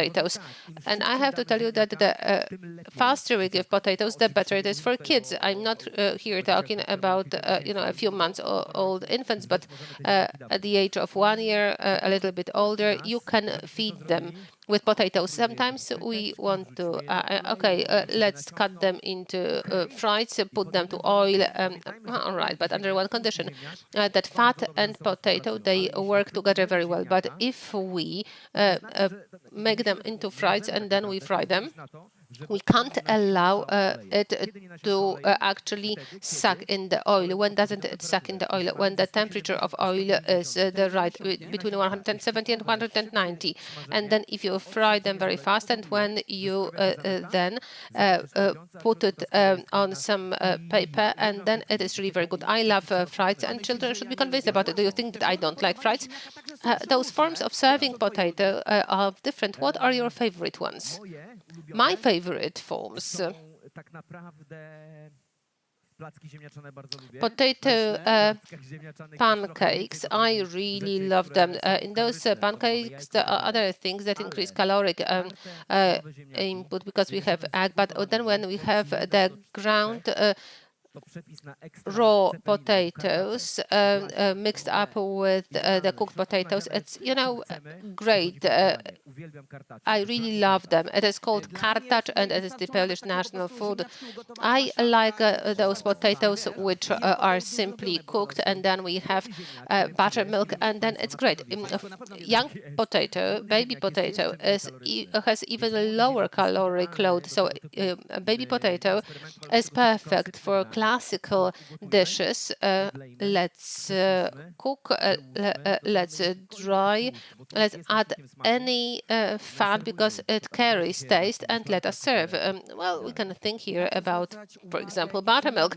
And what should we pay attention to? This is what you were talking about on television when we buy potatoes. First of all, I look at the following things. When we have a store where potatoes are marked, for quite a long time we had mixed potatoes, and in a regular grocery store, well, the potatoes are mixed up. Those are nice species, but all of them are cooked differently. Some of them are white, others are yellow, others have more starch. They are better for puree. There are others that have less starch. They are larger, and it's great to put them on barbecue. We also have others that can be used for special dishes of the Greater Poland region, and we have to be very careful about which potatoes we pick up. There are several categories. There are different ones for barbecue, others for fries, and those with high starch content for puree dishes. And now I pick it up in a very simple way, but I am afraid of two things.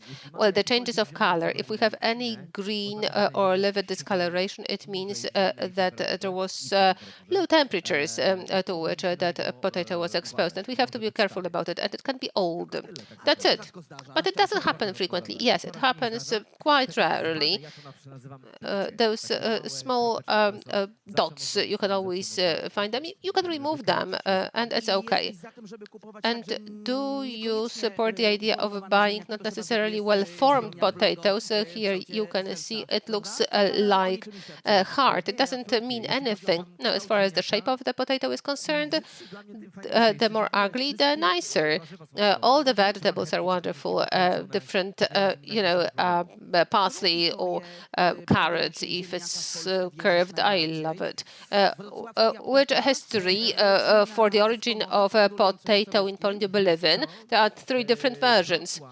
Well, Wrocław was noted as one of the first because they came to the pharmacies 1580, roughly about that time.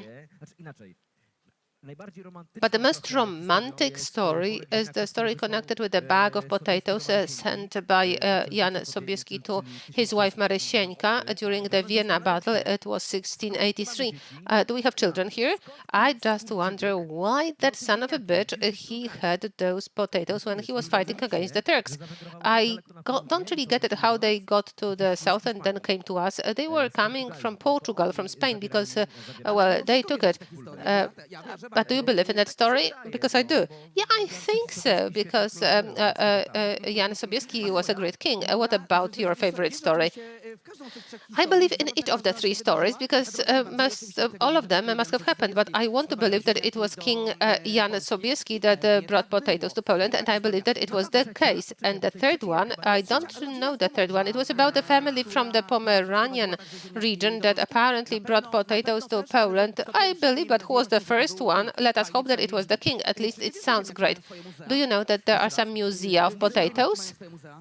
I heard about it, but I do not know in which towns. I do not know where. Two very well known in the United States, but in Poznań, there is also a museum of Poznań Pyra, which is the Poznań local name for potatoes. It is in Greater Poland that potatoes were accepted as vegetable, which is not only grown, but also eaten. Great, Kuba. The idea of half of the plate next to potatoes, what else can go to our plates? As far as the pyramid of nutrition is concerned, there are no limitations. There are no limitations here. What is important is that vegetables and fruits made up the basis. Below that, there is sports, physical activity. Then it is followed by fruits and vegetables, and above that, you can see some grains, and then it goes up. We frequently think that what is on the top is most important. No. What is on the very top, the apex, is to be eaten in the lowest amounts, and we have here animal fat. That is why the share of animal fat and animal protein should be the lowest in the plate. Do you believe that the idea of half of the plate will contribute to our health? I do not know why it has not been adopted yet. Well, we think that things happen, but we have to talk about them loudly. It is clear for me that I eat more vegetables, potato, and less meat on my plate. But I remember when I met my wife, and when I met her, she already had 2 children. We sit to lunch together, and I prepared lunch, and I did it in this way: green, red potatoes, and a small piece of meat. And all of them looked at me. Why is he giving me so little meat? And I was a chef. Okay, leave the potatoes and eat meat. No, the other way around. First, let us eat greens, potato, and only after that meat. I remember when my teacher in kindergarten made me eat liver and not potatoes. Yes, we should eat more vegetables. This is how a human organism is developed. When we look at a predator that has to recover all vitamins and all the nutrients from meat, the digestive tract is quite simple. It is short and it's simple, a lot of vitamin B, folic acid, etc. But our digestive tract is really, I'll show what it is. Turns and curls. In all those corners, we have all the greens, fiber, starch, and time is needed for it to absorb. Eating meat makes it give everything at the first 3 turns, and then it has to cover so many other meters. The idea of half of the plate makes it also important for it to be domestic vegetables. Yes, locality and regionality is absolutely great. Because why eat something that travels hundreds of thousands of kilometers? It loses all the values. I always talk about one of the great French chefs. He had a 3-star restaurant, and he had just one simple rule. He had his own garden, a huge garden, and his own plantation of various forgotten old varieties of potato, carrots, or other vegetables, and they were full of sand. They got from his Paris garden at 8 in the morning, got to the restaurant, and then at 12 they were served for lunch to the guests. And I believe that there is no better story that can be made up about cooking. It is the lowest loss of the nutritional value. The shorter the chain, the faster we get the product, the better. Absolutely. Why is it worthwhile eating potatoes? It is a very important question. Why? Because it is healthy. Potato is healthy. We talked about it when we talked about the caloric value, but it's also about nutritional values. It's important. We have B1, B2, B6, very important vitamins. Whenever I eat potato, well, potato has another thing in itself, something which makes us happy. It is called tryptophan. When you eat potato, you have this feeling like that. You just feel great. Vitamins from the B group, they also calm down our organism. It can't be so that those nutritional values with potato, they start acting on us. But magically it is. When we see food, we start behaving as the nutritional values of that food. Potato calms us down. A small piece of meat can do the same. I have a secret. I have just a puzzle to you. a potato, a lemon, and green parsley, which has the greatest amount of vitamin C, starting from the highest content to the lowest content out of the three. Since potato is the king today, I do not know. I'm just deducing that potato will have the highest vitamin C and lemon will have the lowest content. The highest content of vitamin C is in the green parsley. Then it is followed by lemon, and the third one is potato, but potato is the main source of vitamin C for our organisms because we eat most of it. That is why if it is properly prepared, if we have starch and caloric value properly managed in the potato, there is nothing better than that. Because vitamin C that comes from the potato is absorbed in the highest amounts. In Pytanie na śniadanie, do you frequently use potatoes in your kitchen? Yes, in different forms. On Friday, I prepared that cartacze. It is from Podlasie region. There was another one. It was another dish from the Tatra region with potatoes. I also prepared another one from that southern Polish region, but I also remember another dish that I prepared. It was the Kashubian style herring. We had a great herring. And the sauce that is cooked is made of concentrated potatoes. It's also sugar plus vinegar, and it gives, that bitter and the great sauce. But the best called Kashubian style herring is with hot potato. Yes, I wanted to ask whether you use it frequently in your kitchen, but do you eat potatoes? You are a vegetarian. Yes, I don't eat meat. Well, I taste it, of course, but I myself eat a lot of potatoes. How is it possible that you are a vegetarian and now you are frying the pork snack? For years, I worked with meat, and I never had a problem with it. I really fed very good pieces of meat to many people. I used to eat a lot of meat in the past, but then I felt that I was fed up with meat, and I wanted to give up of it. I wanted to prepare some cooking which is lighter, and this is the idea of half of the plate is half of the success. And then I pushed the meat aside, but nice and tasty bits are eaten by myself. And an example of that can be the last night in Zamość when we had the beef tartare. Yes, I remember that. So sometimes you change your mind. Yes, I like meat. That is why I think that according to the rule of half of the plate, I know that eating meat is not very healthy if you eat a lot of it. So if you had a potato and meat, you would choose a potato. Yes, of course.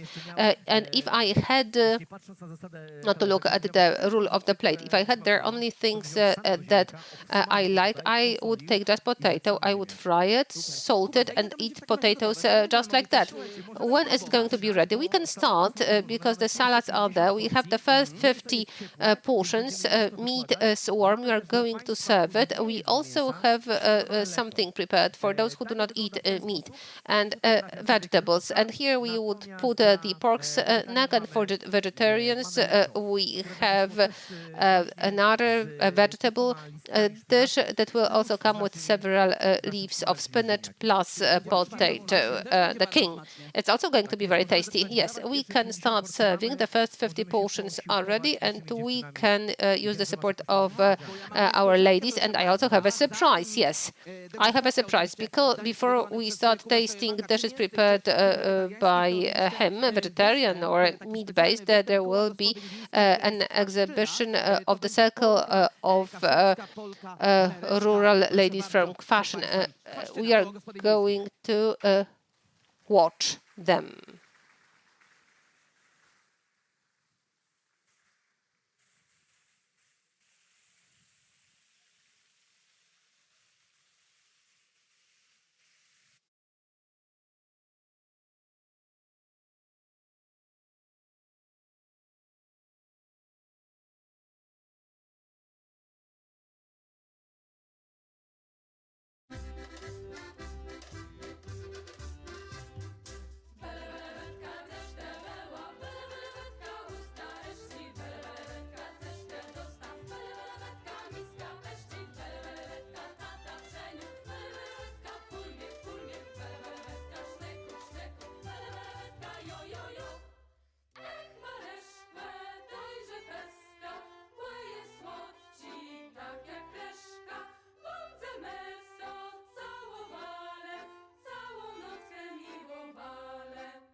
Dance is absolutely wonderful. It really is the case. Bravo. It was the Circle of Polish Rural Women from Chwaszczyn and the dance Polka Mereszka. We really love when the tradition and culture of the region is presented in such a modern way. Kuba, before the dishes that you are preparing will be served, let me sum it up. Why is it worthwhile eating potatoes? It is worthwhile eating potatoes because potatoes are healthy, but you simply have to know how to approach them. You cook them for a shorter period of time. We choose those which are fresh and clean. We can chill them because then with starch it is then resistant, and when we peel them and when we fry them we can lower their caloric load, and we can do this also by cooking baby potatoes. That's why they are healthy and no contraindications. Pregnant women, lactating women, they can eat potatoes, and potatoes are also wonderful for our idea, the idea that we are talking about half of the plate, which is half of the success. And the idea is that, right, half of the plate is vegetables plus potato. It means that we simply use the rule in which the pyramid of nutrition of Harvard is applied, where vegetables, fiber vegetables plus potato with starch should make up roughly 3/4 of the plate. And this is your kitchen. Yes, this is my kitchen, and this is what we should convince our children about, because it's easy to convince children when we prepare fries for them. But we have to remember about oils. So they have to be filtered, they have to be clean, and they have to be properly hot. And already at the beginning we said that from today on we are using the idea of half of the plate, and we hope that it is going to really work perfectly well. So what now? Enjoy your meal. Yes, I am finishing the pork neck. Salads are prepared. I would like to ask the ladies to help me and we can start serving. Yes, this is the right time. We'll start tasting those delicious dishes, both meat-based as well as vegetarian dishes. And the ladies from the Circle of Polish Rural Women from Chwaszczyn will serve the food to you. Łukasz Gras is with us. Łukasz, you are also going to taste it. Well, I am looking at it, how much I can take out of here. Well, you are salivating. Yes, thank you very much. I will care for it. This is what I thought. All right, listen, guys, are we ready for the award presentation ceremony? Oh, it looks wonderful. It smells really great. I can't stand not eating it. Thank you very much. Well, salads plus potato plus pork neck. First, this one, because it is the freshest. This one will simply have to warm up a little bit. And you just heard about the secrets of our cooking. You know, Kuba, what is the most difficult in that cooking? If I am to prepare a meal for 2 or 3 persons, no problem. But if it is for 5 or 6 persons with the, with the spices, 2 or 3 people, fine. But now 40, 50, 60 portions, yes, this is why we are here. But it's very important to prepare everything. Salad is cold. If it is cold, it can be distributed early. Potato is cooked earlier, then it is simply baked in the oven, and then it gets out of the oven and it is also distributed. But the pork neck must be done in 2 portions. It is there, keeping the temperature, and the other one directly from here goes to the plates. But you have to repeat things 1,000 times to be perfect in it. I think that after 500 or 10,000 times, whatever, I don't remember, it is true. All right, a moment for tasting. We are going to serve the food. Thank you very much. I know that there is a great evening now starting. The official part is starting in 10 minutes when we have already tasted what Kuba prepared for us. Thank you very much. Thank you.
Proszę Państwa, sztućce są po lewej stronie, patrząc przodem ze sceny.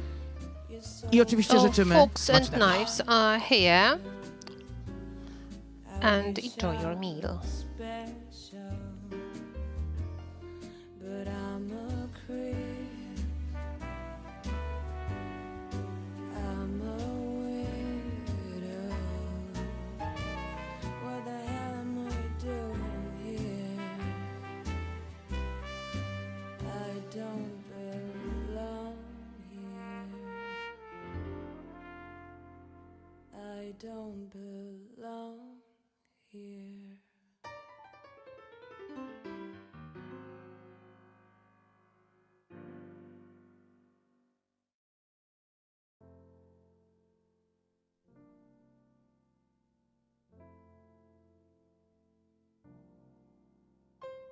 Baby, love never felt so good, and I'd die if it ever could. Not like you hold me, oh baby. Love never felt so fine, and I die if it's never mine. Not like you hold me, and the night's gonna be just fine. Gotta fly, gotta see, got to be. I can't take it, 'cause baby, every time I love you, it's in and out my life. In, out, baby. Tell me if you really love me. In and out my life. In, out, baby, baby. Love never felt so good.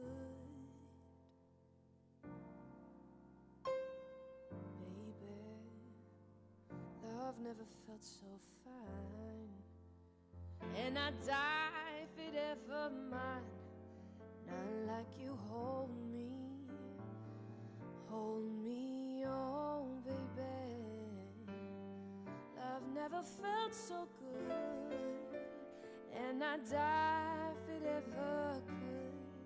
Not like you hold me, and the nights through thick and thin. Gotta fly, gotta see, can't believe I can't take it, 'cause baby, every time I love you, it's in and out my life. In, out, baby. Tell me if you really love me. It's in and out my life, driving me crazy, baby. Love never felt so good.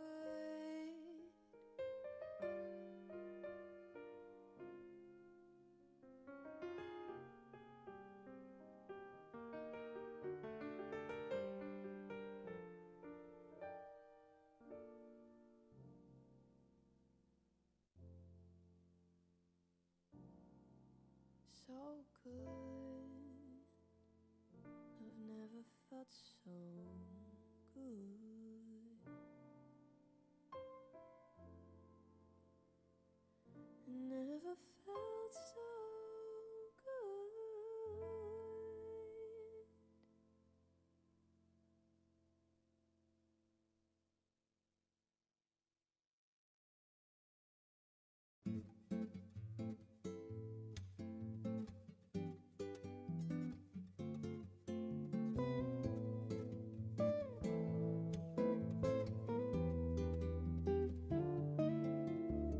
You and me, we used to be together, every day together, always. I really feel I'm losing my best friend. I can't believe this could be the end. It looks as though you're letting go, and if it's real, well, I don't want to know. Don't speak, I know just what you're saying.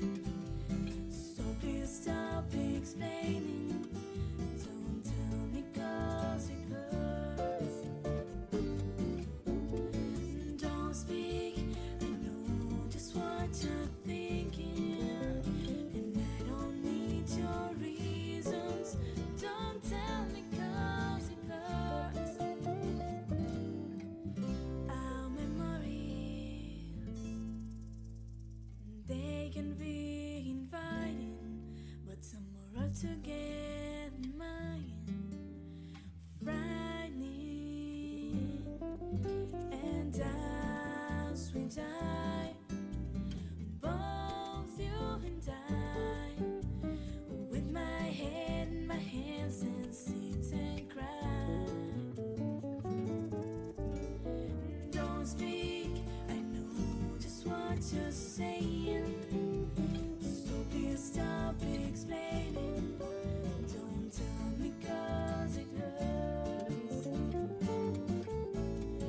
Don't speak, I know just what you're thinking, and I don't need your reasons. Don't tell me 'cause it hurts. It's all ending, I gotta stop pretending who we are, who we are.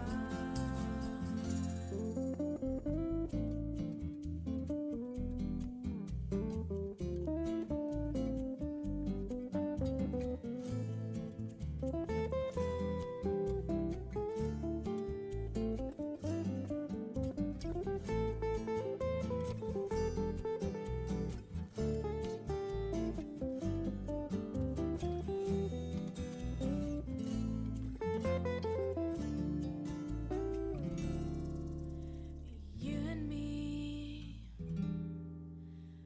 I can see you sighing. Are we? Don't speak, I know just what you're saying, so please stop explaining. Don't tell me 'cause it hurts. Don't speak, I know just what you're thinking, and I don't need your reasons. Don't tell me 'cause it hurts. Don't speak.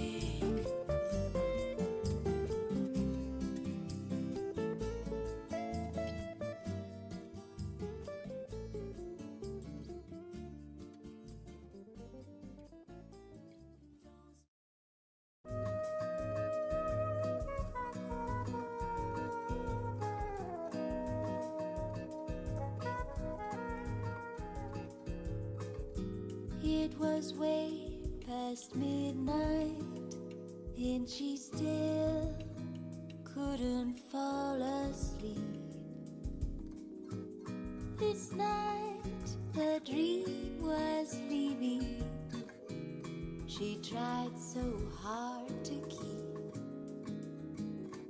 and with the new day's dawning, she felt it drift away. Not only for a cruise, not only for a day.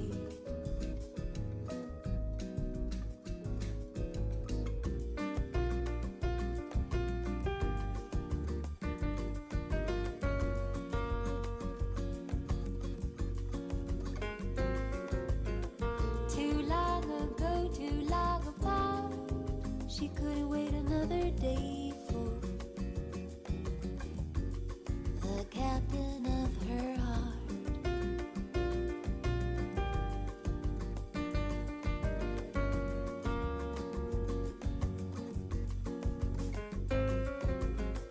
As the day came up, she made a stop. She stopped waiting for another day for the captain of her heart.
day for. The captain of her heart, the captain of her heart, captain of her heart.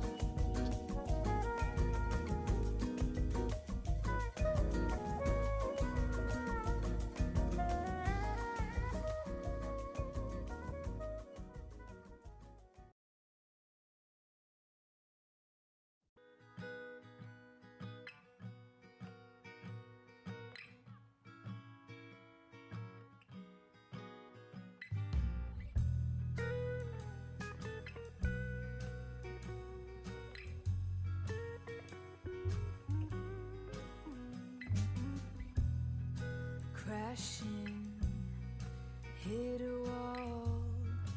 Right now I need a miracle. Hurry up now, I need a miracle.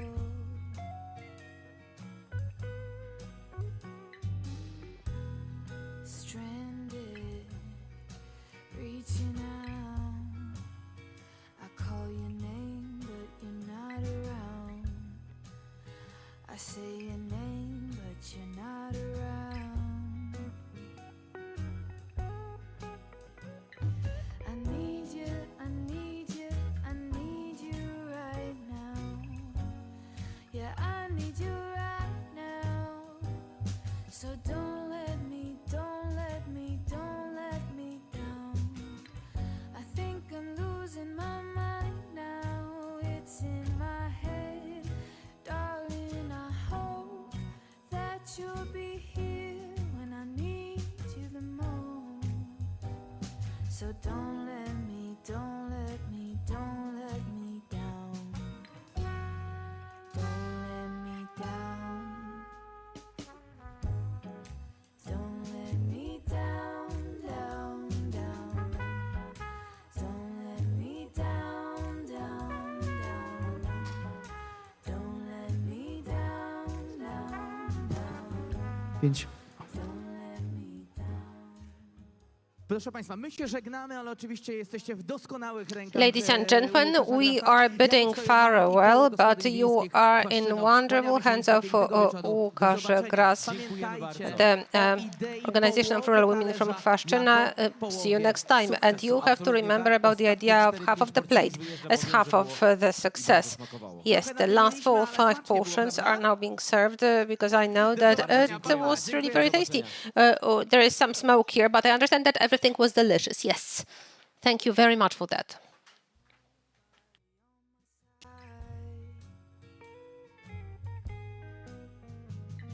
I need you, I need you, I need you right now. Say I need you right now. So don't let me, don't let me, don't let me down. I think I'm losing my mind now. It's in my head, darling. I hope that you'll be here when I need you the most. So don't let me, don't let me, don't let me down. Don't let me down.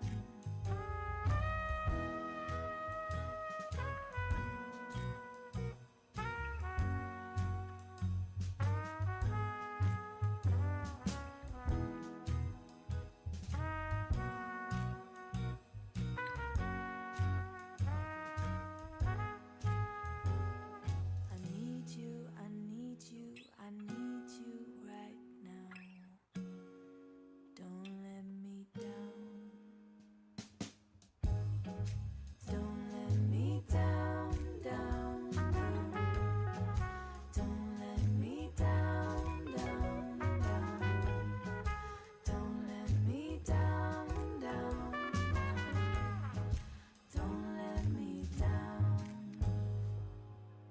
No i tak, jak ostatni stół zniesiecie, to wejdę.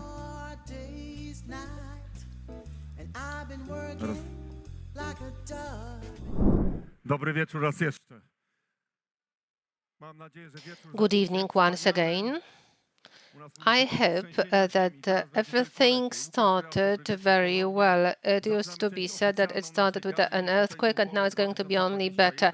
Łukasz Gras, and we are starting the official part of our Gala Potato Poland 2021. And before we invite eminent guests that are going to present awards in different categories, I would like to welcome you with the applause. You will also be able to see where you are seated. You will be able to see different guests who came to us from all over Poland. I would like to welcome Robert Balto, Director General in the Ministry of Agriculture and Rural Development. Good evening. Jan Krzysztof Ardanowski, Member of Parliament, Advisor to the President of the Republic of Poland, the Deputy Director General of KOWR, Michał Wiśniewski, Head of the County of Lemborg, Alicja Zajączkowska, and the Mayor of the City of Lemborg, Mr. Namyślak, and the Head of Municipality of Wicko, Dariusz Waluśkiewicz. I also would like to welcome Director of the Department of Climate Protection and Environment in the Ministry of Agriculture and Rural Development, Nina Dobrzyńska, Ms. Monika Pochroń-Frankowska, Director of the Marshal's Office of the Pomeranian Region. Good evening. Edmund Głębiewski, Deputy Head of Lemborg County. Andrzej Sadowski, President of Adam Smith Center. Włodzimierz Przewodowski, Head of the Institute of the Growing and Acclimatization of Plants, Błonin Branch. President Jacek Piechota from the Polish-Ukrainian Chamber of Commerce.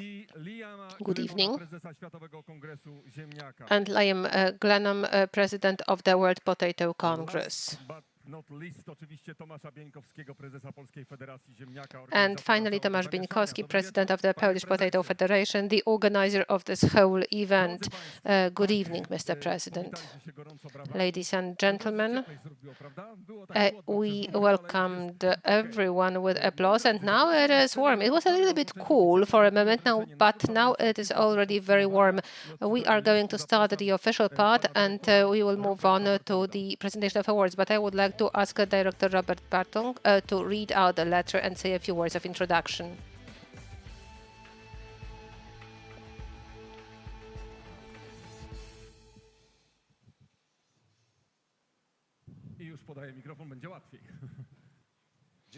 Let me hand you in the microphone. It will make things easier.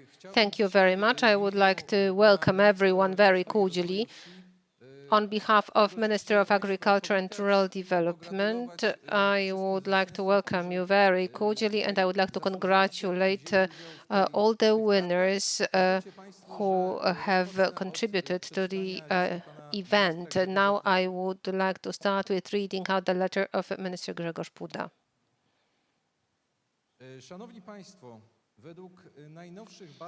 Ladies and gentlemen, according to the latest research, Poland is the second largest potato producer in the European Union.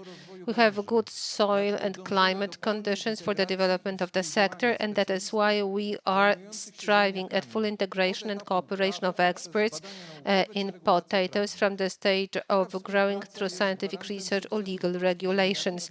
Such a cooperation is a guarantee of success of Polish potatoes in the global markets. It can be testified to by the results of work and passion of everyone who is involved in the development of Polish potato sector.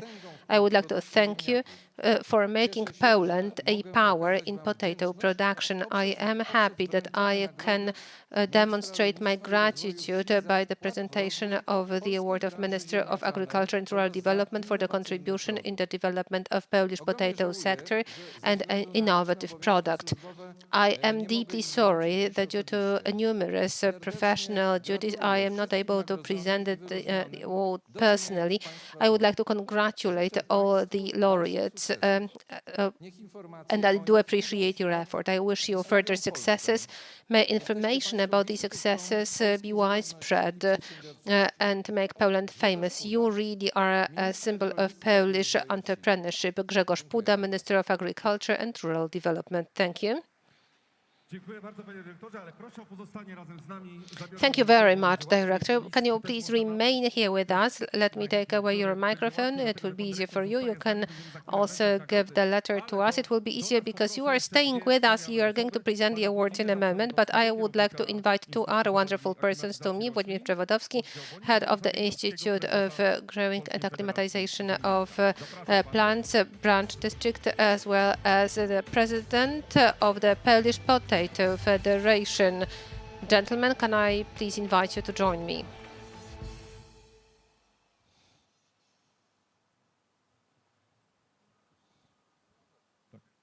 Już jest. Czyli możemy zaczynać. To poproszę panów może tutaj do siebie bliżej. All right, we can begin, I understand. Can you please come up to me? I will read out categories and people who are awarded, and people who are awarded join me on stage. Award of Minister of Agriculture and Rural Development for the development of Polish potato sector, Potato Poland 2021 for Krzysztof Relik. Great, bravo.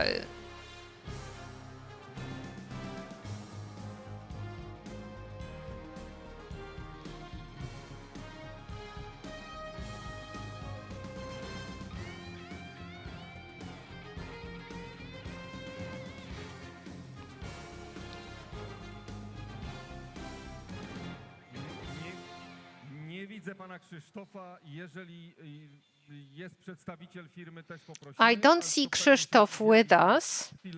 If we have a representative of the company, you can come up, but I believe that he will come to us very soon if we have a representative of the company.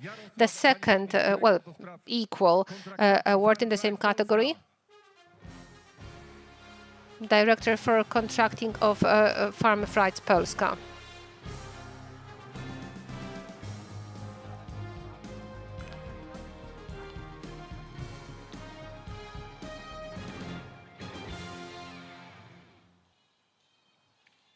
Kolejna nagroda wędruje do Jarosława Przetakiewicza, Instytut Hodowli i Aklimatyzacji Roślin. Next award.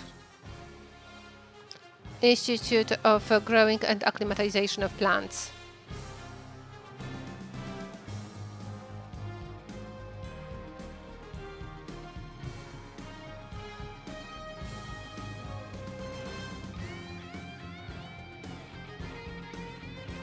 Mamy przedstawicielkę.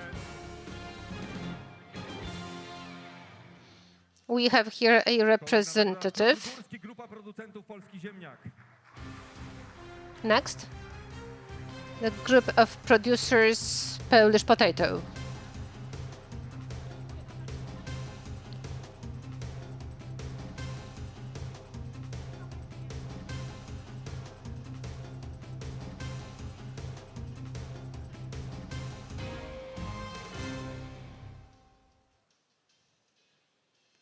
I ostatnia nagroda w tej kategorii wędruje do Eugeniusza Szornaka.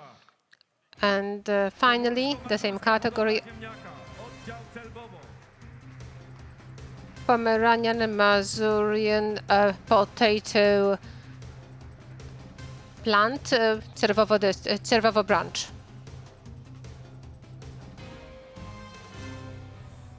Eugeniusz Szornak, Pomorsko-Mazurska Hodowla Ziemniaka, Oddział Celbowo. Eugeniusz Szornak, Pomeranian Mazurian plantation, Cerwowo branch. Well, we would like to invite you to stay here for the family photo. Thank you very much. Congratulations. And now the next category, Award of Minister of Agriculture and Rural Development for the Innovative Product Potato Poland Lemberg 2021. We have 5 laureates, 5 persons, 5 companies. The first one, UPL Polska for Argos, for natural conditioning of potatoes in storage facilities.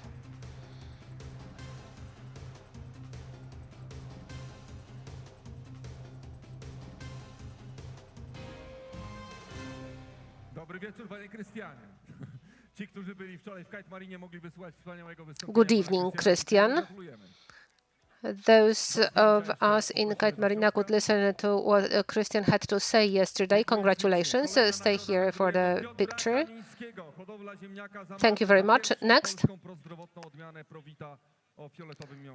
The plantation of potato Zamarte for the first healthy variety of a purple color.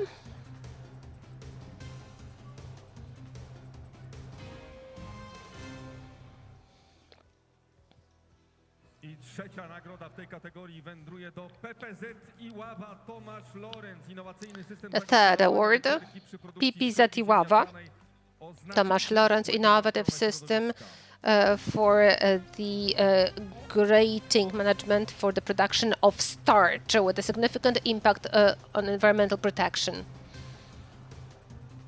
Nagrodę w imieniu firmy odbiera pan Marek Uzielak.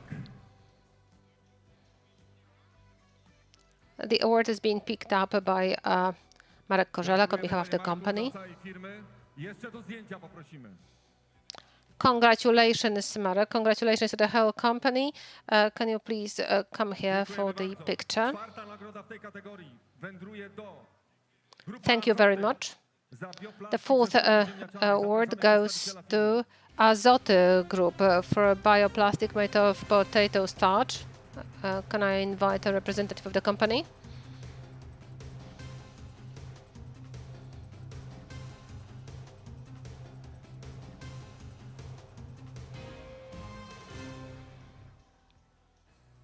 A ci, którzy byli dzisiaj na panelach konferencyjnych, mogli podziwiać cuda drukowane w 50% ze skrobi. And those who participated in different conference panels today could see those beautiful things produced in 50% from potato starch on 3D printers. Congratulations. And now the last award in this category, Farm Fries for the implementation of innovative system of high quality fries. A representative of the company, can you please come here?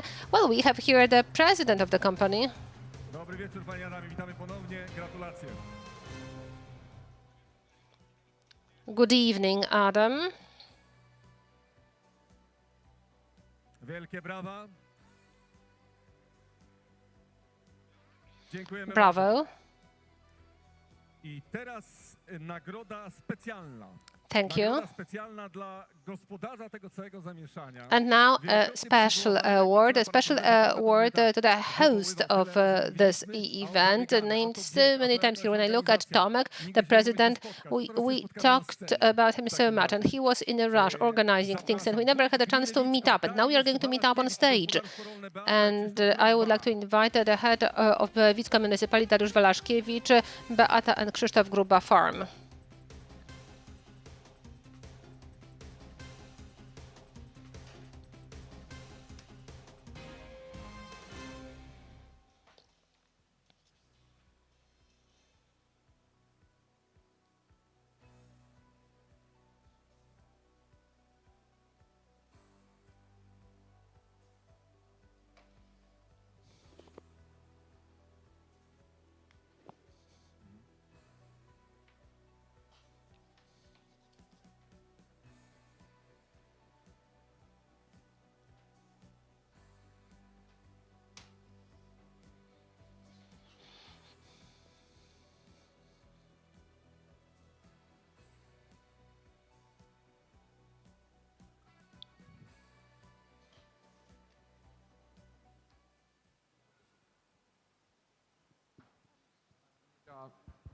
Działa.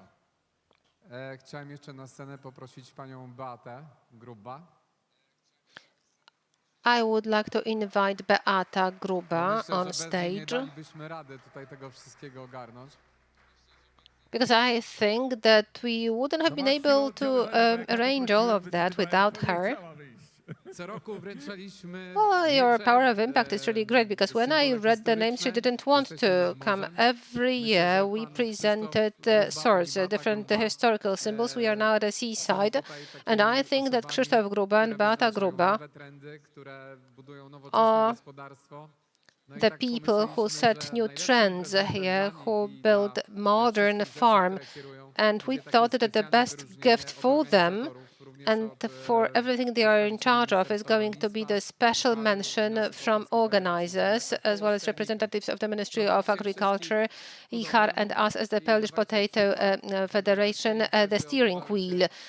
Guide everyone the right way and be a role model for these events to be even better than this one, although I believe that it's going to be really very difficult.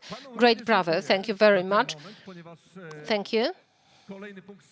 I also would like to thank you, gentlemen, for now, because the next point of the script, we are also going to sign the letter of intent. Mr. President, I would like to invite you with the Polish-Ukrainian Chamber of Commerce at the end. Let us now continue the presentation of the awards. And now I would like to invite Monika Frankowska, who is Deputy Head of the Chancellery of the Marshal of the Region for the International and Interregional Cooperation. Together with her, we are going to present awards for the agribusiness leaders for the Pomeranian district.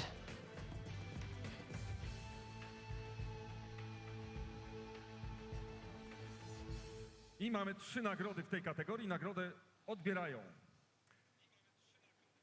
And we have 3 awards in this category, and the awards are presented to Uhlenberg. Bravo. The first award, I would like to invite a representative of the company. Mirosław Uhlenberg is not with us, so we have here a representative of the company who is going to receive the award on behalf of the company.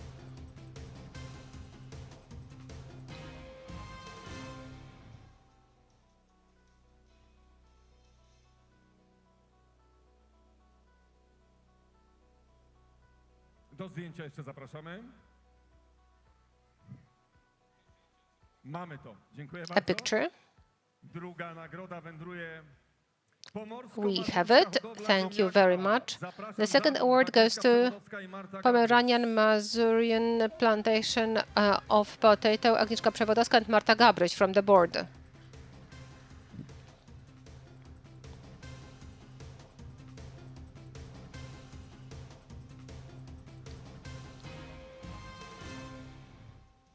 Pani Agnieszka Przewodowska i Marta Gabryś, Pomorsko-Mazurska Hodowla Ziemniaka. Agnieszka Przewodowska and Marta Gabryś from the Pomeranian Mazurian Potato Plantation.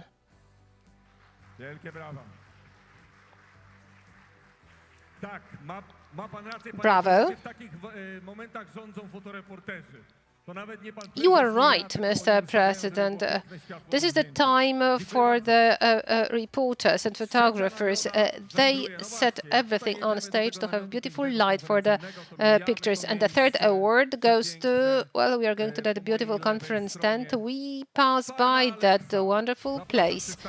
To my left, which is the Alex's Farm, I would like to invite the representative of the company.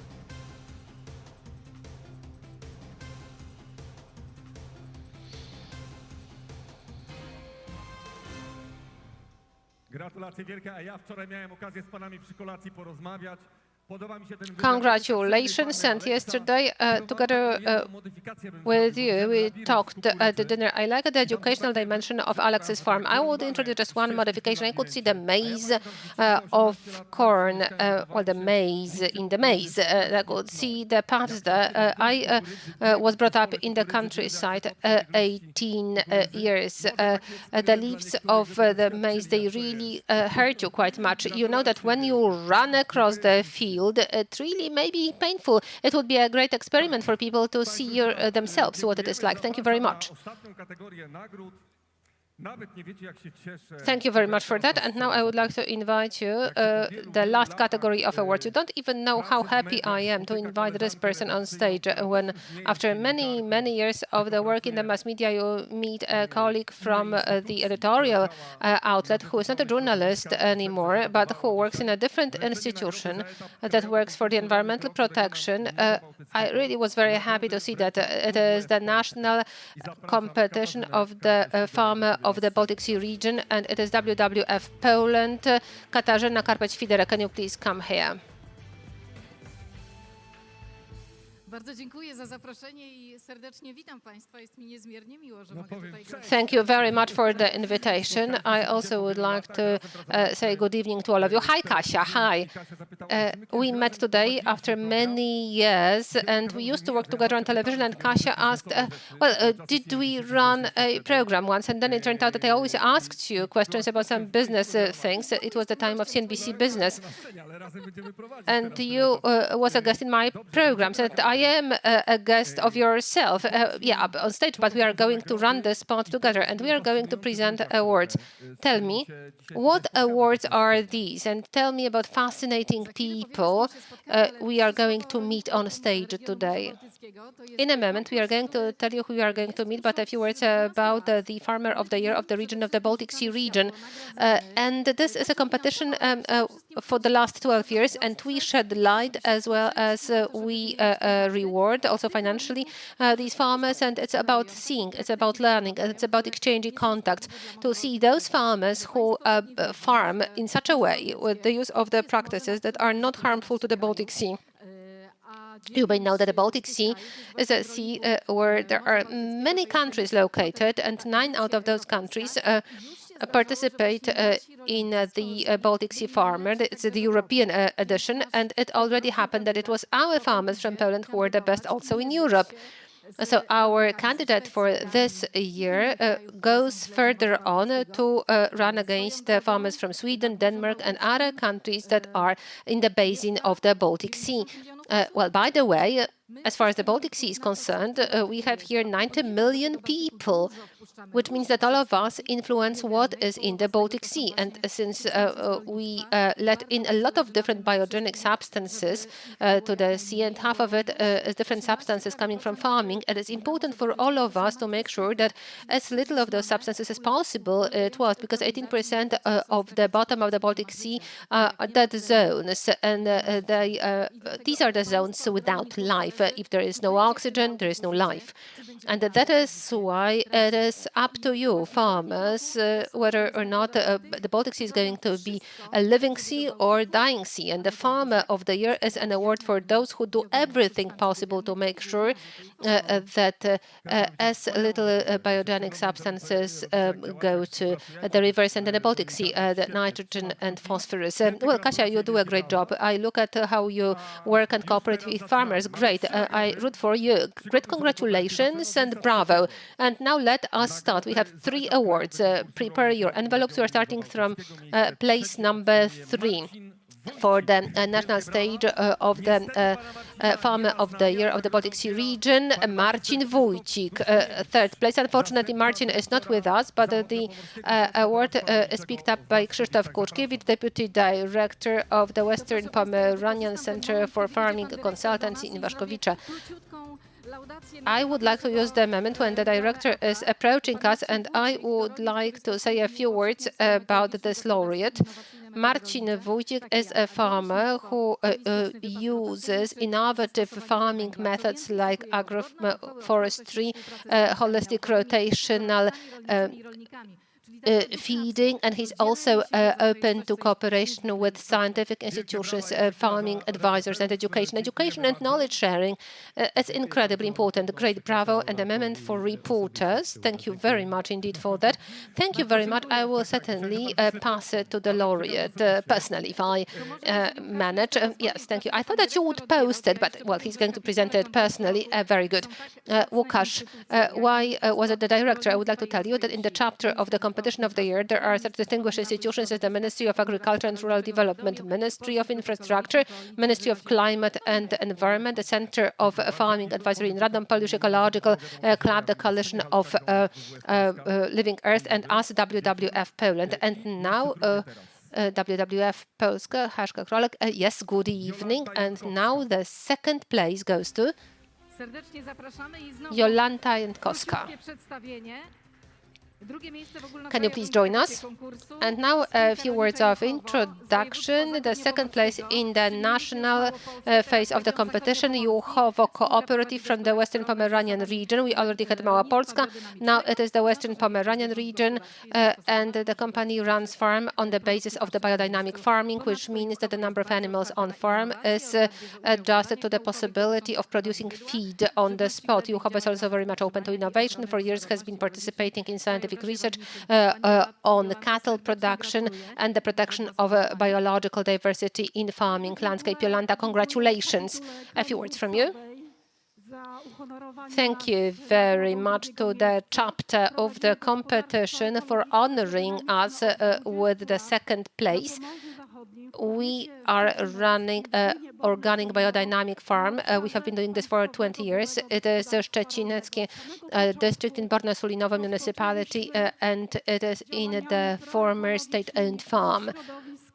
Since the very beginning, we've been pro-environmental, organic, and it has not been an easy path for us, but thanks to significant support, also presented by different organizations, institutions, state institutions, and different associations, it has been possible. And on my behalf, I would like to thank very much to the chapter and all of you, the organizers, for giving me a chance to be here with you together. Thank you very much. Thank you very much, and congratulations once again, Borna-Sulinowo. Well, it's a famous location, the military unit. Well, a few could enter that. I know Borna-Sulinowo quite well because it is my region, and my 17-year-old daughter, who is in the police-profiled school, she told me that I am going for a 3-day survival camp to Borna-Sulinowo. Yes, I had it. Prize number 1 for another dimension of agriculture, if you will, because it's very broad. It tells us very much. It's a different dimension of farming. Patryk Kokociński. Yes, please come to us. And now a few words about the farm of Patryk's.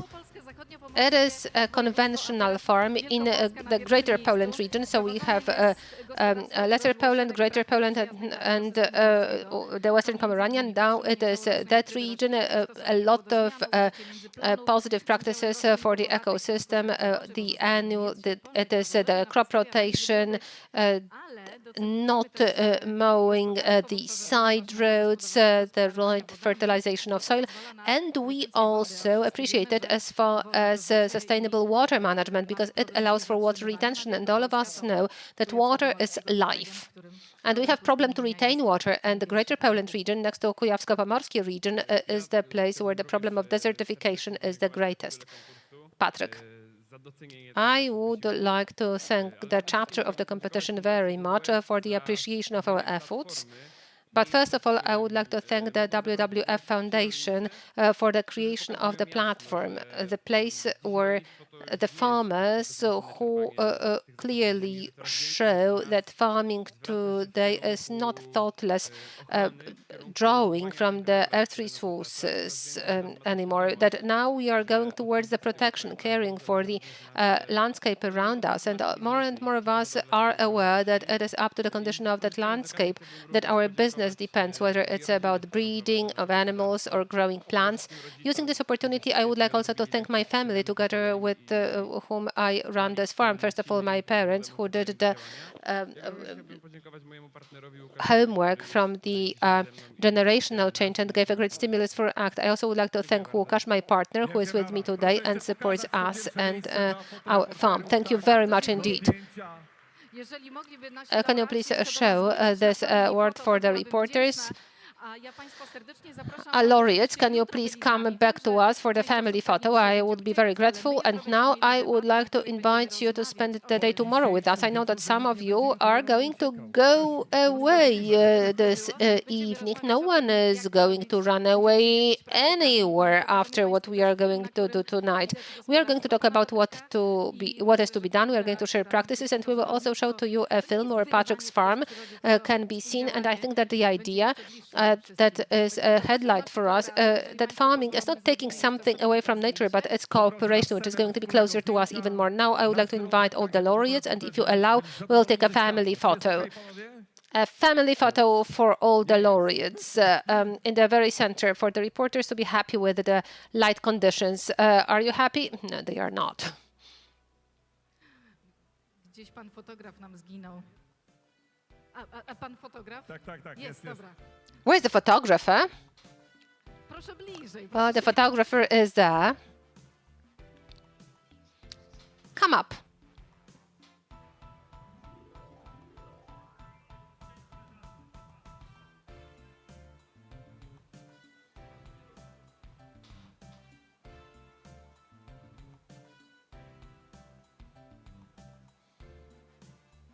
Mamy to chyba.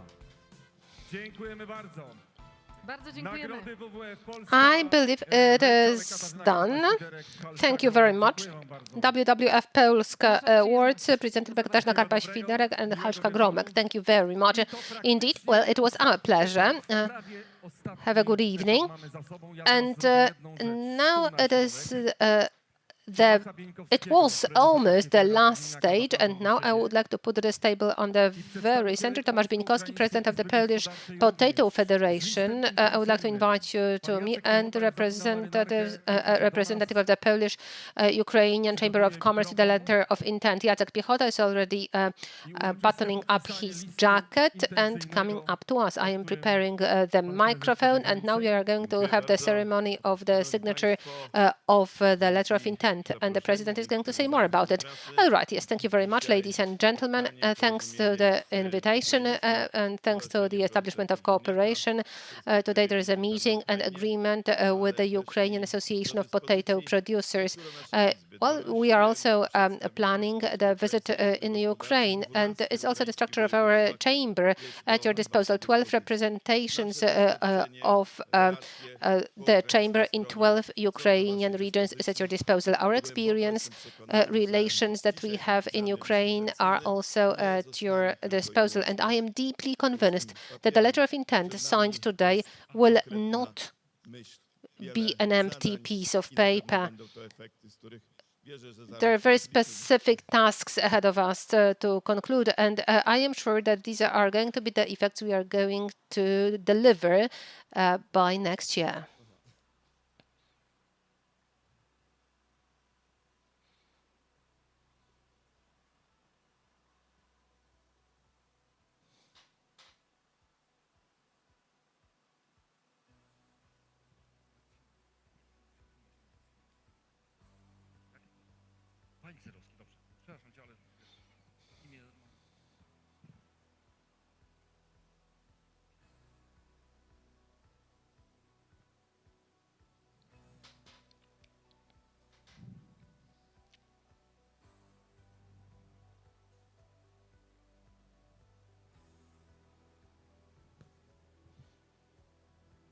Z mojej strony bardzo dziękuję panu prezesowi za przybycie i za możliwość podjęcia współpracy ze stroną ukraińską. I would like to thank the president for coming here and for the possibility of starting cooperation with the Ukraine side. Last year demonstrated that a significant surplus of potato that remained in Poland due to the lockdown of the HoReCa sector, schools and diners, helped Polish producers export huge amounts of potato to Ukraine. Well, Ukraine wanted to import potatoes from us. On the other hand, they export to us many oil products in particular. That is why we are deeply convinced that the agreement that we are signing today is not only for political and PR purposes, but in 2 weeks' time we are starting the first trade transactions. We would like to thank very much for the support of Ministry of Agriculture and Rural Development. We would like to thank the Chief Inspector for Seed and Plant Protection, and we would like to thank Ukrainian side, because without the recipient there would be no seller. I have no doubt, Mr. President, that you act and not talk. You talked about it today during the panel when when we talked about the potato OLX, to build such a platform within 1 year and launch it so well. And already today, we would like to invite you, October the 19th, to the 4th Polish-Ukrainian Agri-Food Conference in Kiev. Thank you. Thank you very much, Jacek Piechota, Tomasz Bieńkowski. Thank you very much. You can return to your seats, and we are now going to the performance of a great singer, but there are some technical and logistics remarks you should be informed about it. There are some tasting stands, great wines, Divine, and the owner of the company is going to come here, Końska Grzywa, which is beer there, and from the Dolina Charlotte, great meat. And now let us start with wine. Yes, good evening. Congratulations to the laureates, and congratulations on the signing of such an important document. We have wine, and you are very warmly invited to taste it. Thank you very much, Łukasz. Enjoy your time, and I would like to invite you to a short video journey and then to our stand. It's going to be divine, as it is with Divine. Thank you very much. Have a good evening.